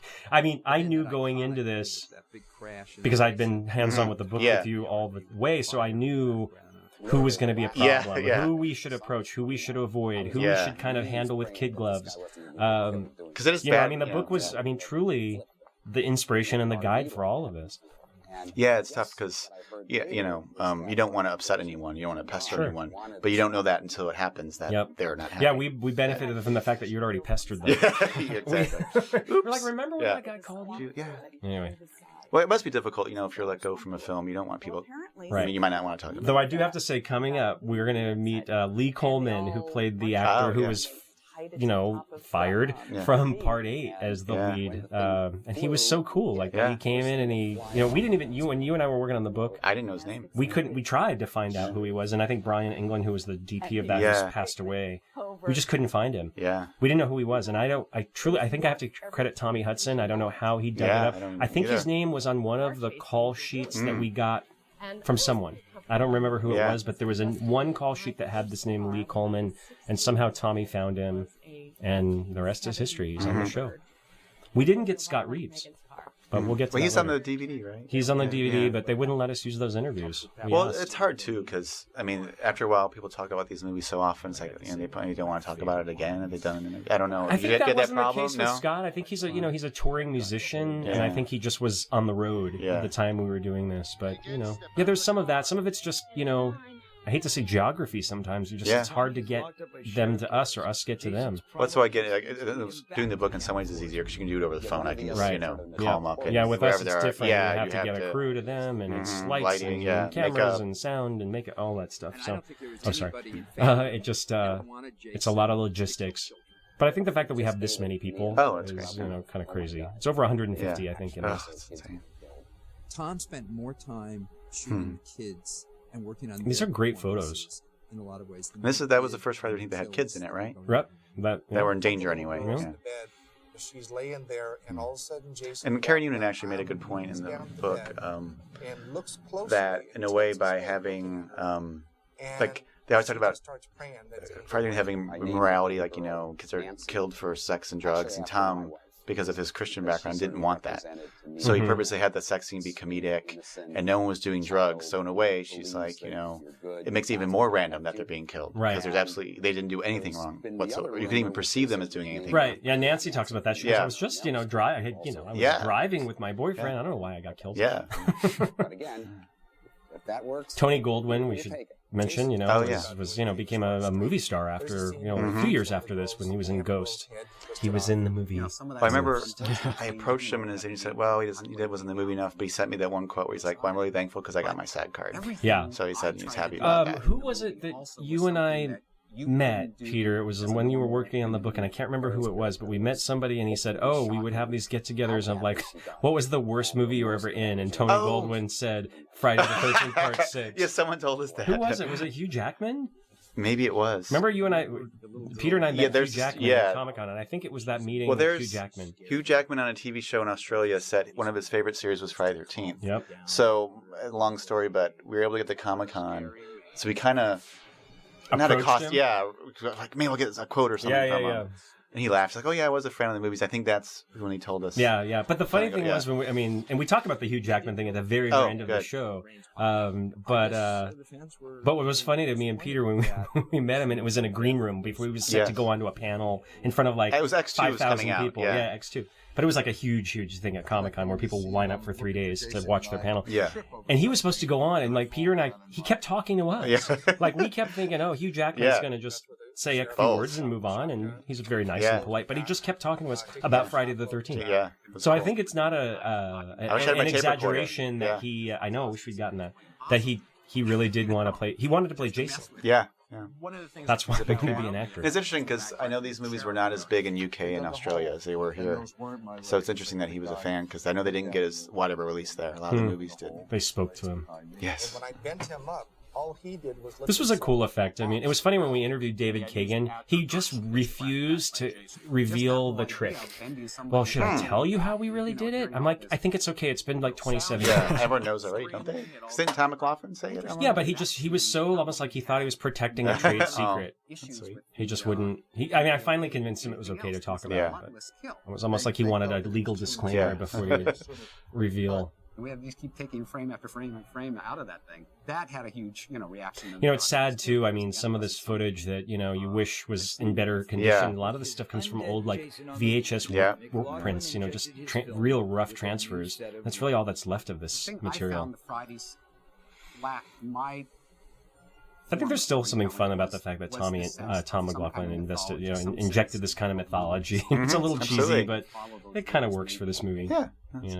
I may be wrong, but wasn't he not even a big slasher guy when he got this gig? Not at all. No. Because I think that's what's so great about this. Because it's great that even though he wasn't a slasher guy, he cared about the source material. He cared about Jason. I know earlier on he said that when he met with Frank and they talked about his vision for the film, that Frank just said, don't make fun of Jason. Right. And with all the comedy in this, he never once makes fun of Jason. Right, no, he doesn't. That's the one thing he doesn't make fun of is Jason. Although, Tommy calls him a pussy here, but but that's not making fun of him. No. It's just sort of, taunting him. But Jason always remains sort of evil. Yeah. And a killing machine. But he really was kind of the perfect writer-director to kind of breathe a new life into this. Because like we talked about with Danny Steinman, he kind of is from that sleazy background, he likes exploitation films. Right. Tom McLaughlin came in and really made this a movie. I hate to say it's sort of kid-friendly. Yeah. It's kind of, it's like the one that you would let your kids watch the first time out. Totally. But that's just Tom's personality. That's if you know him as a human being and as a guy, like he's just that guy. He's approachable. He's friendly. He actually went and, in fact, Luke and I and his friend Brandon went out and shot a little. Which will end up on the bonus disc of this movie. A little kind of a segment with Tom revisiting the Hollywood Forever Cemetery. But that's really where he wrote by hand. He wrote the bulk of the script just sitting in the cemetery, like long afternoons. So it was fun to kind of go back there and talk about that stuff. It was really cool because after we shot that, like my buddy Brandon Clayton, who helped us with that, he had to go to work, so I had to go to work in like a couple hours. I had time to kill. It was a rush day. And like after the shoot was done, Tom McLaughlin and I just kind of like hung out for a good half an hour just talking about John Carpenter and just all these other core influences he had. He just is that guy, you know. He's just like the guy you know next door who likes rock music and you know. Different endings were suggested. Yeah, what did you guys think of the ending? I remember reading the novelization a week before the movie came out. Because back then they released the novelization early. Yep. Being all excited for Jason's death. And I saw the movie and I was like, oh. See, I think I didn't get that until later. I didn't get the book until later. Yeah. But it is kind of cool. I mean, it's a cool idea, and for the deluxe edition, we created this kind of I don't know, almost like a you know, kind of an animation, you know, of the whole thing. We just crashed, did some storyboards, and we kind of illustrated what that ending might have looked like. And it was very, very cool. And those are some of those, you know, drawings. It's awesome. And it's Martin, the caretaker from Part 6, who in the original cut didn't die. Those scenes were shot later. I'm kind of surprised. Like I thought maybe like in the remake they would have picked up, because that would have been a surprise. Like you know, put something with Jason's father. And, just take it in a slightly different direction. But it's a cool kind of alter universe thing. And Frank Mancuso talks about it here coming up, just like how difficult it would have been to follow that up into a movie that would have been satisfying. I'm kind of surprised they didn't use that for Part 5, like have Jason's father be the killer. Yeah, you know? I like the way Crash drew his eyes, just kind of evil and of a 60-year-old guy, and how that would sort of circle back around into a movie that we could actually sort of make work. Frank Mancuso felt that... I'll say I actually like the theatrical ending just because it didn't lie to you. That's true. Like, you know, these films, they're going to keep going on. I mean, now people are talking about a sequel to the reboot. And it's like this one, Jason's still alive. Yeah. I'm not going to give you... Right, I'm not going to give the bullshit story that's over. Well, it goes back to the fact, you know, people didn't believe it anymore. So it doesn't matter what you do. We know he's going to live on. But also, there's the novelization you're talking about. But, you know, Vincent Guastaferro played the deputy. I think there was an alternate ending or a shot in one of these kind of, you know, long lost cuts where he's alive, and then I think Jason shows up at the because he's locked in the jail cell. Yeah. And I think there was a version, I don't know if they shot it or if it was written, where Jason comes in and you just see the shadow of Jason cross over, and we know he's going to kill, you know, Rick Cologne. Yeah. With a name like that, he deserved to die. So now we're talking about Alice Cooper. Alice Cooper, rock legend. Love it. Now, I know in the doc we're giving him his justice, but Dan, should we talk about No Animal? Oh, please. Luke, I'm not going to talk about that. You talk about it. And talk about how it got you through those long basically, nights. Like, during the sex scene with Court and Nikki, Court played by John Travolta's nephew. Yep. Tom Fridley. The song they're banging to is called No Animal by this band called Felony. Is it No Animal or just Animal? It's No Animal. It's No Animal, okay. And I don't know how the hell it got started, but Dan and I, while we were over at my place, just doing the never-ending Part 3 edit, or Part 6 edits, somehow No Animal just kind of came into our minds, so where we would just sing it and just do whatever. And then it got to the point where, on the Facebook page, you know, we've talked about we can't please everyone. Right. We are. I'll say this to you at home listening. We have been doing our best. You know, this originally wasn't supposed to be a combo pack. It was just going to be Blu-ray. Yeah. There's fan outcry. And we got a lot of backlash over it. How dare you not put this on DVD? Yeah. Who do you people think you are? I'm from, you know, some foreign land, and you owe me a favor. You know, we did the best we could with what we have. That's all I can tell everyone. Yeah, so after that happened, we're like, okay, we'll do a combo pack. Well, just as a joke, anytime fans would bitch, I would post the link to the video for No Animal. Every time. Anytime there was a bitch or a moan on that Facebook wall, you would see a post from Luke putting the No Animal, you know, link. And what's so funny is, like, Just I mean, to cut 'em off. it's on there like 12 times. Oh, yeah. But there's a lot of, you know, as loyal as all the fans are and as supportive as they are, they're the first to complain. And it's like, we could give them this, we're going to give them a 7-hour documentary, and some people are going to complain that it should have been 12 hours. Well, I remember I did the you ebook. can't win. Yeah, they were complaining. I got a lot of complaints. Oh, you're double dipping. I'm like, it's been 9-10 years since the book. Right. The and remake plus the wasn't- fact that yeah, the ebook is like free updates for life. Yeah. And there's videos. It's like I wasn't double dipping. It's just the ebook didn't exist back then. And it's a so, new technology, yeah, and who's going to pay for that? Yeah. What's so funny That's about crazy. that No Animal song is like, one day some guy tagged become me. like the Rickroll. of Well, our yeah. show. Well, some guy. Or the chicken in the movie Part 6. They tell you about the chickens. Or the chickens. Oh, they, throughout the movie as a joke, the crew would leave rubber chickens everywhere. So In they were Part 6? shot. It's Part 6. Oh, I didn't know. Yeah, so there's rubber chicken shadows over people's faces. That's there's rubber hilarious. chickens. That's so Tom. Yeah. He would like be in invested in something like that. But on Facebook, some guy tagged me saying, "Oh, Luke Rafalowski, I posted that song online. You're always using it. I love it." And I wrote back like, funny. "I love it too. It's got me through many long nights." Right. He has no idea who I am. Right. Well, now he does. But I think, again, I think there was a family spirit to this one. I think everybody was really invested in it, and I think they had a good time making it. I think that shows. Mm-hmm. And I thought It's nice to like it. I think it set the stage. I think maybe it helped say, okay, let's make more of these movies, because now it's an enjoyable experience. Like, we're having fun again. And as a result, It wasn't just a slog for people. Yep.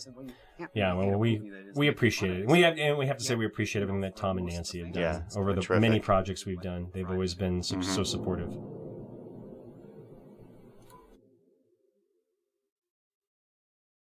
Hello.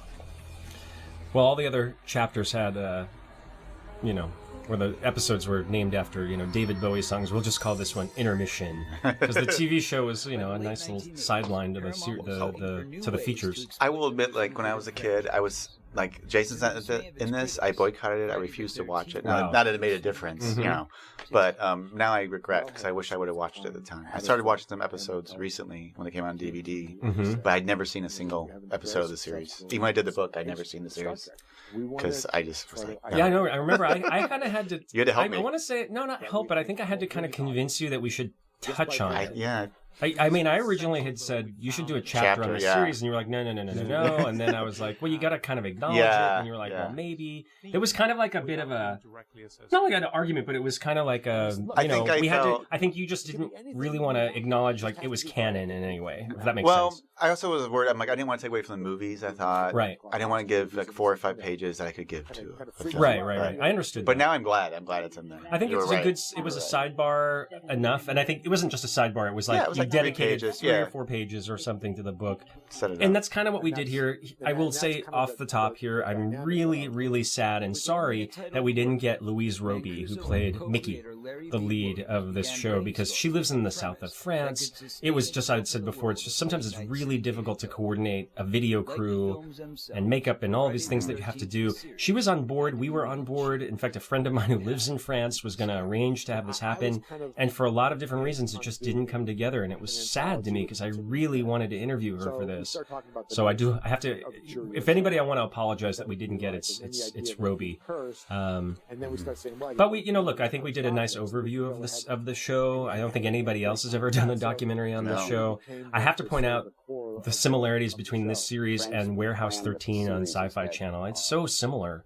The idea of like taking these objects and having to lock them away in a safe place, because if they get out, evil will occur in the world. And this was all about a Faustian deal with the devil, and taking that idea of Friday the 13th of the title and kind of using it to kind of springboard into a whole other thing. It's the Halloween 3 of the franchise. It sits on its own, completely different universe, no crossover whatsoever except for Frank Mancuso. Did they talk though at one point about having the hockey mask as part of the? They goods? did, yeah. It never happened. They just, I think Frank just fought that kind of connection. Well, he didn't want the title, right? He didn't want it to be Friday the 13th. I mean, yeah, and Paramount, the television people at Paramount said, we want the title, you can make it anything you want, it can be about, and he and Larry Williams concocted this notion of a curio shop with all of these cursed objects that, kind of, have infected the world, or if they get in the hands of somebody who has an evil nature, they can create evil. That's that right there. That's Sarah Polley, as at like 5 years old. I've been out in Los Angeles for 30 years. But this show kind of was it won several Emmys. It was unlike the features. It was kind of well regarded in its own way, and good ratings. Had great ratings. It was always a companion piece to Star Trek, and we talk a little bit in this section about how the series kind of came to an untimely end. Yeah, I hate to say it was the religious right or a particular sect of the religious right that got really on its case without ever having really watched any episodes.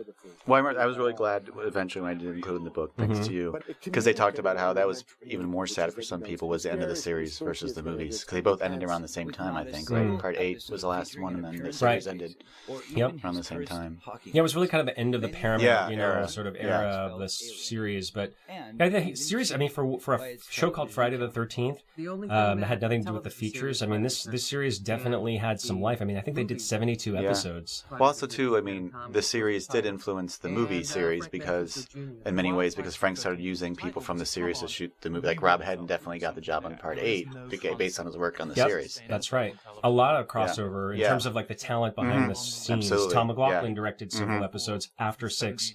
Ian Patterson, Ian Patterson, who went and produced Part 7. And John LeMay, who later went on to Part 9. He was the male lead in Part 9.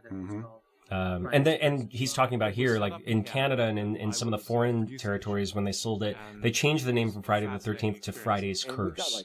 So it wasn't Friday the 13th everywhere. But the directors they attracted, I mean, David Cronenberg directed an episode. I think this episode won an Emmy. I think so.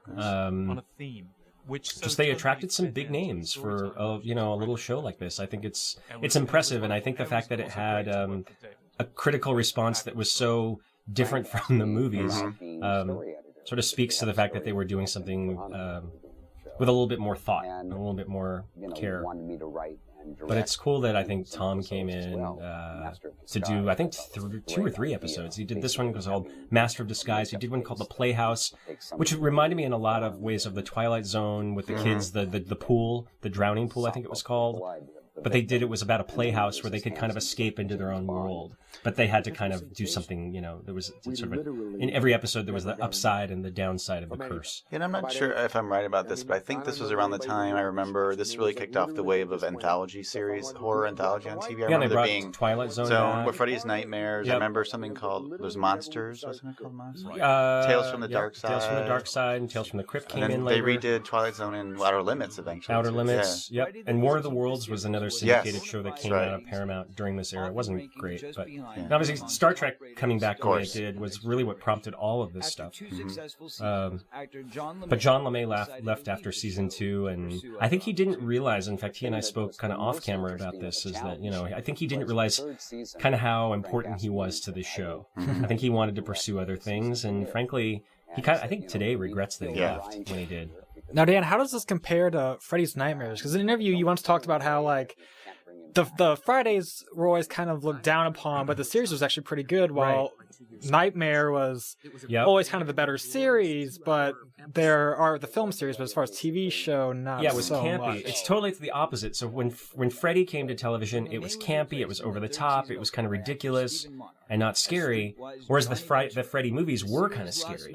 They were like horror movies, and people respected them for their, more of a, there was more of a technical kind of efficiency or proficiency to them. Whereas Friday the 13th were kind of like, at this point, were kind of regarded as kind of the, the less intelligent. But the opposite was true of the television versions. The Friday the 13th television series was the more intelligent of the two. Friday the 13th and Nightmare on Elm Street were head to In fact, Ian Patterson right here is talking about that very thing. Freddy's Nightmares was always a somewhat more lighthearted, tongue-in-cheek kind of a television series. I think the makers of Friday the 13th is also a better video game. Oh, yeah. Exactly. Oh, yes. Oh, that video NES. But the show got good reviews. Like I said, won some Emmys. I think it just, I think it became kind of its own, responsible for its own demise because it was successful in the time slots they were putting it in, so they would start to show it earlier. I remember seeing it sometimes on Saturday afternoons, like after cartoons, they would show Friday the 13th the series, and I think that's what got the attention of people who otherwise wouldn't have paid any attention to it. It's just so funny how things change. Like, this looks so innocent now. Absolutely. It's hard to imagine anyone, being offended by this. Well, when you look, and we even illustrate during the end of this chapter, there's Hannibal on television, there's The Walking Dead on television, there's, Breaking Bad, and all of these shows that are so hyper-violent. That are on, CSI is more CSI is more, right. Right. But I think and here we go, this is where they were boycotting, I think when I came in the show. at the time, people were already not liking the show. And I think that's the problem, is that I think what it was is they This guy, Donald. they were talking about things like devil packs and, selling your soul, and I think that's probably was enough of, and this is the guy, Donald Wildman was his name, who really kind of led the charge against the show. Well, I don't think it's a coincidence that you guys have seen the Paradise Lost documentaries, the West Memphis 3. I mean, that was all going around this time. Sure. Judas Priest, backwards masking. Like, I remember this being all this fear that, like, Satan was in suburbia. I just remember absolutely. people being Almost afraid like of all that this sort of paranoia. Yeah. Satanism was around every corner, and there were all these, preschools, and they were sacrificing babies and exactly. things. Yeah, there was a fear, and I think this kind of became the casualty of some of that, what was going on in the culture at the time. But it was like an inventive show, and it was my very first pitch meeting. I owe a lot to, once again, Frank Mancuso got me my very, very first pitch meeting ever for this show. So it was really kind of fun to be, on a little bit on the inside of that. There were some clunkers, but there was a lot of really good shows in there. And in point of fact, when I talk to people about... But I think, again, as a sidebar, as sort of an adjunct to the whole franchise, I think this was important to cover, and I'm glad we got some of the people to talk about it. And they stole the name and tried to, I think, again, the movies were not going to stop just because there was a TV show. Just lived on and on and on. Kept the name out there, too. Yep. I liked it. I mean, I really had a good time doing it.